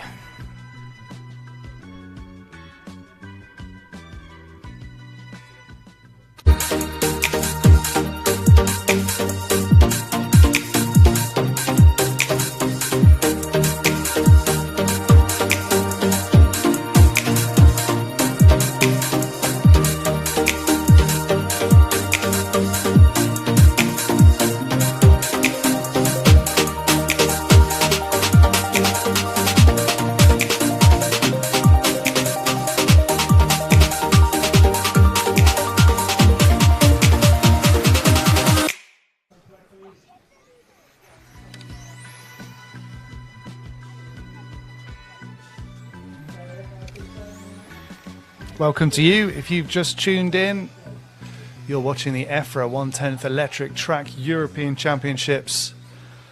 Coming to you live from Türkheim in Germany. It's finals day. We're nearly there. This is Spec. This is the D final of Spec. We still have an A final of this class to decide the overall winner. There's still plenty of action to go over the next hour and a bit. Thank you to Monaco RC for supporting this stream and for being the title sponsor. Also thank you to Hobbywing, Tony Sport, Lens Bodies and X-Ray. Niklas Storm has won the first 2 legs of this final, but is taking the start again.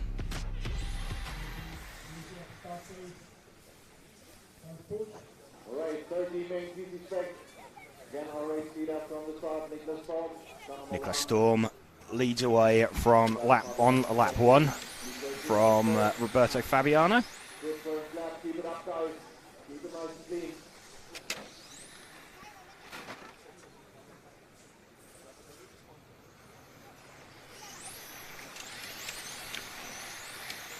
Fabiano holding on to second position from Zerold.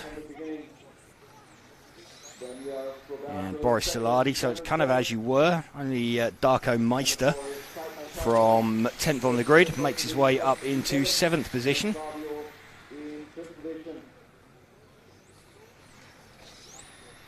So we have a pack of 3 cars fighting for the position number 3.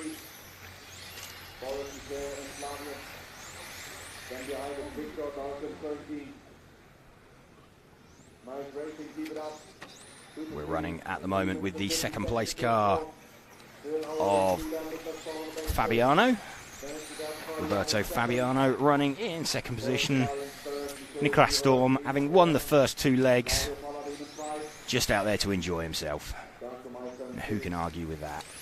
A nice Sunday drive on a Saturday. Our top 2 guys, Niklas and Roberto, heading away from the rest of the field. Then it's the pack of 3 for first position. Our cars fairly evenly spaced out at the moment. Also Victor and Patrick fighting for position number 7 on the back straight. Victor in blue and yellow. I think there's a good battle going on 2 cars back. Let's just see if we can pick those up as they flash through the sweeper. 3 minutes to go. In fact, it's not as exciting as it looks on the timing screen. They looked very close to one another. They're probably the closest battle going out on track, and in fact, that was the 5 car of Paladin. Looks quite similar to Niklas Storm, but Niklas Storm out in front. And in fact, Fabiano's got the gap down to 0.8 of a second. Let's pick those 2 up again, just as they come round out towards the main straight. So white with the red sides on it, and the all blue car down the main straight now. So that is our leader, Niklas Storm. Roberto Fabiano down to 7/10 now, just behind him. He's an all blue coloured car. There we go, just in the back of shot. Crossed the line that time, just up over 1 second. So I don't know if Niklas Storm has seen the impending danger. I think the other drivers would be quite happy for him to pick up 3 1s. 1 minute and 50.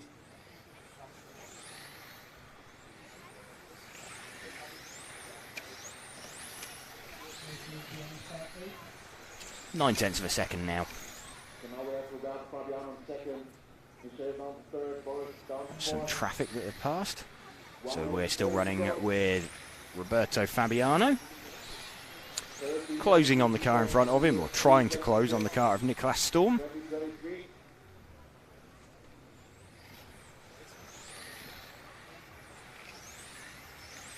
Still our race leader, car number 1. On the back straight, Niklas Storm. Car number 2 right behind, all in blue, Roberto Fabiano.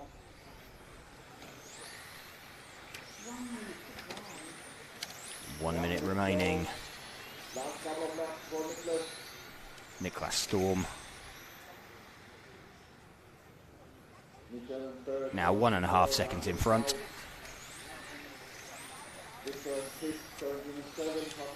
Roberto Fabiano still running in second position. It's 1.3 seconds. There's not a huge amount going on in terms of close battles. Any of the cars that look fairly close to one another are lapped cars. So 20 seconds left to go. 1.5 second lead for Niklas Storm. Niklas having won the first 2 legs. Be quite happy to roll home for the 3rd leg. See Sinan Kaptan just having a body tuck pulled out of his car. So time has expired for Roberto Fabiano. Niklas Storm is still running, the only driver to make an extra lap. Roberto brings it round anyway, crosses the line, so time has expired. Niklas Storm wins all 3 legs. We were going to check, weren't we, with the Spec, who has got the best final times. So let's have a look at this one. Let's have a look. Final run.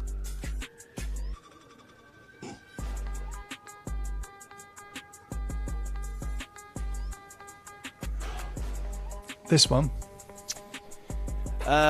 Yes, there we go. That's what we want to see. So Simon Lauter has the fastest time with a 22.303.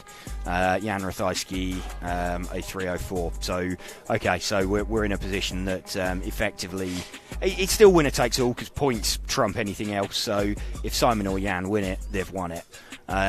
In the event it comes to a tie break, because if both of them were to finish third, Ollie Bultink has got, what's he got, a 3. So if he was to win the final leg, his best would be a 4 points. So you'd then get, what would you get? They'd still be on 3 points. Simon would still win it. So effectively, Jan Ratajski needs to win the last leg to win it, because Simon has the tiebreaker advantage in his favour. If Jan fails to win the final leg, Simon Lauter is the winner in stock. Christian Steinberger on the YouTube chat makes a very interesting point. If Simon Lauter wins leg 3 of TC Spec A final, then we have 4 winners, all from the TQ spot. Yes, we would. All winners will have led from TQ to win. Yes, indeed. That would be. I mean, it shows that qualifying works effectively. It puts the fastest drivers in order. Looks like Alex Kunkler not taking the start in this one, having already won the first 2 legs. Hoping that we get some similarly tall drivers on the podium with him, otherwise it's going to look very odd. Simon Horak, Mark Valent, Jasmine Donath, definitely not the daughter of Christian, out there in 4th position. David Erbar, Riccardo Fanili, they have led away. Simon Horak leading off with his red coloured car, with I think there's some sort of white detail, 1 white stripe down it. Mark Valent in 2nd position. And Jasmine Donath, she'd got herself up into right up at the pointy end of the leg last time, and then just rolled the car over a curb. Again, they're doing some weird stuff where you take just a tiny amount too much curb. I almost wonder if it's it's like side bite on the tyre that the car just hops and digs in. But right out of the front, we've got Mark Valent crawling all over the back of Simon Horak. Jasmine Donath just sat back there, just watching, just observing, content to see if she can pick up the position from them. Great run off of the corner there from Mark Valent. Popped the car up on the curb and managed to lay down the power. That will have... He just ran out of space to pass Simon Horak. Not quite as good that time. Not sure if it was intentional or not. that look, but they touch and pop up on the curb. I think both of them just hesitated as they picked up the throttle there, but you know, the front four covered by, what have we got, just less than a second, covering the top four at the moment. Yeah, it's top four covered by 0.8 of a second. You can see them all on shot. We've got Simon Horak over onto the curb, back onto her wheels, and drops her down the field. So exactly the same thing that befell her earlier. Simon Horak still leading it from Mark Valent. David Urbar now into third position after that very small but costly mistake from Jasmine Donath. White and yellow, directly behind, white and blue. Fight for position number 5. Don't fight by 5. Alright, keep it clean. Looking back in front. No space for Mark Valent still trying to find his way past with a minute and a half to go.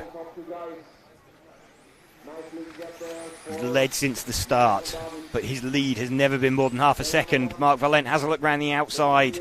Let's have a look. Can he cut back? No, he can't. Not quite. Let's see if he can get better drive. No, there's no gap there. Let's just see if he can set him up, get him to hold a tighter line. Can he undercut him coming out onto the straight? No, he can't. Let's go. It's a lower line into the sweeper. There we go. There's an opportunity. No, there's not. Here we go. He's got him. He's straight through. So good. No, he's come back.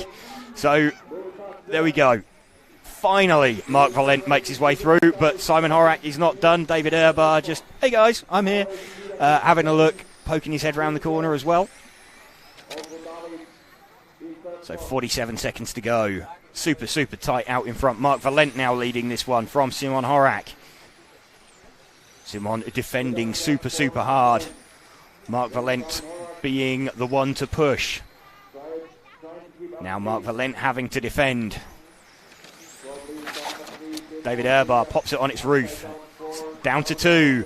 Has a look on the inside. There we go. Simon Horak back to the front with 20 seconds to go. Simon Horak now leading this one from Mark Valent. So they come through. This is going to be, let's have a look. This should be their final lap that they're on. As they come through, it's going to be super tight whether they make it onto an extra lap. They're not. So here we go as they cross the line. Simon Horak does get that back. So he had the lead, held the lead for a long time, and just lost it briefly to Mark Valent. And then Valent just managed to get himself back in front at the end. Little shake of the head from Jasmine Donath there at the end, with her little mistake on the curb. But Simon Horak taking that leg from Mark Valent. That is the C final for Spec complete.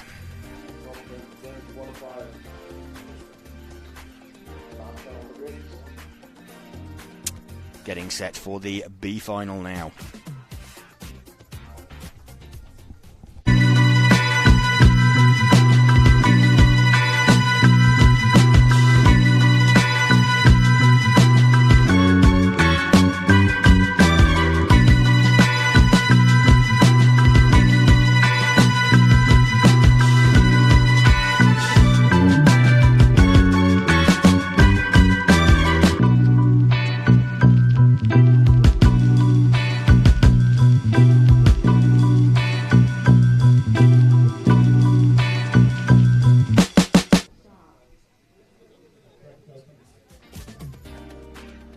Couple of minutes till the start of this final. Just having a look again at our overalls.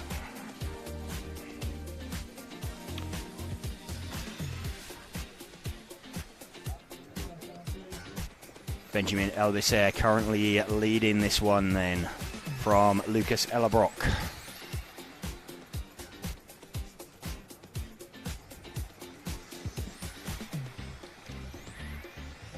Tied on points, so it's Elbiser versus Ellebrock for the overall win on this one.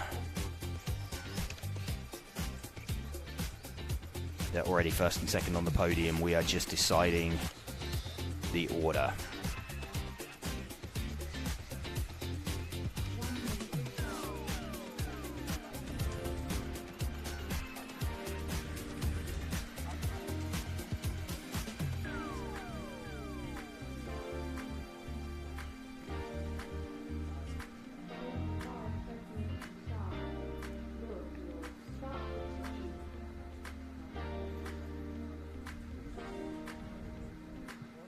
Alright, third female GT Spec. Drivers ready, corner marshals ready. 10, 9, 8, 7, 6, 5,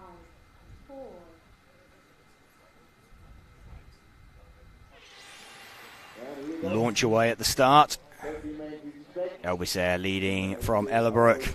Very, very nearly contact. I think Lucas Ellerbrook had to check right up there to stop creaming into the back of Benjamin Elbisair. Benjamin, the all red coloured car. That's Lucas Ellerbrook, the white front, yellow centre, blue rear. Takes the slightly high line through the sweep. Cutting back and, tries a move, and I think that's going to end up with a body tuck for him. It really didn't come off for him as they cross, and I think they collected, I think it was Jeremy Delalondre dropping down the order. It was. That was very, very unfortunate for Jeremy. Lucas Ellerbrook has not come round for a second time, so is that a car breakage? I think Benjamin Elbisair has just won the B final. Without actually having to do anything. He can't be caught on points. He was on 3 points already. So I think we're seeing this one with Benjamin Elbisair already leading the rankings from Lucas Ellerbrook.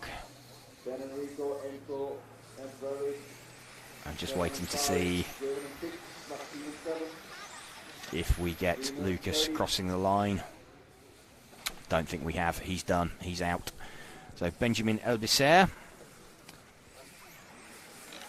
now having the opportunity to drive around freely at the front. Even if he was to stop now, the only person that could deny him the win, the only other person on 3 points, Lucas Ellerbrook, is out of the race. Next person is Enzo Ruslan. With a, what's he got? He's got a 3 and a 7. He could reach 4 points with a win. He couldn't get to a 3. So that is why we already know that Benjamin Elbisair, he already had the fastest time of the two. He is going to be the winner overall because his only possible contender of Lucas Ellerbrook cannot now get the single point that he needed to beat him. It's the same situation in the next final as well. That we're going to have. If Jan Ratajski wins, Jan Ratajski is European champion. Anybody else wins, Simon Lauter is European champion, whether that's Simon himself or any other driver. So critical for Jan. Jan knows, in a sense, it's good. He knows what he needs to do. Jan just needs to win. And yeah, everything else will take care of itself. He wins, he's on 2 points. He's European champion. Makes it nice and simple. There's no other possible sort of permutations that can play out. Podium will be a little bit harder to predict. We might have to get fingers and thumbs out for that one afterwards, but we will check in on that as soon as we know. Meanwhile, back to this final. Benjamin Elbisair is leading this one. We're running with him. The car just behind him was Enrico Jung, who's just put the car on the grass. He's still second, but he's dropped to 1.5 seconds back. A bit of a commentator's curse on that one, but saying that there was a car quite close to him. He was very close. He was like 6/10 away, and it's dropped back now to like 1.7 seconds. 1 minute 18. So we'll stick with Benjamin Elbisair.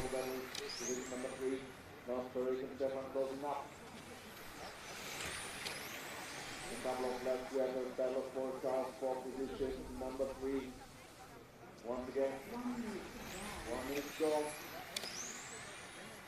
Keep that there for Benjamin. Watching Benjamin Elbisser looking set to take the win here. There is a good battle going on between Soren Sparby, Maxim Ripoll and Frederick Hovgaard for the final podium position. That's on the main straight now, actually. Let's pick that up because I think Benjamin Elbisser is well gone out the front. Here we go. This is picking up the battle. So that is Soren Sparby. Maxim Ripoll is the orange-coloured car as we go into the last 30 seconds. Ripoll has a look on the inside contact and gets... he was a little bit uncompromising coming out onto the straight, and Soren Sparby gave some of it back, and I think Frederick Hovgaard said thank you very much, and there we go, pops off into third position with the green car. So Soren Sparby now in fourth position. Benjamin Elbisser, meanwhile, 2 seconds to the good, is going to come round to cross the line. He has him and Enrico Young, the only drivers to make the extra lap. Frederick Hovgaard kind of got handed third place at the end. They're not handed third place, but was in the right place to pick up when there were elbows out between Maxim Ripoll and Soren Sparby. So Benjamin Elbisser takes that one and takes the overall final. We knew that anyway after a few laps when Lucas Ellerbrock unfortunately had to retire along with Jeremy Delalondre on there.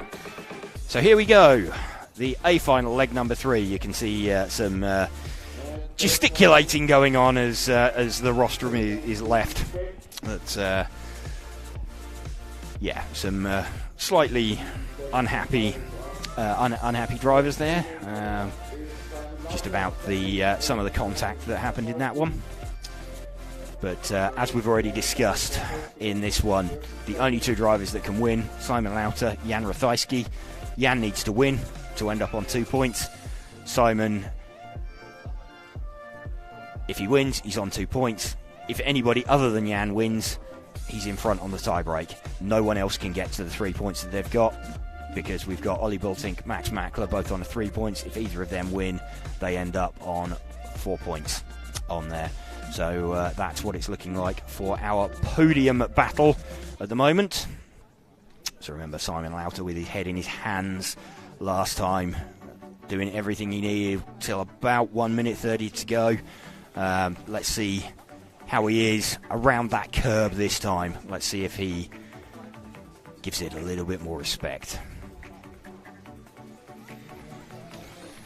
Cars released out onto the circuit.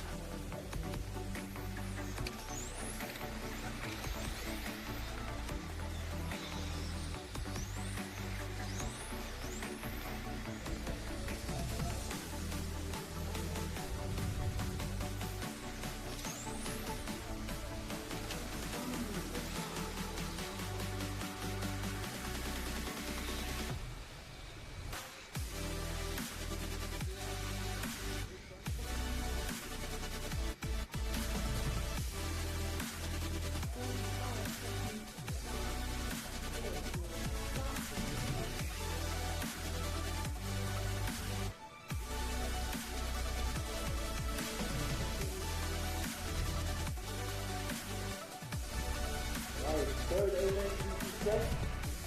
Driver 30, corner master 30. Cars formed up on the grid. Simon Lauter angled towards the inside again.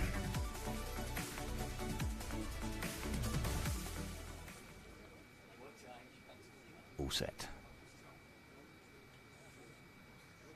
10, 9, 8, 7, 6, 5, 4.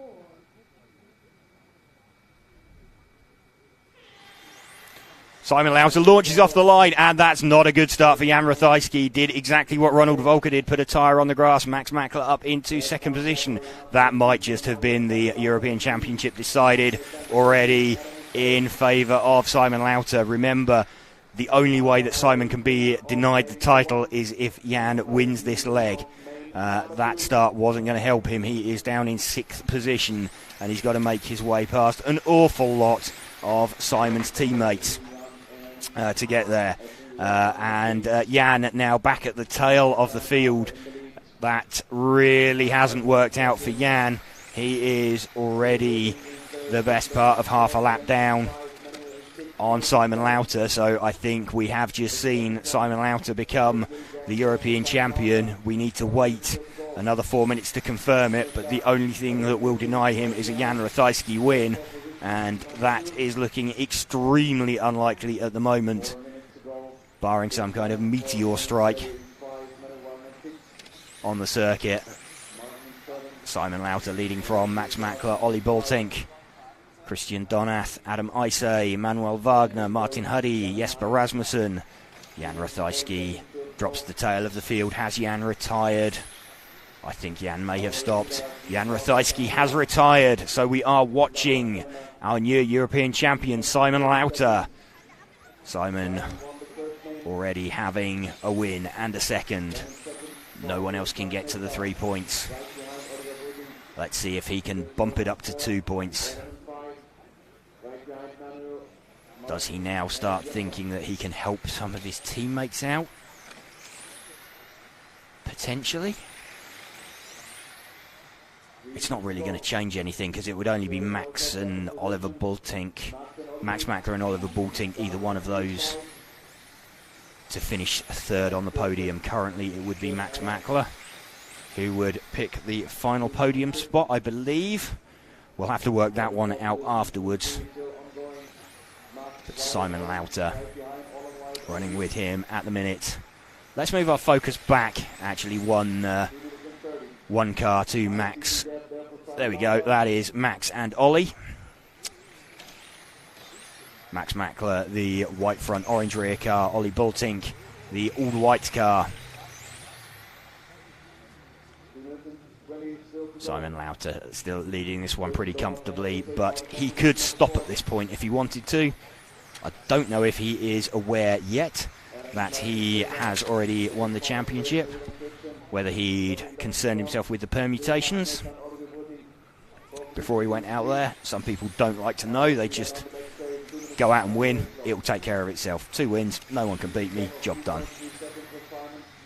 Really, really close though, this battle that we are watching between Max Mackler and Ollie Boltink.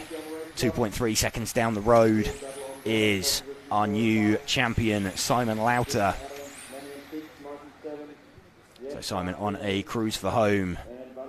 It was about this point last time that he popped it over one of the curbs on the infield. It was this curb here that we've just come past. He's got further than he did last time. That's a big mental block for him that he's overcome. We're going to get ready to go and have a chat with Simon Lauter, who will become our new European champion. We will leave you with Max and Ollie running around at the front.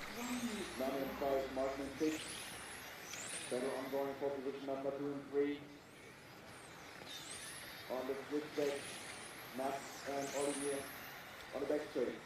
45 seconds to go. Simon Lauter still in the lead, car number 1. 40 seconds away from the winning his third A-main.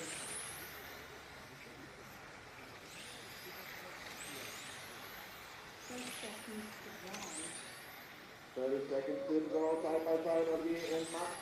Little contact there, good racing, keeping up. Not the favor for Max. Keep it clean, guys. 20 seconds away from Simon Lauter being confirmed as EFRA European champion. 10th electric touring car, Spec class. His final lap. As James said, it's already confirmed, really, with Jan Ratajski unfortunately retiring. So congratulations go to Simon. I'm sure he is ecstatic with his European Championship title. Congratulations to all of the drivers. Olivier Boltink in second, Max Nathan third, Adam Hussein fourth, Daniel Wagner in 5, Martin Ruby 6, Christian Dorn 7. Max and Simon. Max giving the congratulations to Simon. Ollie there as well. Gives him a hug. Fantastic result.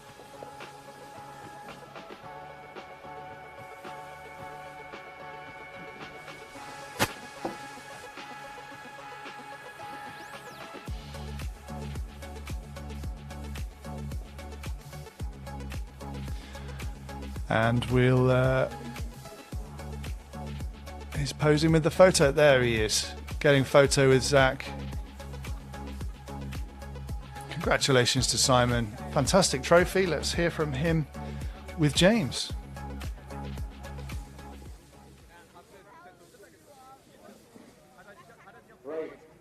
Nearly had it in the second leg. Yeah, thank you very much. I'm just happy. After fucking up A2, super dumb. I was the lucky one this time, but of course I would have rather battled it out with Jan on track. But I think he had a spin at the start or something. I didn't even notice what was going on. Yeah, Jan, it was pretty similar to Ronald in the modified leg. He put a tyre on the grass and spun, went towards the back of the field. Did you know that effectively once he was out, once he didn't, he needed to win, didn't he, to take it off? Yeah, I was rather relieved with it, but still, I would have battled it out because I know I had it in the car and in myself, and it's unlucky for him, but yeah, still, I'm happy with the result and nothing more to add. No, okay, perfect. Well, we'll let you get on, and Marshall, congratulations again. Thank you very much for that, and thank you for everyone helping me.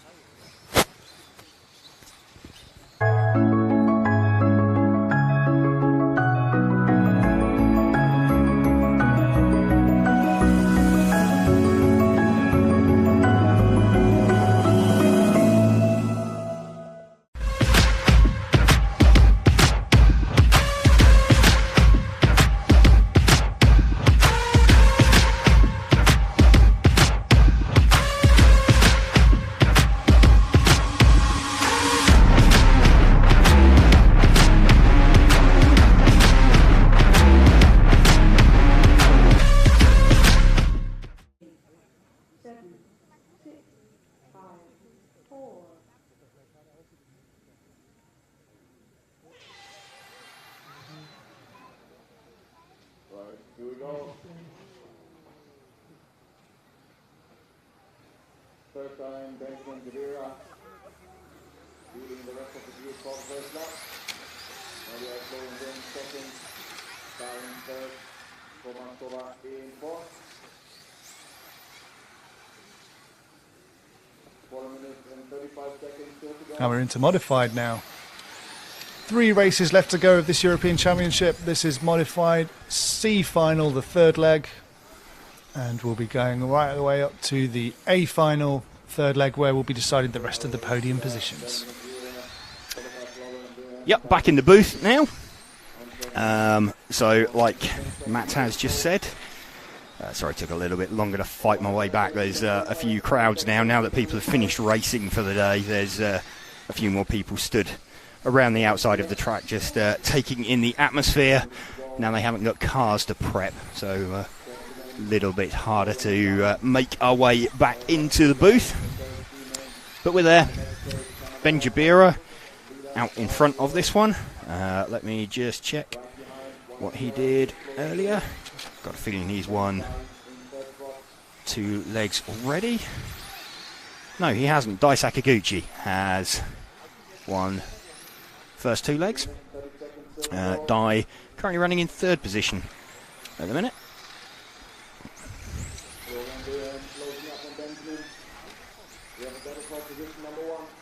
So a close battle going on actually between Florian Wilhelm and Benjamin Jabira.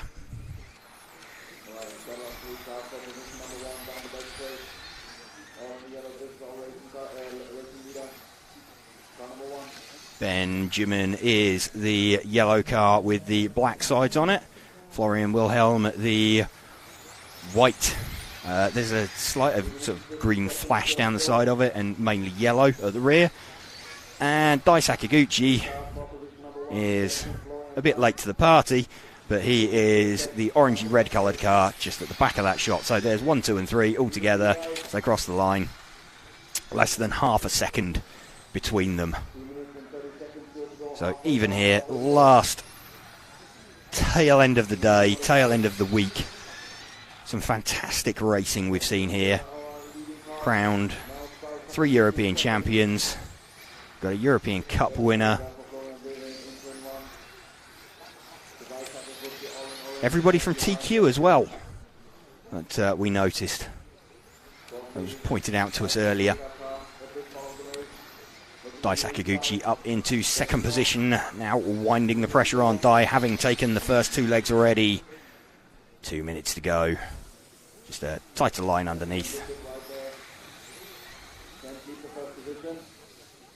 Dropping down, cutting back on the field, and Dai collects the car of Ben Jabira, and Florian Wilhelm says, "Thank you very much," and gleefully collects the lead. Dai did the right thing and waited. Time for Dai to have another go. 1.5 minutes left. That could have opened the door for Florian Wilhelm.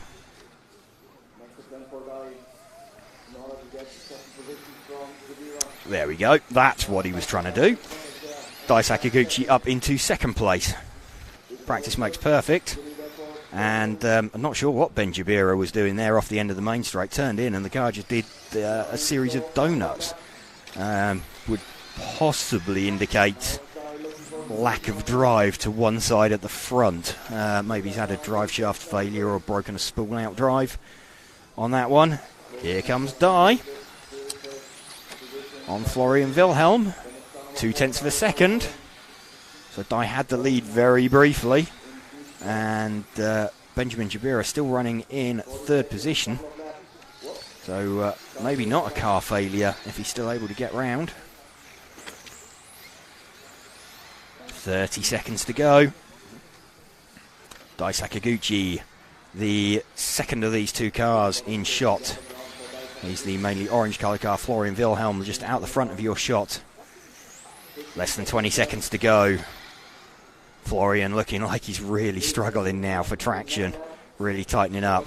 They're beginning the last lap as they fire off down the main straight once more. Dai looking everywhere, looking left, looking right, round the outside as he got the traction, can't get the power down. Cuts the inside, there we go. Last lap move for Dai Sakaguchi to take the 3rd leg. Having already taken them, Florian Wilhelm, so close. Gets within like 0.3 of a second of winning that leg, but Dai getting that on the final lap there. So really great charge back through the field from Dai Sakaguchi to take that 3rd leg of the final. Already having won the first 2, so was already confirmed as the winner.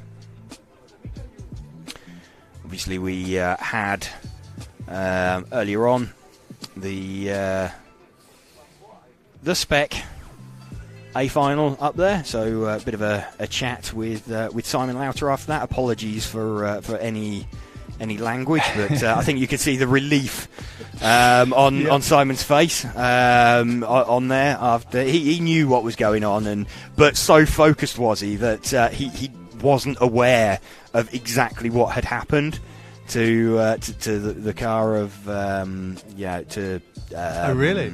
No, he didn't know exactly what had happened to Jan Rathajski, other than he wasn't immediately in his rearview mirror, but he didn't know where he was or anything like that. So that was a controlled drive.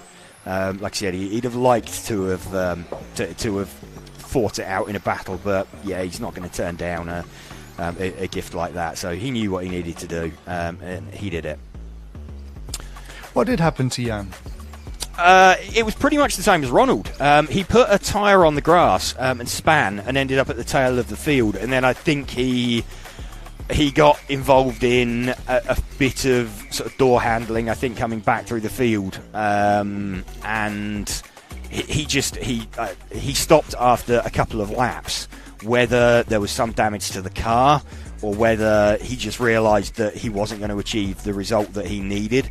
I think at that point he stopped because effectively he had to win. If he did anything other than win, he wasn't going to improve his result. So it just confirmed it. He knew he wasn't going to win, regardless of whether he had damage or not. Antoine Brunet going to lead this one away from Alessio Menicucci.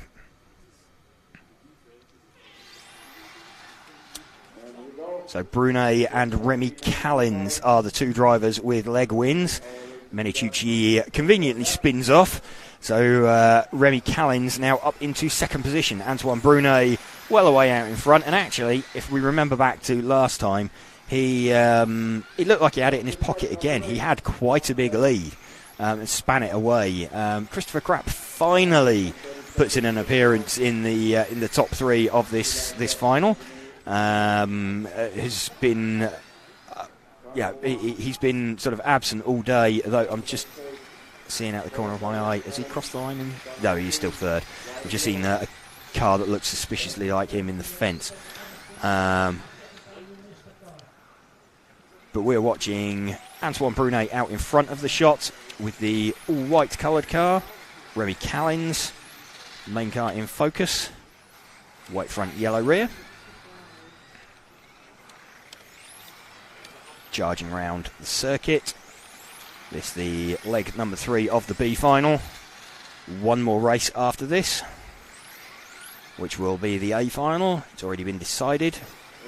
Bruno Coelho winning both legs. Ronald Volker will be looking to atone for his earlier sort of bobble onto the grass.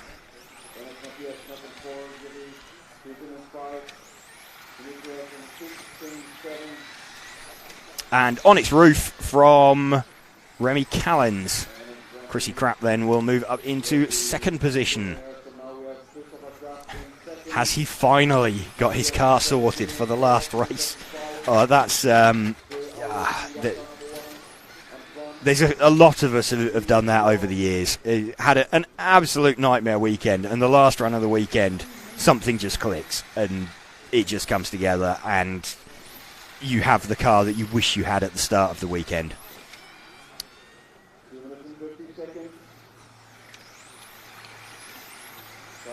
At least it's good. It's so some of these results are character building. Sometimes if it doesn't work, but you go home knowing the answer, you can at least relate. Okay, I know what the problem was. I know why. Why did it go wrong? Well, yeah, okay, I kind of know why it went wrong. Why I didn't quite get it right. You can learn that, you can put it in the bank, but you know that you haven't lost it. You haven't completely gone mental, and it's like, why are people that I can normally run with all of a sudden miles down the road from me? It's at least a little bit of solace there. Antoine Brunet, 4.6 seconds in front of this car that we are following of Christopher Krapp, though, in second position. Antoine Brunet doing what he needs to with 2 minutes left. If we can move back a couple of cars, looks like there's quite a close battle between Matthias Knopp and Yuri Weisin, those two. And I think Yuri has just got past Matthias. Let's just confirm as they cross the line. Yes, he has. So Yuri Weisin is the predominantly white-coloured car with a sort of orangey bit in the middle. And Matthias Knopp is like the orangey red. Actually looks kind of pink out the window. It's amazing the different how different they look on screen relative to real life through the window. Antoine Brunet's lead down to 2.2 seconds now from Christopher Krapp. And in fact, Chrissy drops off having made a mistake. So Yuri and Matthias we're running with. This is now second and third. Chrissy just out the back of shot. So still not quite got it right. Something sounding very evil just went past us as well, hearing in the background. Lead to fire away down the main straight. Two cars that we're following, Yuri Weisin, Matthias Knopp. Yuri the first of these two cars. 25 seconds to go. Antoine Brunet is leading this one, but he is 3.8 seconds down the road, so we'll stick with this battle to the end. Antoine Brunet, if he wins this leg, he's won it overall. The modified B final. Looking pretty comfortable to do that. So we'll stick with this. It's the close battle. Fighting for home. Antoine Brunet just makes the extra lap. Yuri Weisin takes second position. Matthias Knopp is in third position. Antoine Brunet, though, the only driver to make the extra lap. Antoine Brunet taking that and will win the B final overall.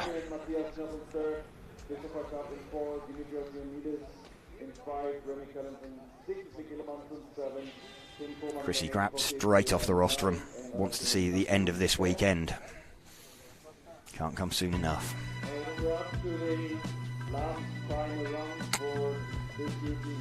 Well, we're nearly there. This has been a fantastic week of racing. Thank you to EFRA. Go to EFRA.ws to find out more about this kind of racing.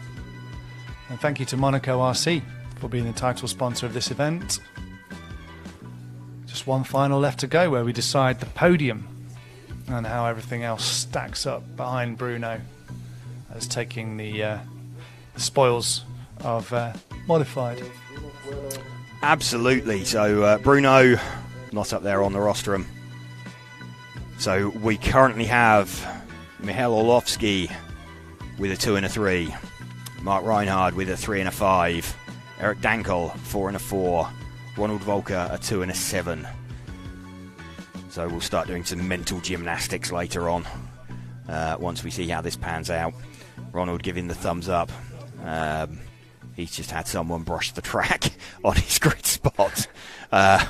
He doesn't want that sideways pull off of the track again.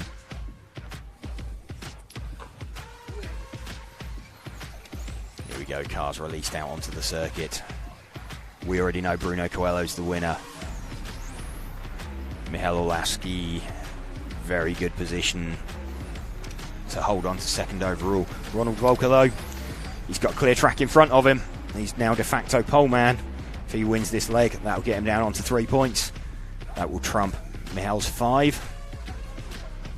Mark Reinhard can get himself onto 4 points as well. So a win for Mark would get him second overall. Best Eric can do is 5 points because he has 2 4s. So he would not be able to beat Michal. So I think we're looking for Ronald, Michal and Mark as probably the sort of contenders for second here. It's a bit of an outside chance for Mark, but if he wins this final leg, which of course he's capable of doing, he could well do this. Here we go. Let's see if Ronald gets a good launch already. He's pushed himself over to the left-hand side of his grid box.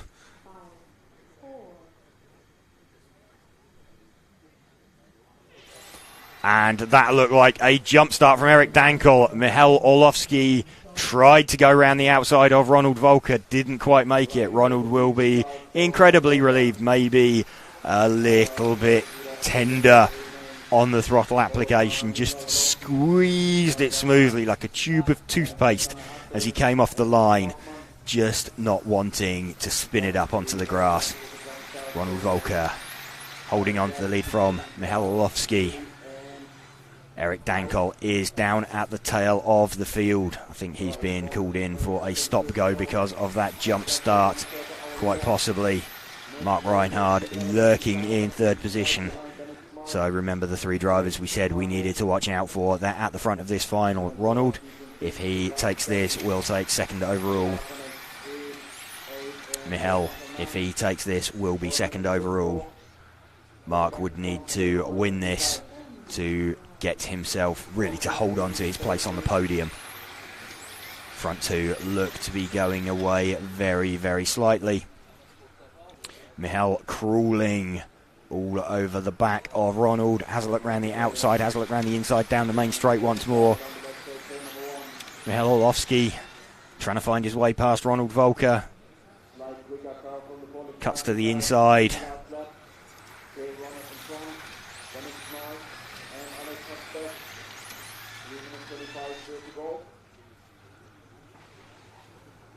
Michal looked really, really fast in the warm-up this morning. Even caught Bruno, past Bruno. And then, like a true pro, pulled into the pit lane, so he didn't win the practice final.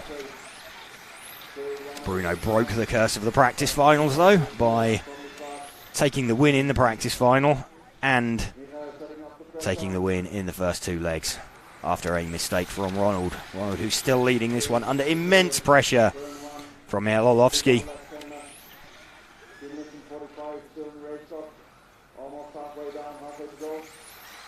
Coming up towards half distance now.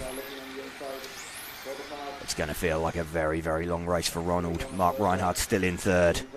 He's less than a second back. Alex Hagberg still in fourth. You can just see Mark flashing to the back of shot there. Small coming together for these two.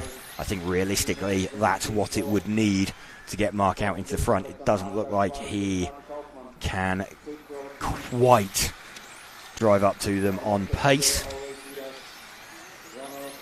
Michal has a look on the inside. Needs a good, clean run. Can't quite get the power down. Huge power from Ronald around the banking.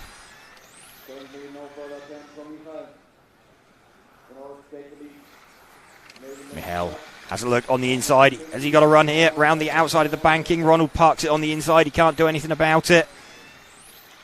Michal still got best part of 2 minutes to try and do something. Cuts to the inside again. He just cannot find a way past. Everywhere he's quicker.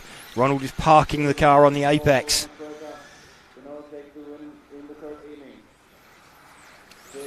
He almost needs to force Ronald into some kind of defence. There we go. Tight line again from Ronald. Michal looks like he could carry the speed if there wasn't a car parked in the way.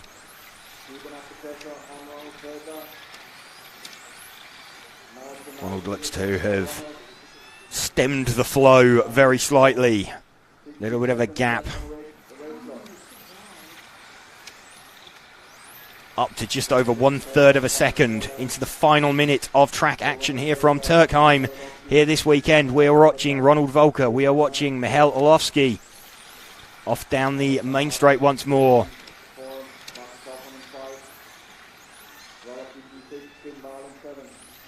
You can see Michal Orlowski's father watching at the side of the track, expressionless,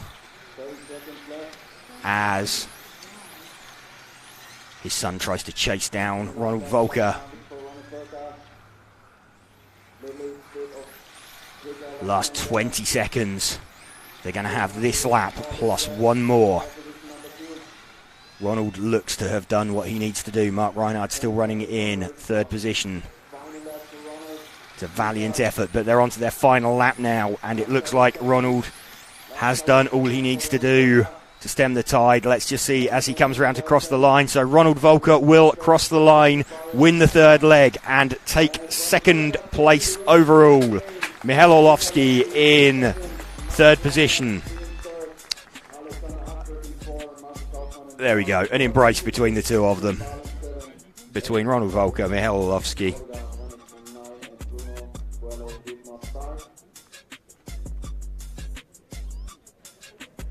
Ronald Volker taking that identical fastest lap as well. Mark Reinhardt actually with the fastest lap on that one as well. Yeah, identical fastest lap. Just want to see what that's done. There was the overall from Spec. Let's just see what we have with an overall results from modified. And there we go. Bruno Coelho, we already knew had taken it. Ronald Volker got him second place. Michal Orlowski up into third position there. So there we go. That's our track action for the day. That's track action for the week. Complete. Fantastic stuff. Absolutely wonderful stuff. He couldn't have got past him, could he? I mean, I don't think anyone could have got past him. When he did have the speed, Volker kept the door closed supremely, didn't he? But Michal, it was great racing. Absolutely great racing. It was absolutely fantastic racing, yeah, between two drivers at the top of their game. So, yeah, that's really, really good to see. Two drivers at the top of their game.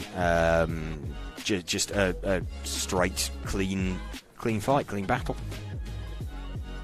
Well, it's been a fantastic week, and this has been the EFRA Electric 1/10th track. European Championships coming to you live from Türkheim, presented by Monaco RC. We've been RC Racing TV. It's been great to see 4 winners with loads and loads of other proud racers who've done absolutely fantastic representing their countries against the best of Europe. Thank you to Hobbywing, Tony Sport, Lens Bodies and X-Ray. Thanks to Zach on the photos, Ash on the camera. Thanks, James. Thanks to you. Oh, thank you, Matt. Thank you everybody for watching as well and interacting with us. And we'll see you at the end of the month live from Redevant for 1/8 Nitro Off-Road Buggy. We'll see you soon. Bye.